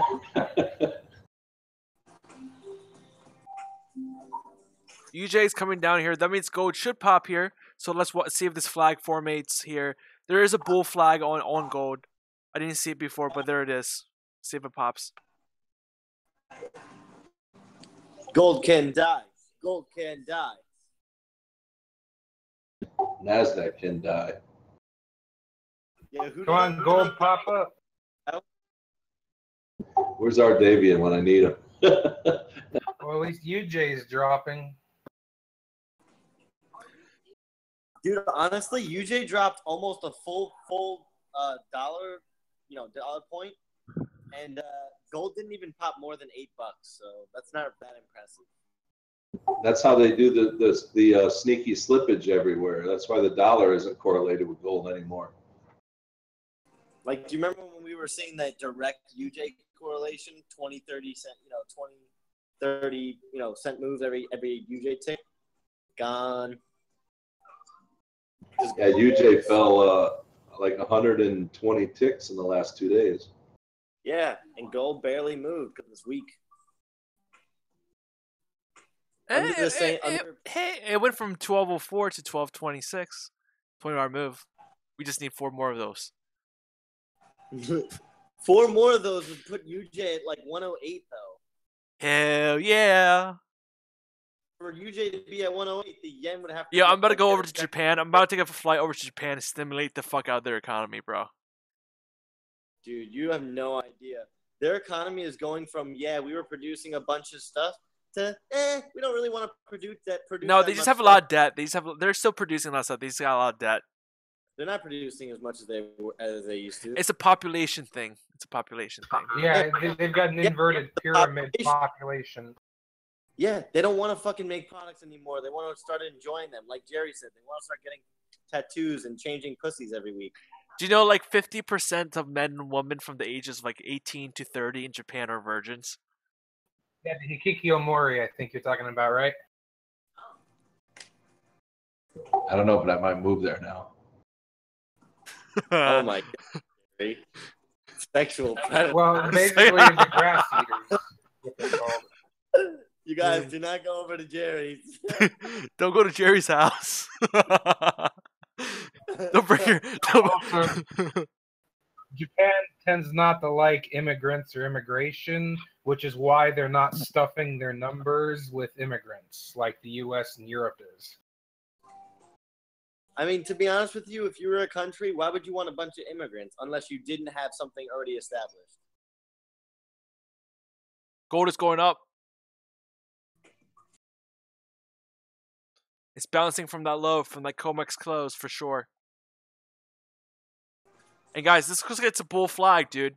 So today's pop looks like it's a bull flag. We might, if we break out of, if we go higher than 1720 in JNUG, we're going higher. Again, we get a new high, we get a higher high from here. I think we're going higher than that resistance. We pushed against that resistance 4 times here today. 1, 2, 3, 4. Yes.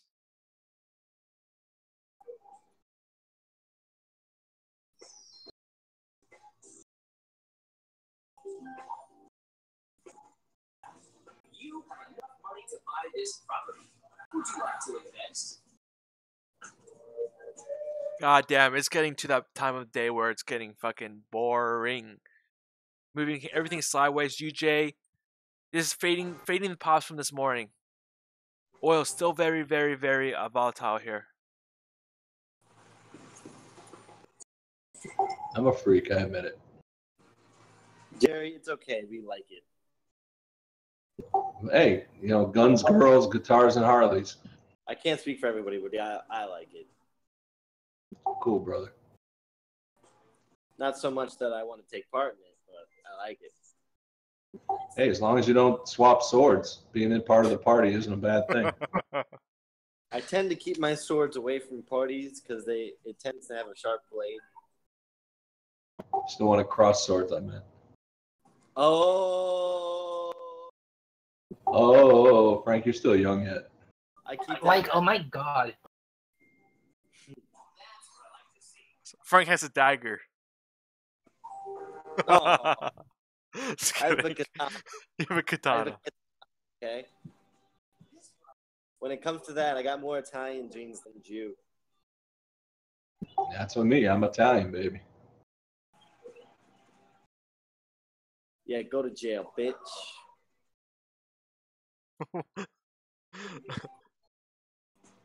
I'm slapping some kids in Monopoly right now. You're beating down some kids in Monopoly? Sounds great. Sounds fun. Some young kids. They don't know the advantage of owning so much property I do. They're going for the railroads instead. They're buying the utilities. Yeah, they're buying utilities. I think I read somewhere that like 80% of people don't play Monopoly right because they figure that the parents figure that they know the rules from when they were kids, and actually they played it wrong then, and they keep teaching their children wrong rules. Dude, let me explain to you the entire concept of Monopoly. It's to hedge the amount of money that you have in your hand and at play at all times to basically a better ratio than the other opponents. That's it. It's a combination of having enough things to mortgage, having enough free cash to land on anything, and just that, and having enough properties. And luck. Obviously, you need luck. This property is for sale. Yeah.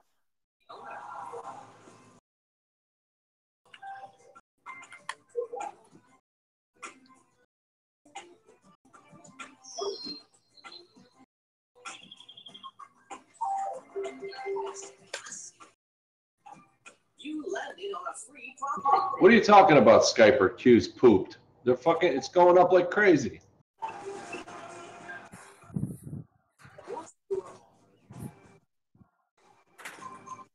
Wait, the Trumps filed impeachment on Trump?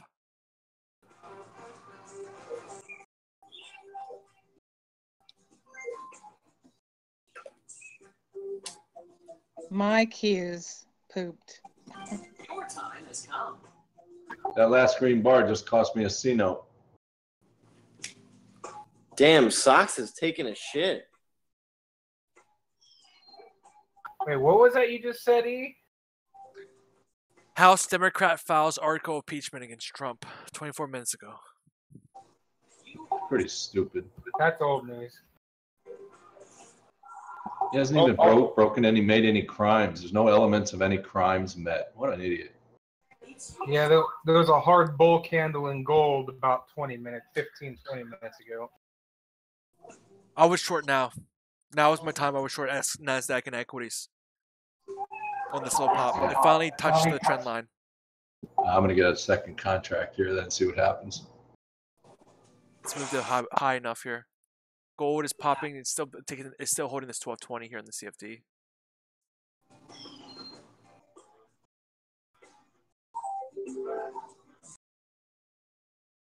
You can't buy this property. Is there another way to get it? Gold is pop, lock, and dropping. I need a shooting fucking star on Qs. So if we break above this level here that we'll push it against, and we go up higher, we're gonna make a new high. We're making all-time high, I think. So if we get suppressed down here, I don't think it's gonna make the new high. But if definitely we make a new high here, breakout here, it's gonna make a new high. Someone keeps on calling me. Be right back. What was he talking about? New high what? NASDAQ?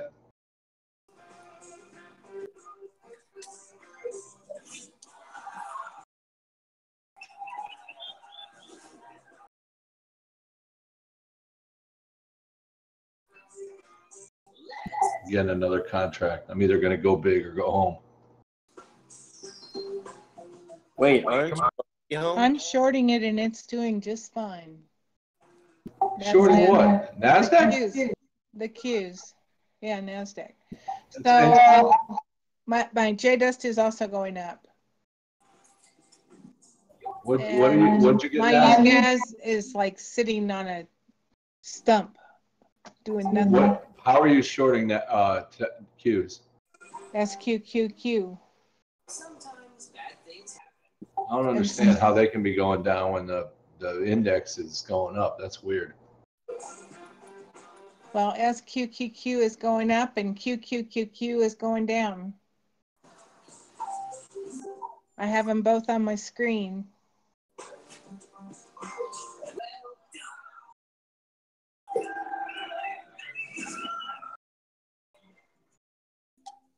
It's your turn.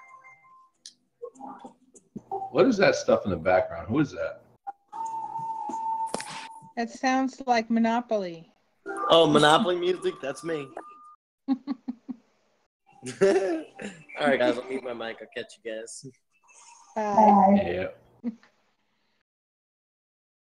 He needs a push to talk. Active shooter at Washington State Capitol building. Well, that's not good. Let's see.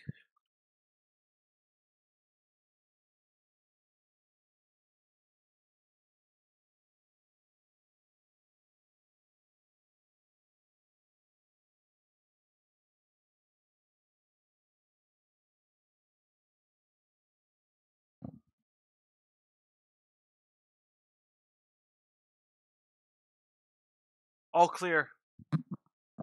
It's all clear.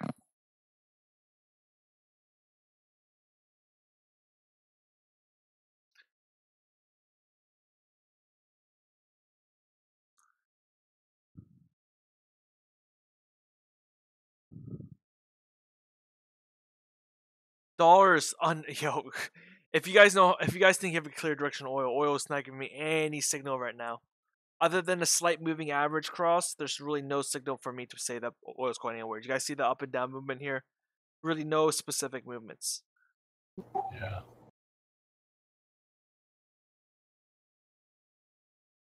And then we have the SPY QQQ pop up. I think that pop was a good place to take a short, I think.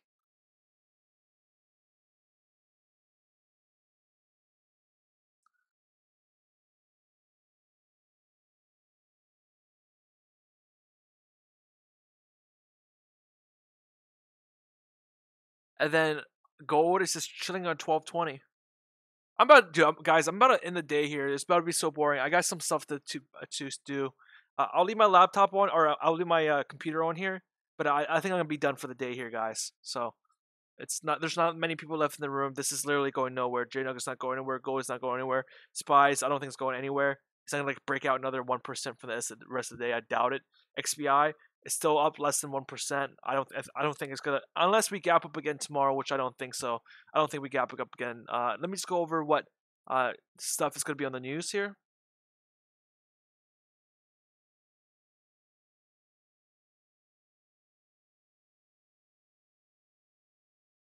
Yeah, I got some packing stuff to do, so I gotta take care of that.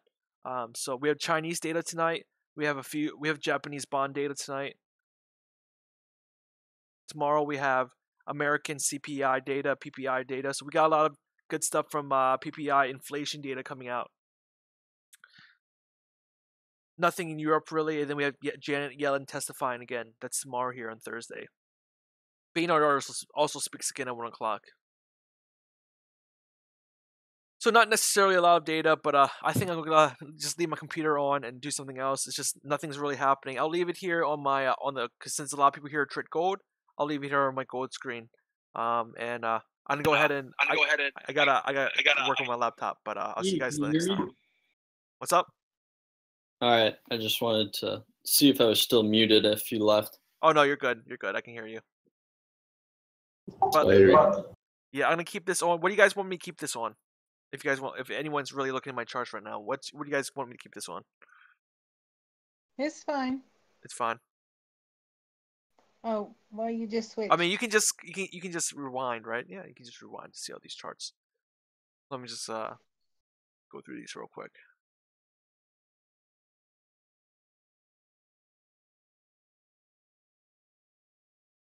So I'll see you guys tomorrow. I'm gonna leave this stuff on. I got a lot of stuff to do over here. Just a lot of busy work. Sorry about it, guys. Peace. Right here.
I don't know, Skyper. These cues aren't looking good for us here.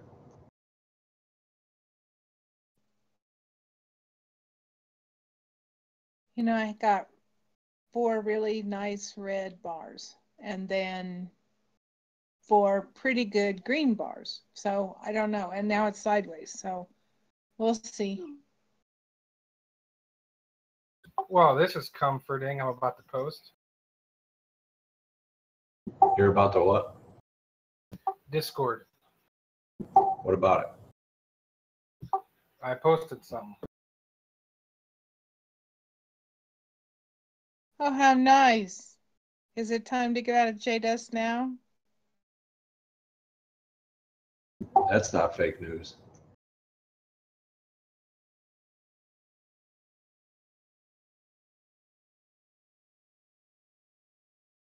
You're never going to be the guy on top and not have people planning to take you down anyway, so that's kind of normal strategy.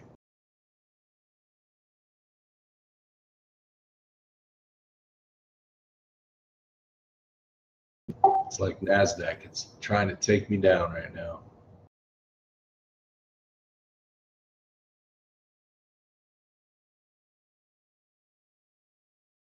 Getting ready to take my gains from the last couple days. Ah, bitch.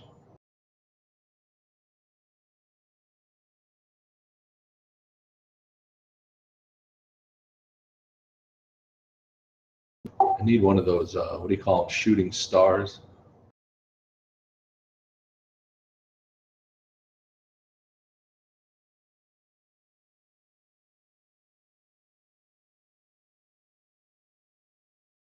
On the cues, right?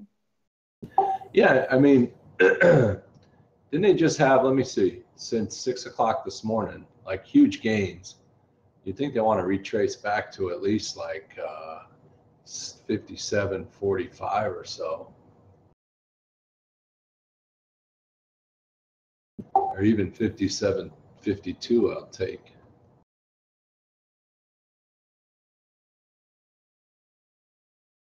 Guess it's a short squeeze, man. And I'm short, so they're trying to squeeze me.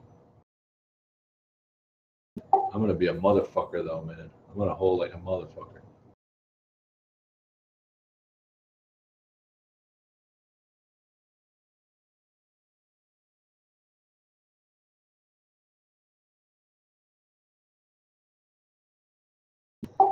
Aren't we somewhere like near a new high for NASDAQ?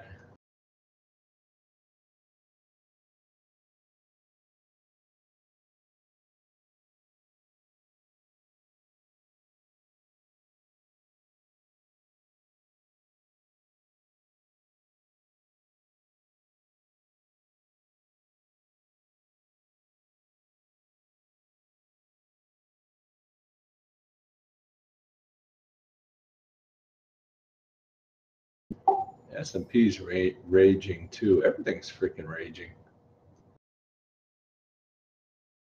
Guess it's all pumped up off of Yellen.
It's darn close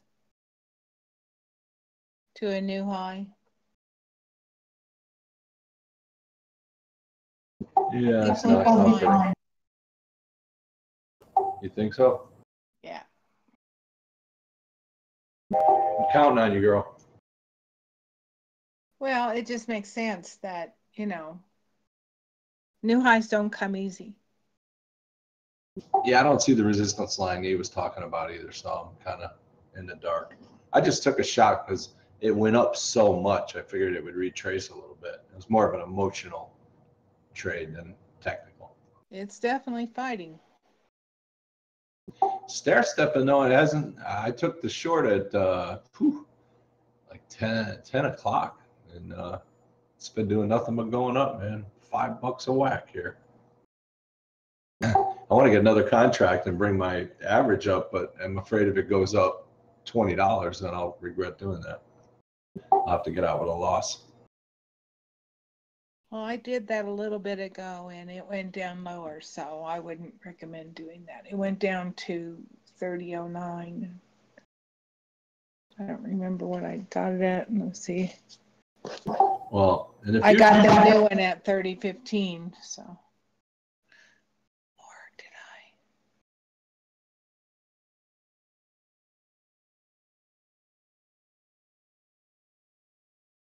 But I got out of UWT with some good money today. Ah, good for you. Nice.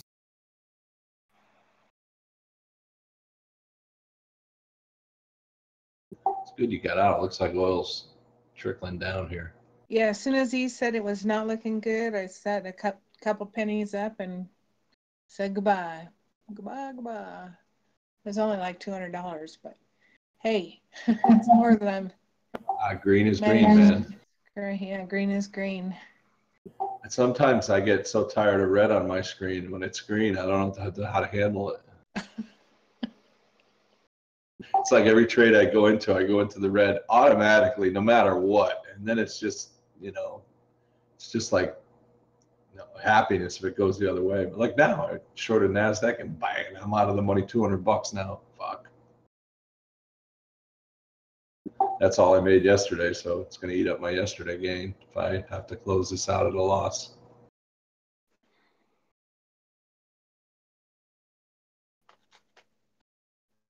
I'm hoping they're just pumping it up here while the market's open, though. A lot of times once the market closes, the shit fizzles out and they let it go down.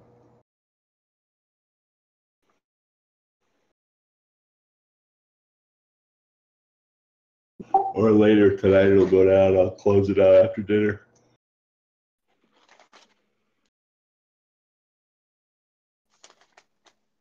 Come on, UJ, take your laxatives and dump.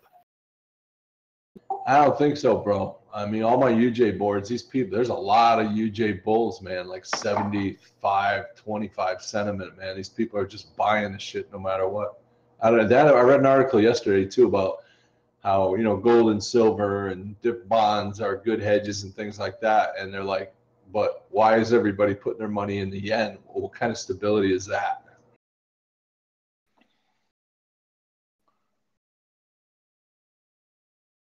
And the article really didn't answer the question. It was just putting forth the knowledge that everybody's rolling cash into the yen.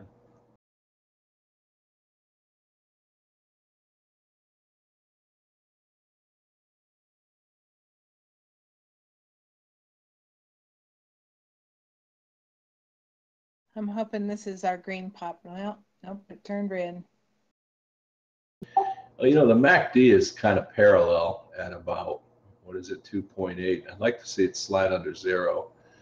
But those the 20 and the 50, man, they're just supporting the shit out of this thing, man. I almost broke the 20 earlier today about noon, and then it took off again.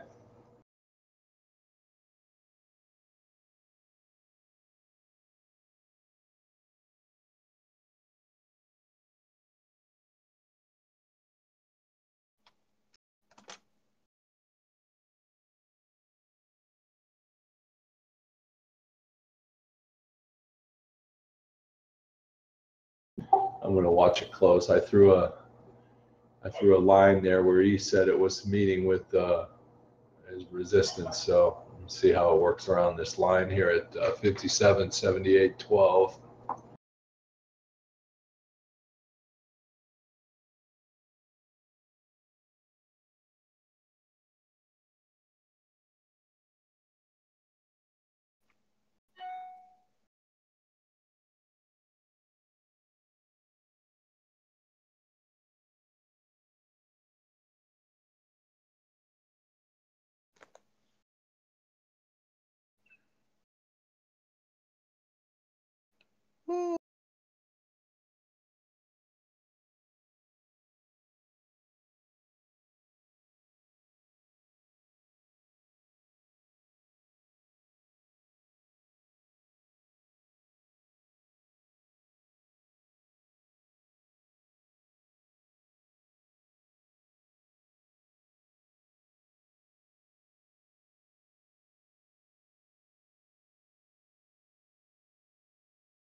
natural gas starting to get interesting.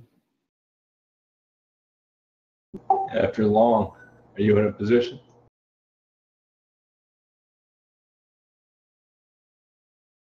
Yes, I am.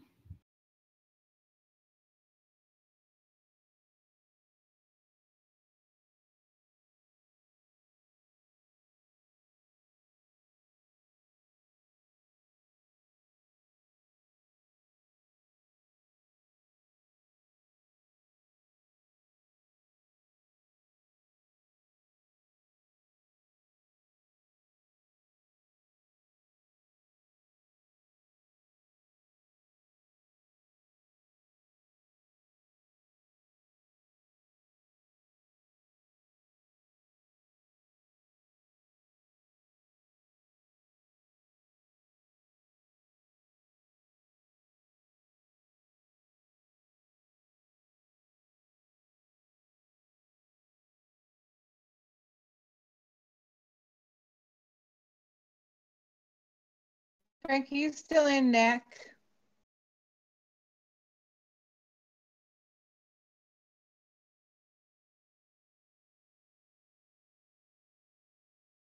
He ran away.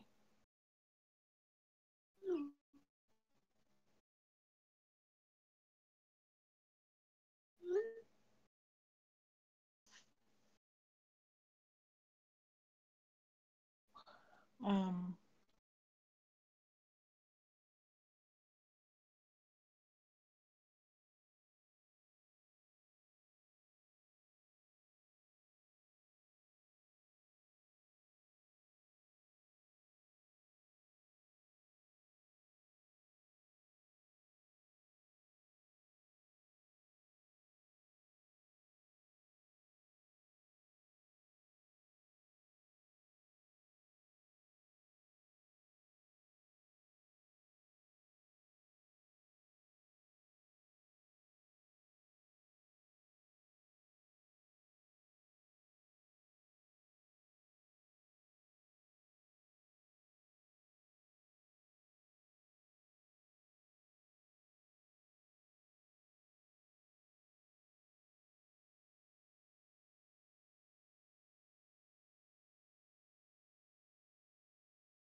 A little bit nervous about my XIV here with the VIX at 10.2.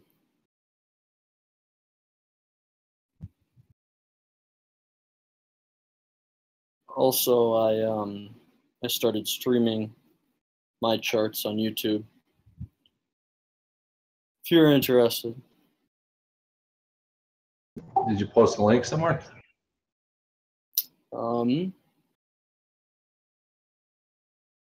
I can try. I think that Discord takes it.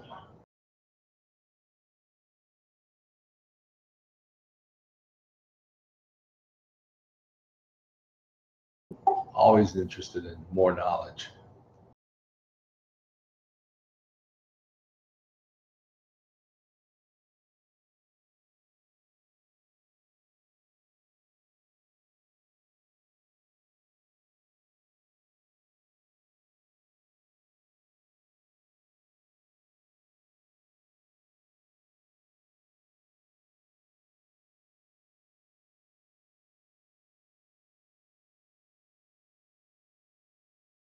I see it. Cool. Thanks.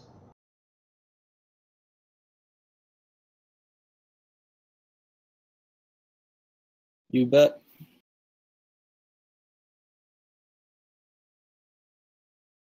Skyper, what'd you guys buy you guys at?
If those bulls don't come in the next hour, the ones that are currently sitting in here are probably going to get pretty scared.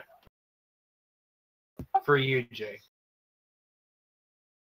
I don't think UJ and Gold are going to do anything. We're going to go out and you know what they're going to tonight at 11:30. That's when you're going to see those two kick.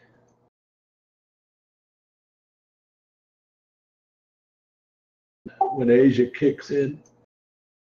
Yep, that's what I've been seeing. In 1 to 2 hours, it'll violate its current down channel and probably go up.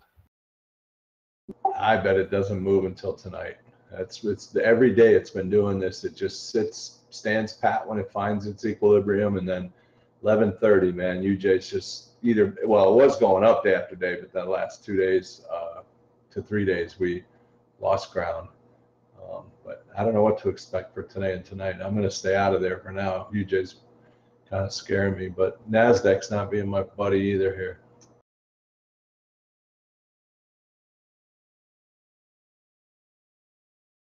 There's just some huge buyers here in the last couple minutes on the Qs.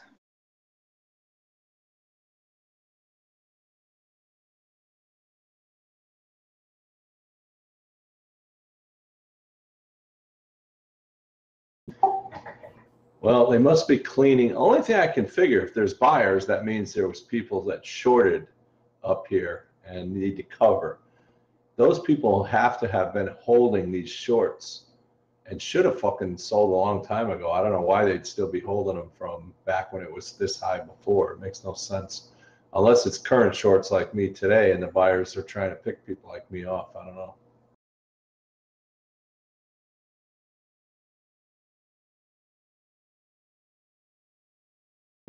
They may get me, but I'm going to give them another $95 before I get nervous.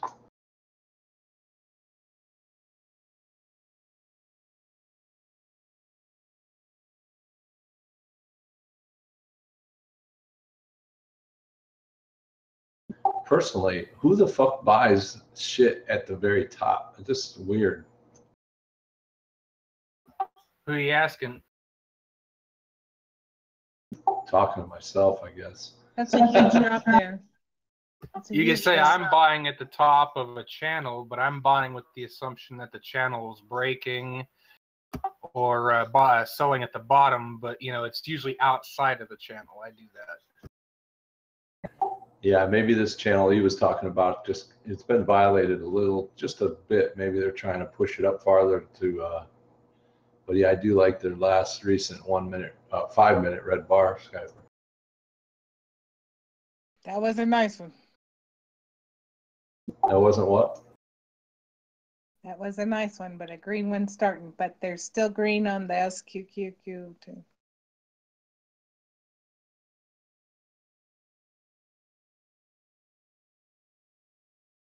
Yeah, a little hammer going there, huh? See my FinBiz is delayed, you know, so I don't know. I can't go by that too much. You should go on investing.com. US Tech is it's up to date. XBI is about to break down. That'd be good too. I see a head and shoulders on a shorter time frame. This looks like a little head and shoulder. Well, I don't know now that green bar is screwing it up, but it looks like kind of a head and shoulders on NASDAQ too. Do you did you have any luck with that link? No. Oh, here it is on crude. Yeah, let me see here. Yeah, mine worked.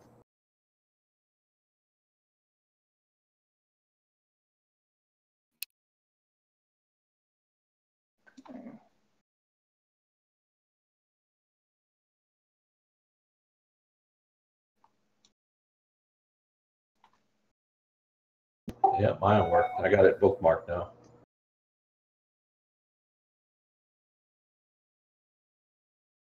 Fuck, Skyper. Look at the fucking green bar. Cancel the... What the hell? Hopefully it's fighting right here.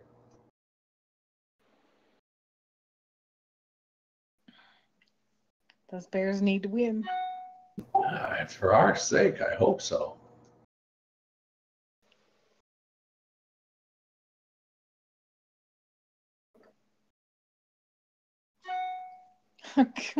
Sorry, I got.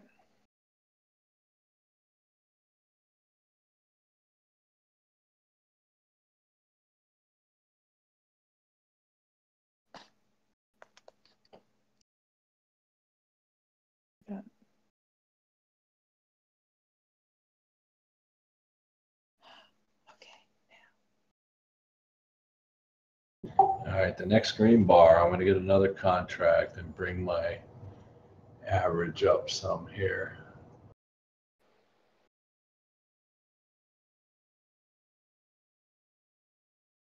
That way, if we get a little pullback, I'll get it flat quicker.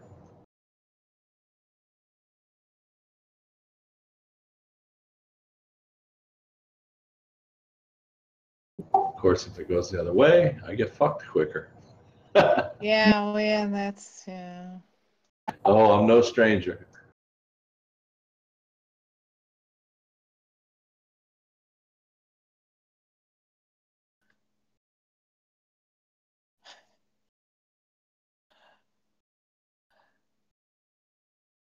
I thought it was going to be a really fun day today, the way it was all night long, and not as much fun as I thought. Well, it could be if we could just lose about $5 or $8 here on NASDAQ. I'd be sweet.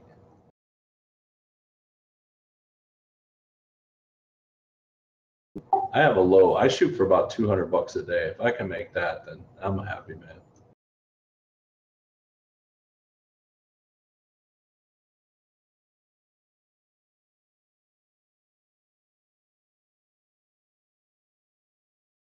Well, I made 200 and lost 960.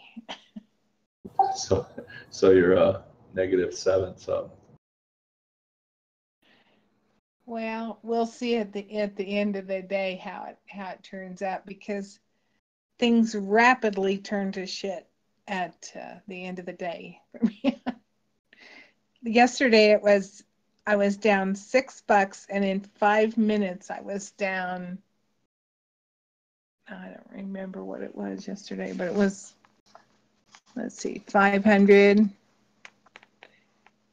No, 136.05. It's not It terrible. was 1,500 the day before that, though. What kind of reactions does your husband give you to days like that? XBI is breaking down. Because he plays the market in a different way. He generally just logs, and it's just a matter of just logging it.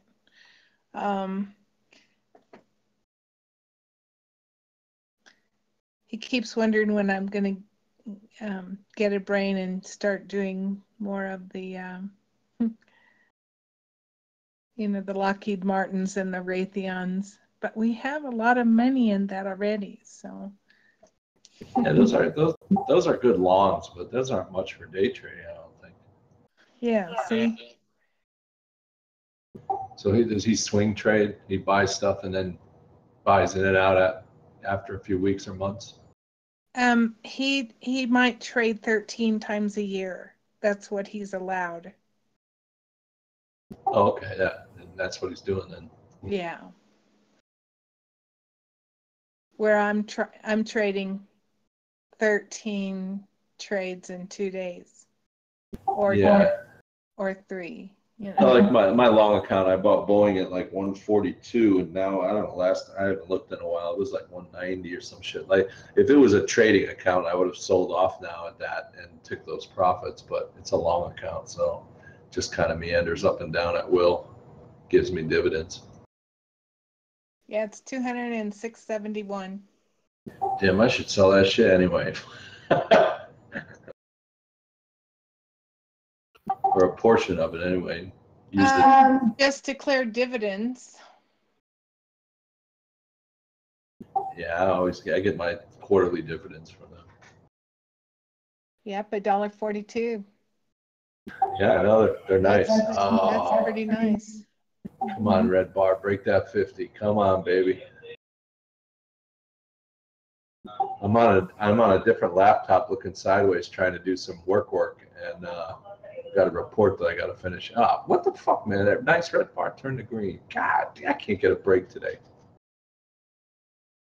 As soon as people try to sell, somebody fucking buys.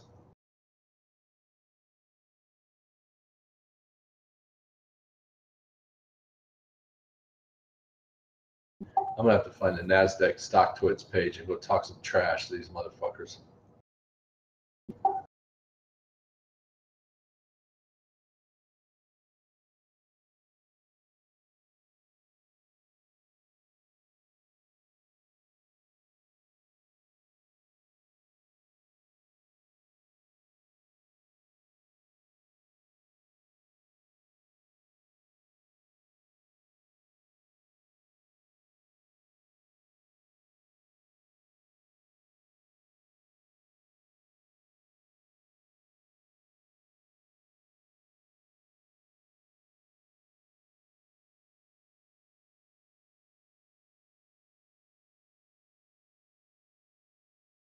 I mean, if you put a round top on this, it's kind of right in the apex now. So hopefully this will start stair-stepping down as the day goes on here.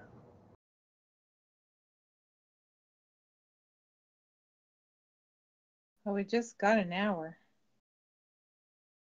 Yeah, it's definitely the shorter half of the day. Hopium.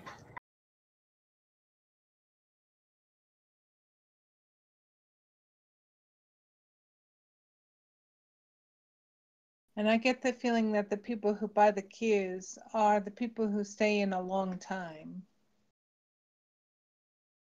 and don't just buy and sell off. So I don't know.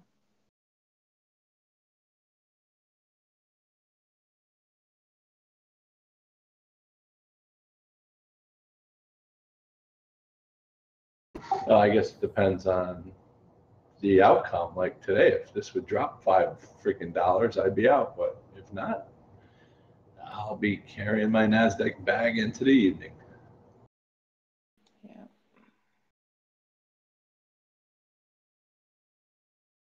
I should actually, if it was anything else, I would sell here and take this couple $100 loss. But being so topped, I don't think there's a lot of danger of it going up terribly too much.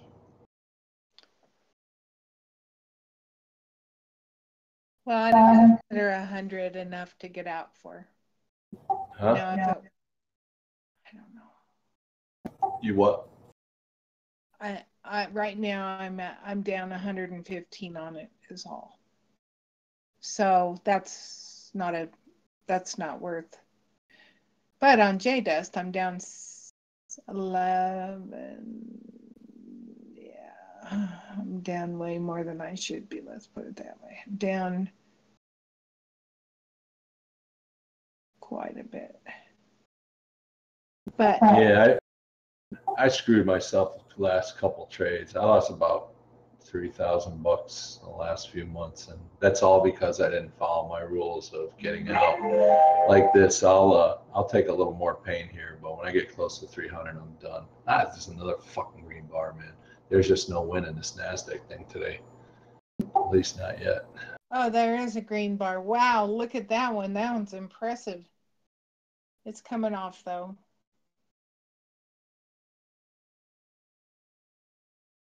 See, it's coming off. I know. I think it'll be all right. Maybe that's a shooting star. Oh, that's a shooting star, isn't it? What do you call those things? Meteorites or some shit?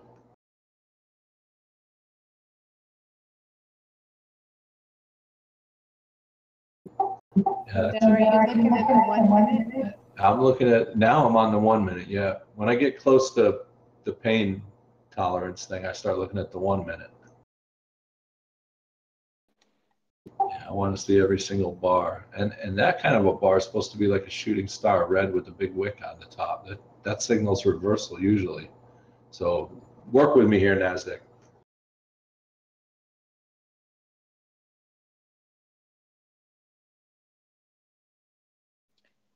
Yep, I have to agree. That looks like a doji to me, even on the 1 hour. If I ever seen one before, oh, you little pooper. So much for reading technicals for me. Well, a doji would be if this green has a big wick, which it doesn't after the red, and I don't even know what the hell that means. I know I'm a little 50-50 on the whole technical thing myself. Definitely no E.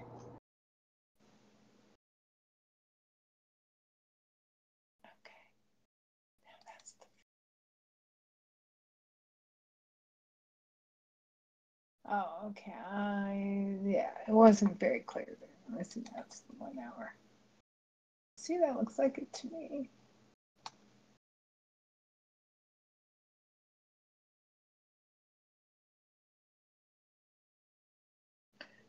And 15 minutes. No, it's got to come down.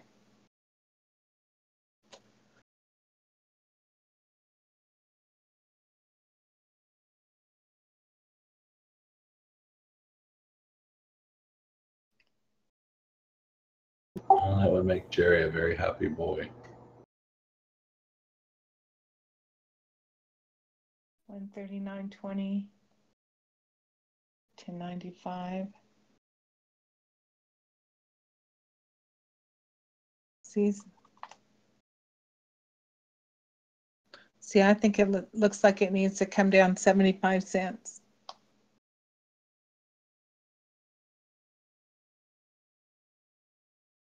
That's it.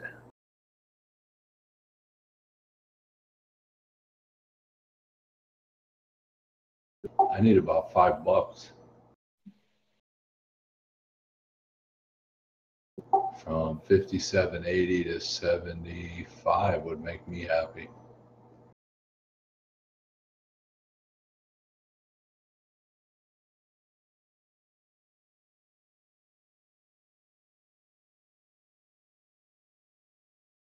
I'd like to see this MACD go down a little more too. I just want to see you happy. Man, I love you too, bro. Does that mean you're buying? I'm always buying in my neck of the woods, whether I win or lose.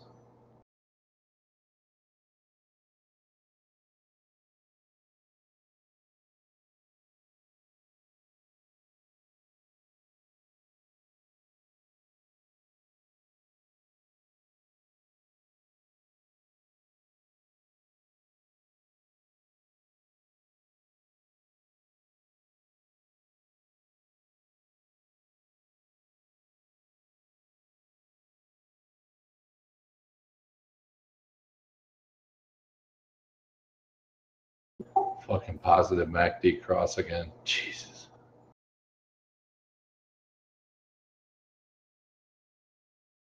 Now that's lower than what I bought it for. Oh no, here we go. Fuck, it's breaking out. Oh, there's some sell-off going on. Damn it, come on, gold pop. Don't drop, don't drop. Pop, drop. It hasn't. It's moving in a 20-cent, 15-cent trading bid-ask range. I'm just not liking that downward facing curl you'd see on the 5, 10, or 15 minute. Yeah, it's really weak, but yeah. UJ has the same small curl on the uptrend. Yeah, ATR has been dropping the whole time, though, pretty much since the spike.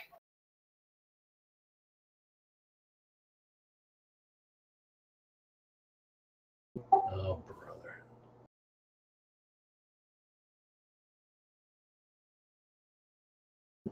I'm not happy. Wow, 30.03. Insane, huh? Yeah. Whoa, 30.02. What the fuck? What are you looking at? NASDAQ, it's blowing up.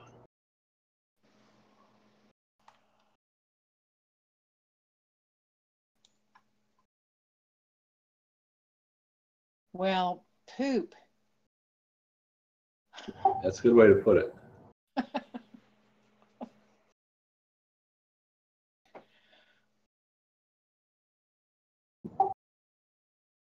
Okay, it's getting to me. Starting to push the pain button, huh? Yeah. Oh, here's one. It's coming down. On the 5th bar, we come down. And you guys are short? Yeah, we are. It's depending on your position, I mean, I think it's the right trade. You think it's right or not right? Yeah, call me on my own shit.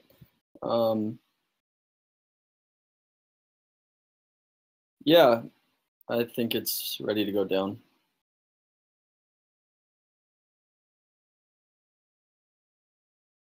Thank you very much. That's what I was thinking too, but Yeah. then it went up 5 bars. If you want the technicals, then try. But How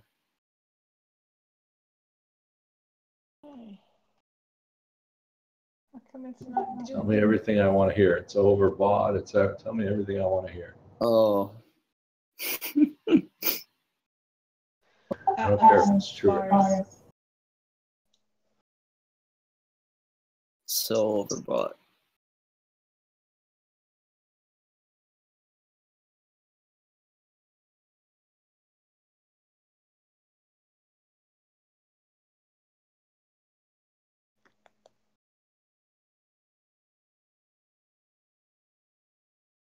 I've been fairly lucky on the Qs and the VIX.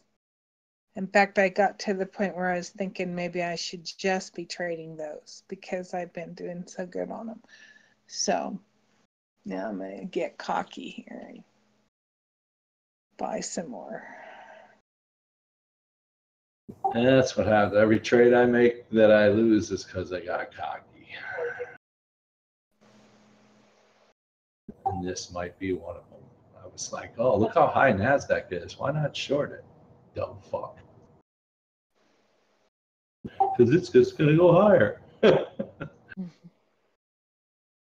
Well, I think I have a little bit of money left. Okay, here we go. 30.01. How about 30?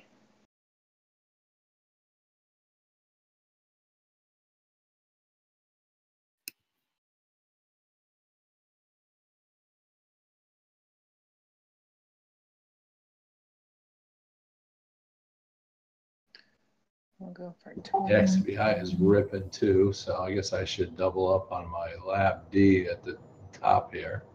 Maybe I can recover some money one of these days.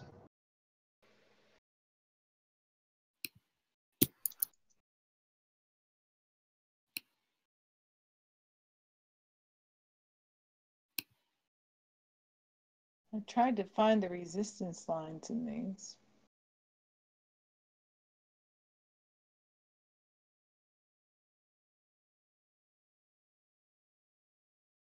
And it says wait for 29.62 now. NASDAQ is at resistance, double resistance.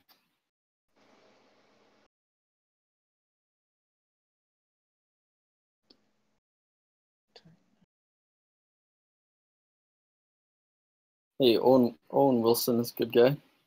Thanks, Dexter.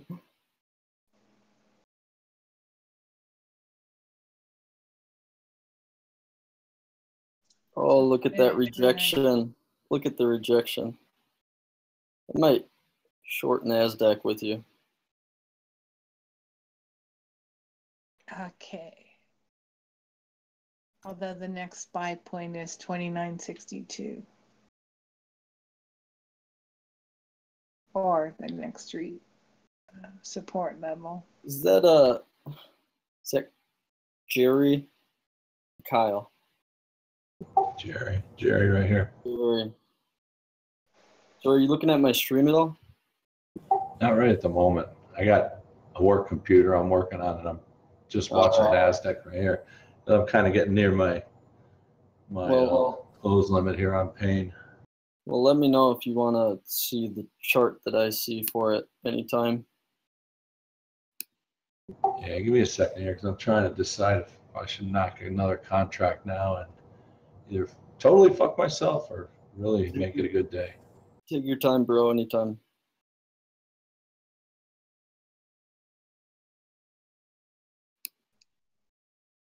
TLT is breaking out a bit.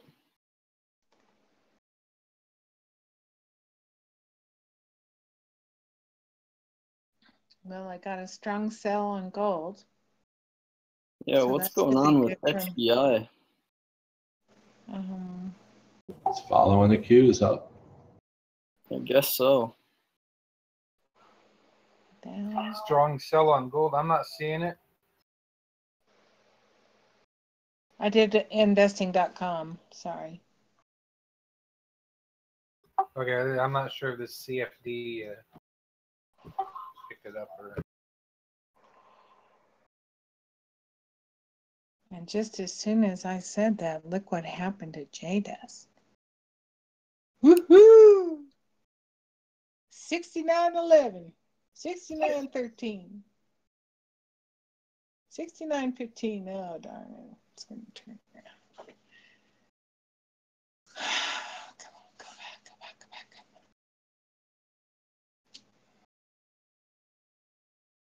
Got to get the back on to 1 minute. Okay, go back, go back, go back. Oh, 29.98.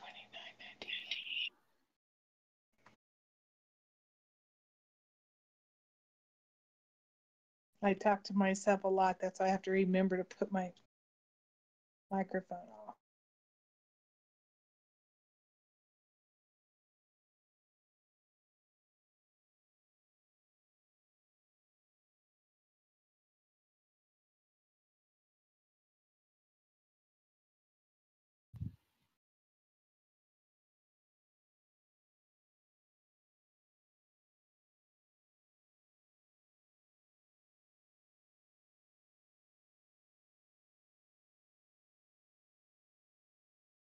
Somebody just told me NASDAQ could go to 5,800 plus, so that's scary.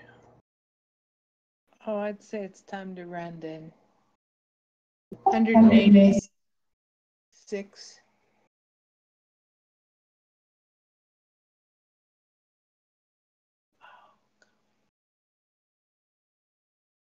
Sounds like it's was that someone reliable?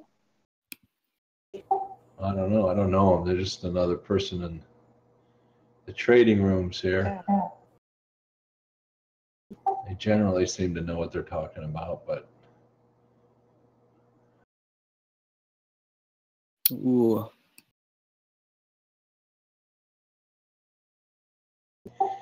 Not knowing what inspires tech, it's hard to know, you know. Like the only reason to me it's going up is a short squeeze, but it's a speculative sector. Yeah, but that doesn't give me anything to make weight on, you know, if everybody's just speculating. There's no fundamentals or no geopolitics or things that can give me an idea of why it's going up, you know, other than everybody's putting money in it.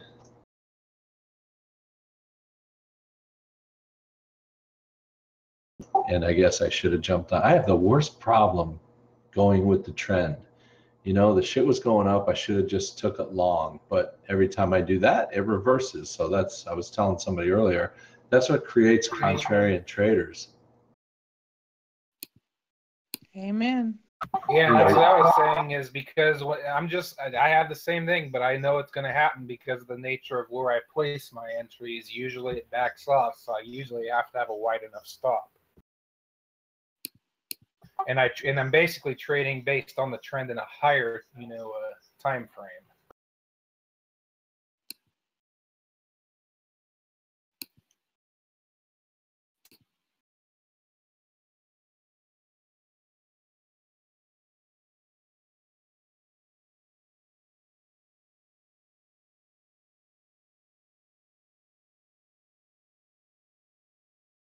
I mean, I didn't look yet, but things like AMD, people are probably buying up today for no fucking reason other than speculation. So that's pumping all this up. I'm gonna have to learn what the major holders are in this. Look, is Apple up right now? Or I'll just look myself, I guess. Yeah, I'm going. Yeah, Apple's up almost half a buck, 0.32%. Apple is the only thing holding up tech. Not the only thing. I don't want to say that at all. It's too big of a jet. Apple should start to look. Usually, Apple starts going down around now, and then the announcements in October of their new products that will bump them up. But I don't know why they're. But they're the reason that the semiconductor sector crashed is because Apple announced that they weren't going to use the latest and greatest semiconductors in their new iPhones they're releasing because they don't need to for whatever reason. So that crashed semiconductors, and tech fell along with it, and so did Apple stock. It's just the fundamental reason, but the technicals are also in line with Apple reaching a top. But we just came down to its first retracement level, and it looks like it's bouncing off of that. So I mean, the question now is, do you think that Apple is going to continue its run, or is it going to retrace back to 150, 155? It's at 146 right now. But the other side of the coin is that it's making a bear flag right now. And that's good because I've got a negative MACD cross going on, which is helpful. And hopefully we can penetrate these 20 and 50. I'd love to see 20 and 50 become resistance instead of support.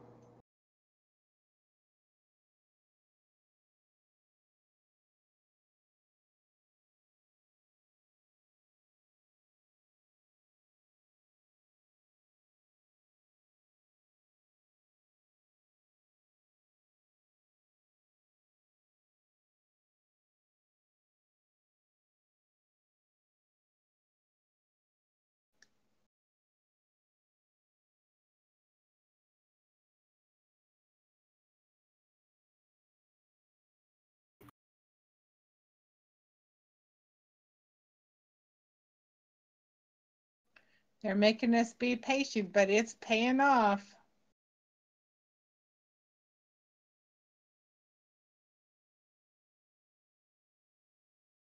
Shh, not yet.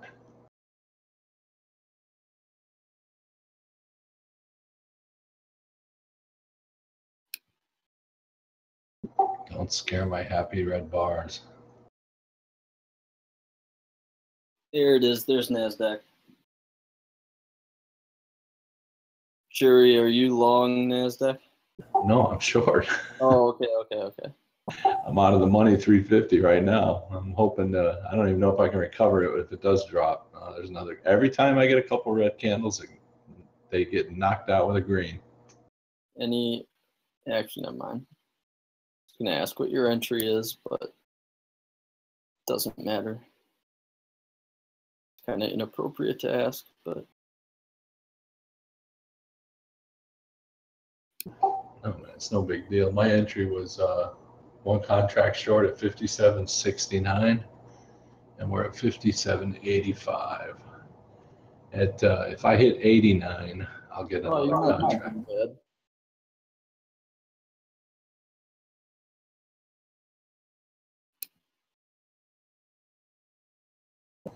No, I'm $15 out now. It's kind of my limit here. I'm getting ready to either flatten this shit out or get another contract. And If it doesn't start going down, then I'm just gonna have to get out then because I don't want to go two contracts the wrong way.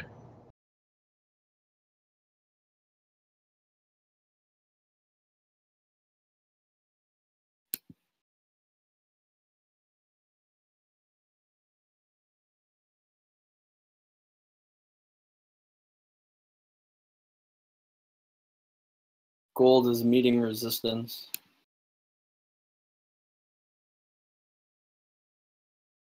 Oil catching a bounce. Yeah, I don't even want to call that. It's too small of a bounce.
Yep, XBI is kind of breaking out. Yeah, because it's following the cues. So they're almost 1-to-1.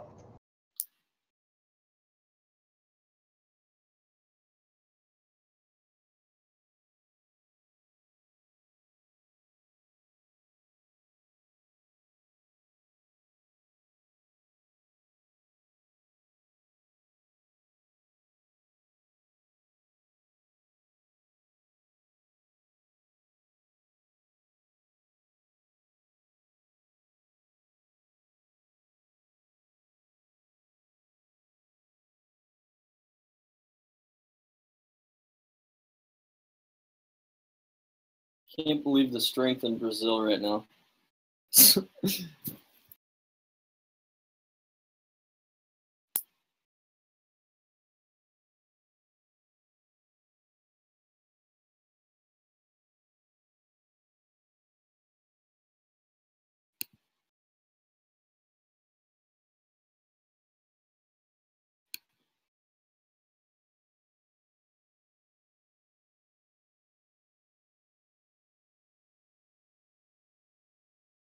DRN is moving up.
Gold catching that bounce.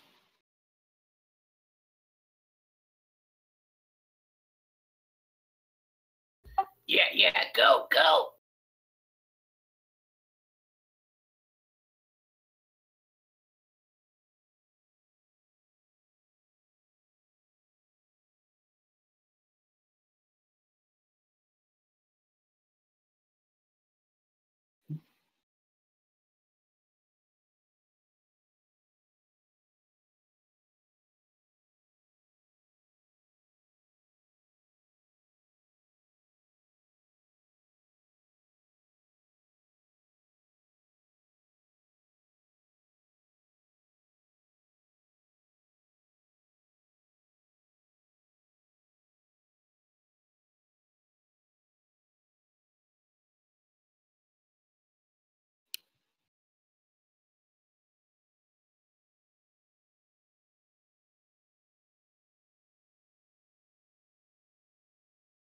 Might be a half decent entry on VXX. Gold's above the resistance point I've got for it.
Somebody took out my J-Dust.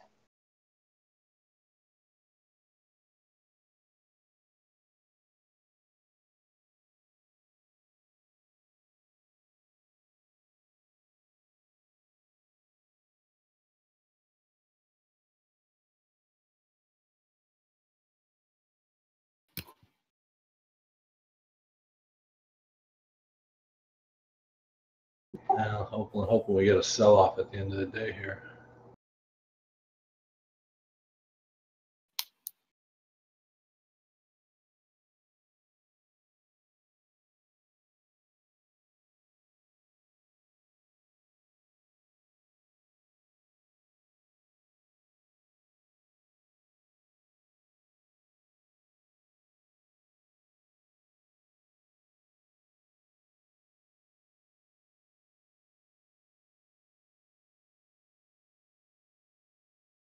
Gold seems to be following through so far.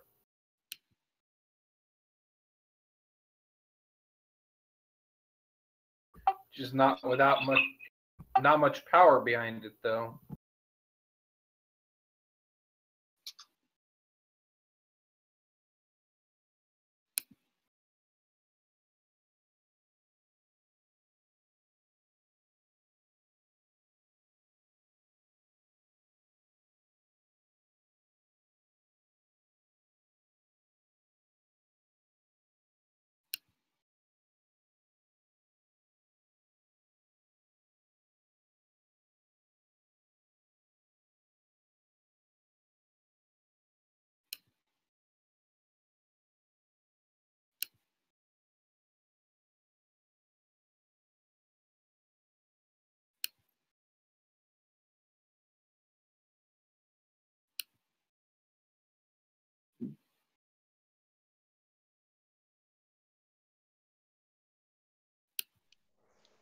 Looking at this, I think we underestimated the power of Yellen today.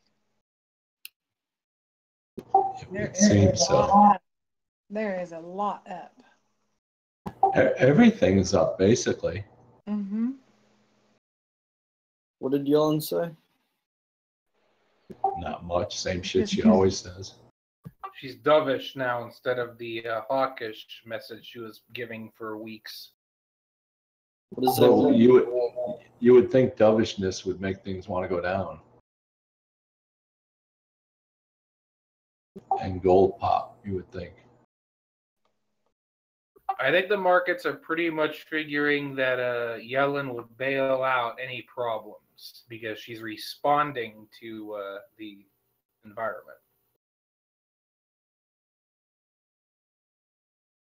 If she wasn't responding to the market, she would not have turned dovish.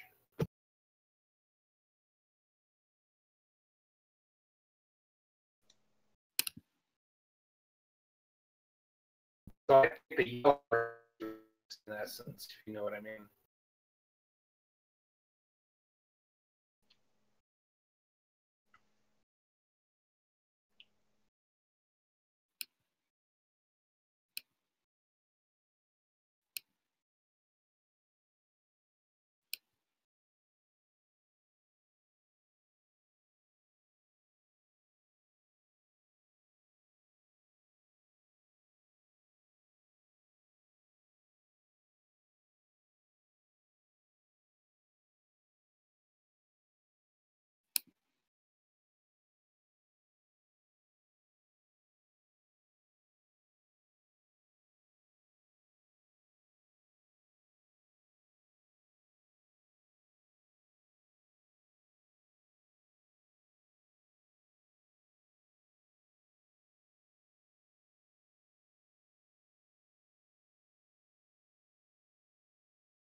Okay, this is looking a little better.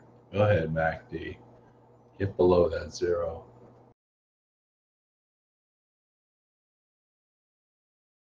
My UJ's about to re-enter the money here.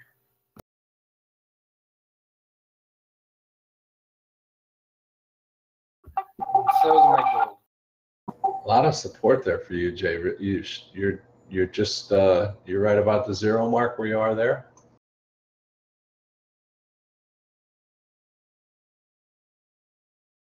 It's just the point where I had placed it far enough away from a particular resistance. Oh wait, as I woke up and got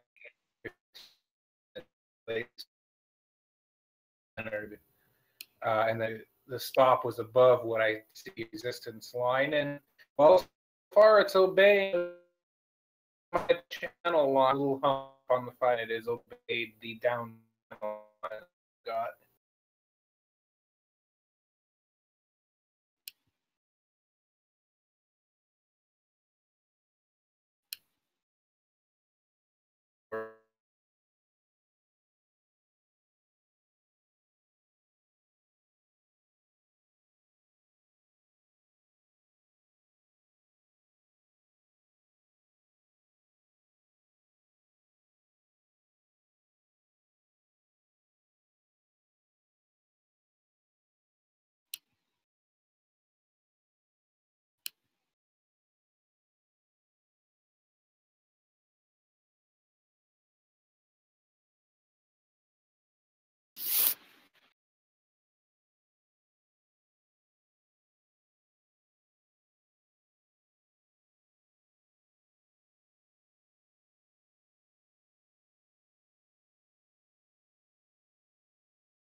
Yeah, I'm not seeing UJ bulls coming in here with any real force, but that's just my opinion. And I'm talking on the hour chart here over the last 3 to 6 hour candles.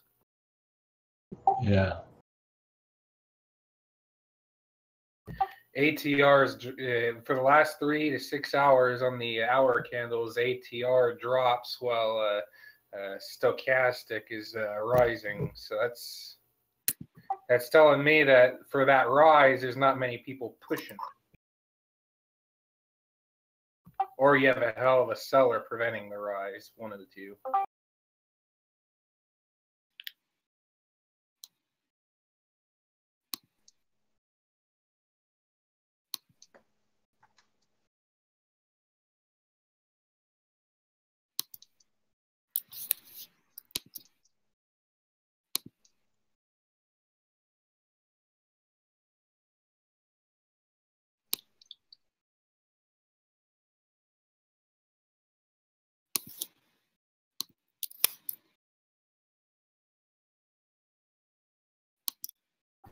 I've also posted my Discord.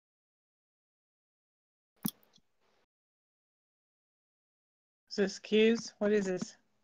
Let's see here. Oh, You guys JPY? moving up. Okay. It's creeping up, huh?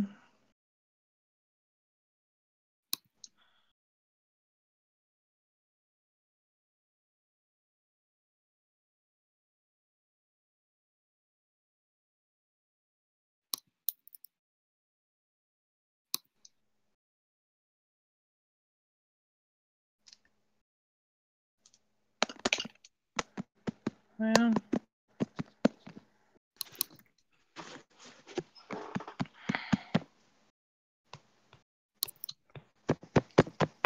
on the pad, it's so hard to get this thing to do what it's supposed to do. Come on, you stupid thing.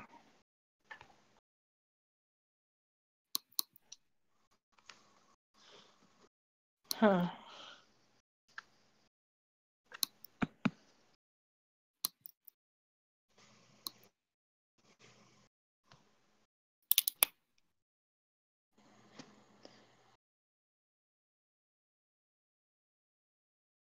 We really did that?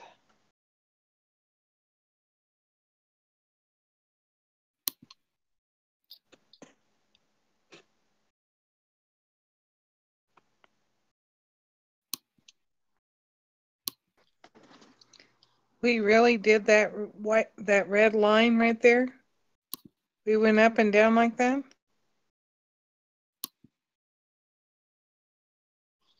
What are you talking about? On Q's? On the USD JPY.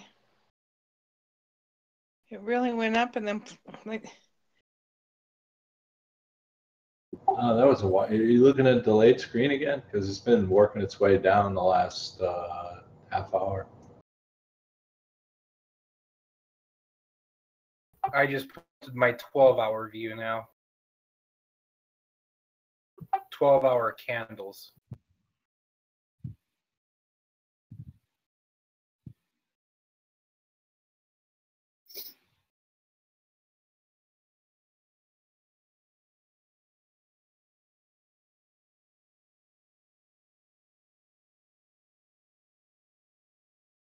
I should probably lower my furthest take profit on the downside.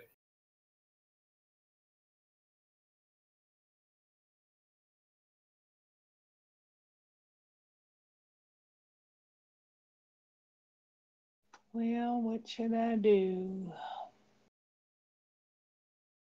I'm going to stay in J-Dust. I'm going to stay in everything. The only one I'm close to green on today is Giants. And it's not really green. You know, we never will have $756.54 a share. But I have to keep that as a reminder.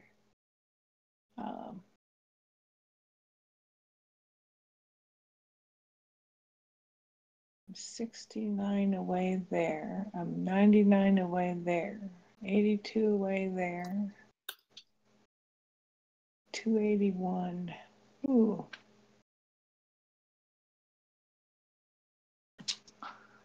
Residential's looking pretty good, actually, for another.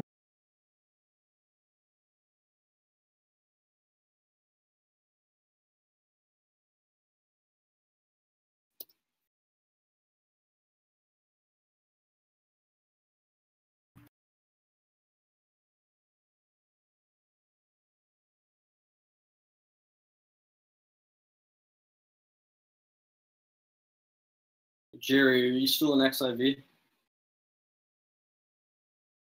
No, I'm in XBI, but Lab D short. I said XIV. Yeah, I've never traded that. Oh, sorry. That's okay. I don't even know what it is. Something to do with the VIX, I guess, right? Yeah. Yeah, I stay away from the VIX. Is, you know, if there's things like NASDAQ, that's speculation that I know a little about the nature of what makes it go up and down, reference, you know, fundamentals and geopolitics and things like that with that I have with oil and gold and stuff like that. The VIX to me would be this biotech biotech and NASDAQ would be like second level, and the VIX would be like third level out. I doubt I would ever reach that point. It's a disciplined style. Well, the only time I went in it once or twice when he said he was gonna long something, I don't know, VXX. I went in it and made a few bucks that way, but that was only because I was copy trade, you know, what do you call it? You know, copy trading him, but that's it. Piggybacking? Yeah, whatever. You know, he said I'm in at this, and I said I got in, and you know, we both either made or lost a little money, which one way or the other. I just thought I'd give it a shot, but like I said, that's third level for me.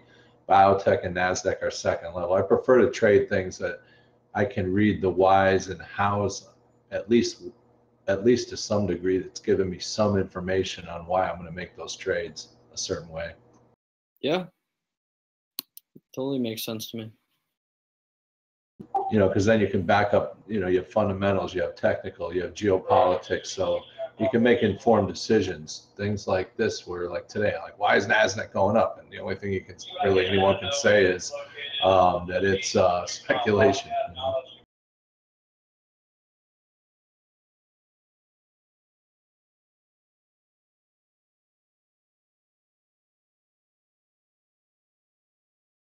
And then I guess like it's more like gambling to me, because it's basically the market just canceling shorts and, you know, canceling contracts back and forth.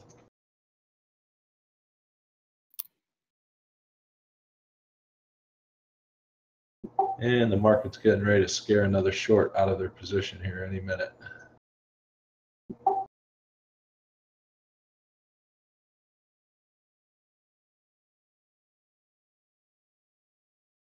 About the nat gas looks kind of interesting.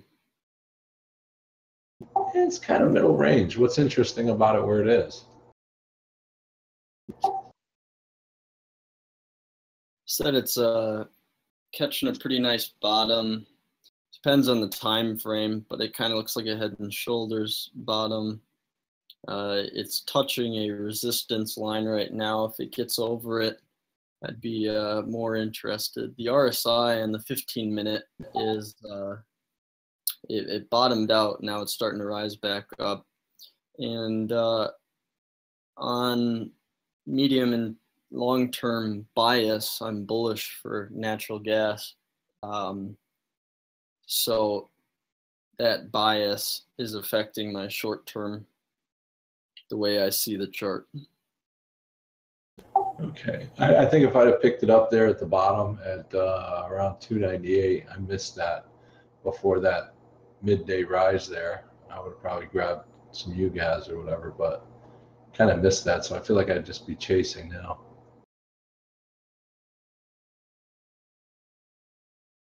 Yeah, definitely.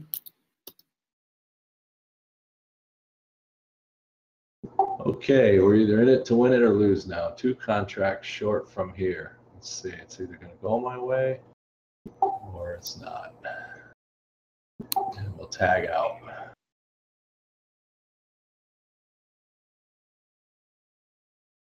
It's kind of like a double or a triple top there. At least that's what it looks like.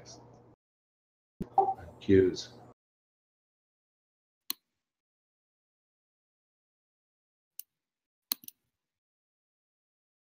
Hoping for an end of the day sell-off. The peso, Mexican peso, looks like it gained 1% today on Yellen.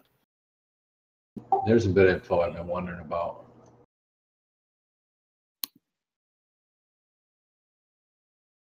I only observe them because they're a neighbor country relatively to where I'm at. Yeah, we don't hear much about the peso though. I wouldn't be able to trade it that much anyway unless it was on a high time frame. The spread's too damn stupid.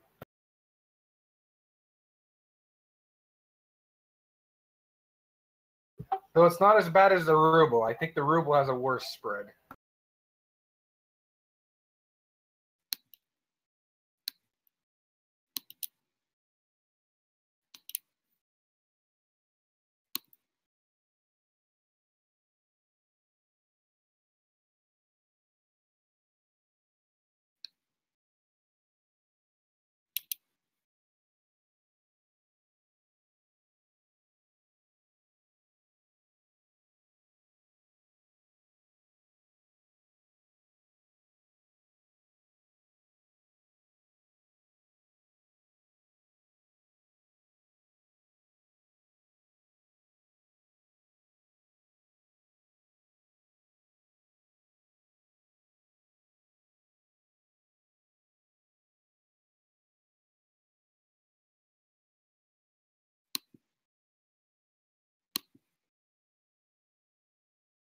God damn, the ATR just keeps dropping and dropping on the 5-minute.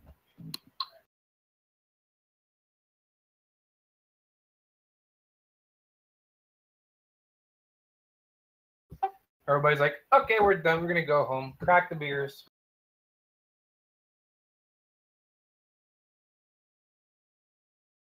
Oh, yeah, I'm talking about gold, by the way.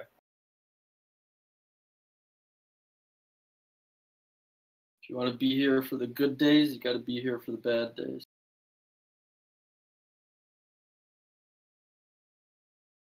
Well, at least it gives us an opportunity to come up with creative ways to whine about it.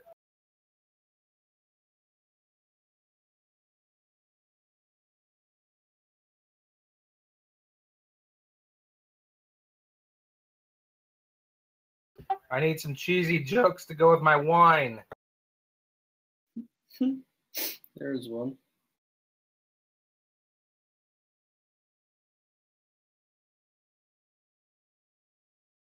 Sorry, I don't mean to be so punitive. Yeah, you're all right, bro. Come on, NASDAQ. Give it up a little bit. Got to be a gap to fill somewhere. Or a retracement due somewhere.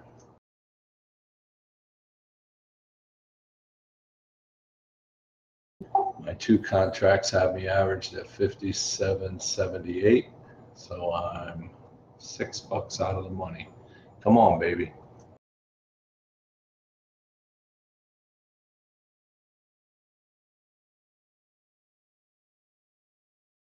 Yeah, there you go.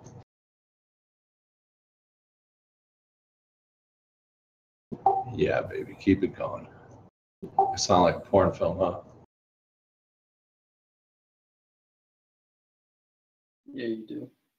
Sound like Skyper when she doesn't turn her mic off. Yeah. My push to talk in Discord works now, so if you guys want to try it out, if it wasn't working before, I just bound both control keys simultaneously as my triggers. It's pretty nice. I just have my right shift key I use for push to talk. Oh yeah, nah, I'm a touch typist. That would drive you nuts if I did that. Yeah, no, I do. When I do type, I'm conscious of it, so I try to. I've binged it a few times typing. I could set another key. I just grabbed it because it's easy. The way I sit, I grab that side of the keyboard's close when I'm just sitting back, not typing.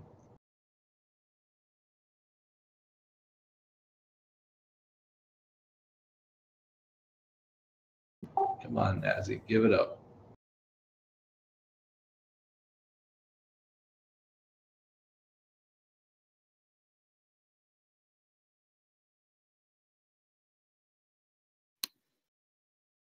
Man, this was a boring end of the day. Jeez.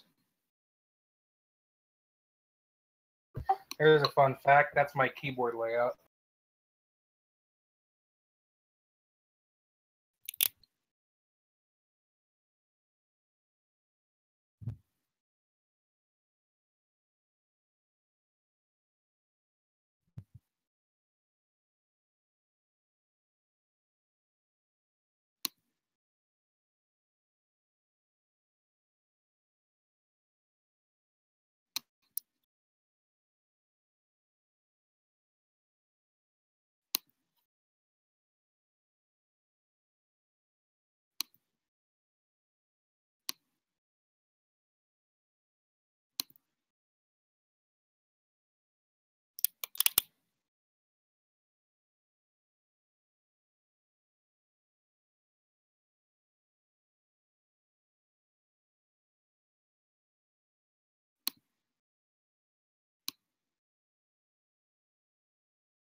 Yeah, it looks like a double top to me in NASDAQ.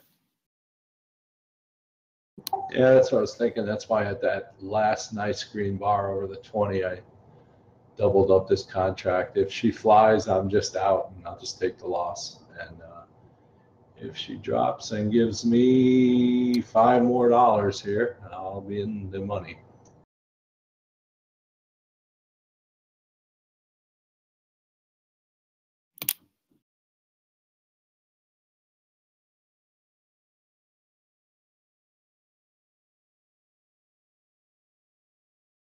XPI is staying strong too, so I don't care about that one though. I swing lab D. I'm not concerned.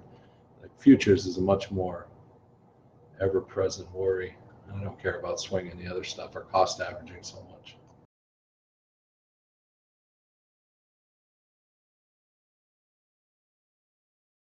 Come on, baby, break that support. I sold my SOXL. SOXL. What's that? 3 times semiconductor stock. Whew, you just gave me a number 4. What do you mean? Or I was saying in my order of scariness is, commodities my first, love. But third was the VIX, things like that. But semiconductors might be somewhere around the same 3 or 4 area. Yeah, it's kind of spooky. I just sold it though. It was a long-term swing. I'm actually really happy with it. Yo. Yeah, I mean, if I studied it and it was at this true bottom or something, I'd grab it for emotional, just to, because I know it would probably go up, but yeah, I can barely read NASDAQ, never mind semiconductors. Is that you? Yeah, I started buying SOXL July 3rd at $78. I continued to buy it into about 85, and then I stopped buying it, and I just sold it at 95. I had 30 shares at an average cost of $84.52. Sold it at 95.45. Oh, sweet, almost $10 a share. Yeah, that was one of my better swings this week. Good deal. NASDAQ is resisting. It must have support here at 57.80.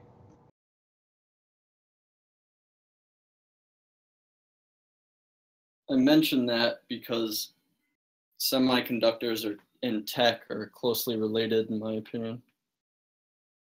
Do they correlate closely as far as rising and falling, or?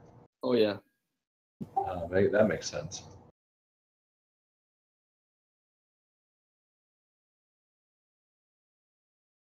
Symbiotic, I guess, like gold and silver.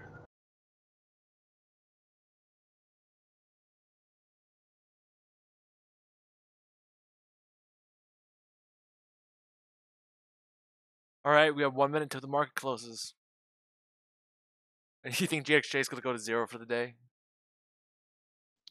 I don't know. All the way to 0. Today's been a wash of the day. It's like been all this high energy in the morning and then low energy in the second half of the day. TLT is breaking out. Pretty much overall, just big moves in the morning, and then a slow drift in the same direction or flat for the rest of the day. You see SPY selling off here. SPY is selling off here. Qs are selling off just a little bit, but not too much. But still big bullish day here going to the end of the day for equities. Miners is here holding support. Gold is selling off into it. 6 seconds left. Miners almost closed out, pretty much closing flat for the day. Just a slight up for the day. JNUG only up 1.27% for the day.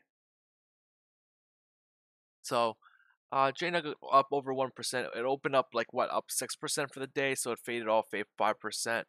SPOB here selling off a little bit. XBI selling off here a little bit into the close as well. Again, these guys are all up. DXY to the side here, and we have UJ levels here. Oil, megaphone pattern, higher highs, lower lows, same old shenanigans. Nothing really happening here to us in the day, but tomorrow I promise you guys I'll start day trading tomorrow. Like I promise I'll go back. I just had a lot of things to do today, so unfortunately I couldn't be here with the computer. But I'm logging off here. I'll see you guys tomorrow. Again, we have a lot of inflation data tomorrow morning, along with Yellen testifying against Congress, against the Senate, I think this time, and then yeah. So that's pretty much it. But no, I'm still holding the Daytrade. I'm not really concerned about it right now. One love. All right, man. See you guys level. All right, see you guys later. Bye. Auf Wiedersehen.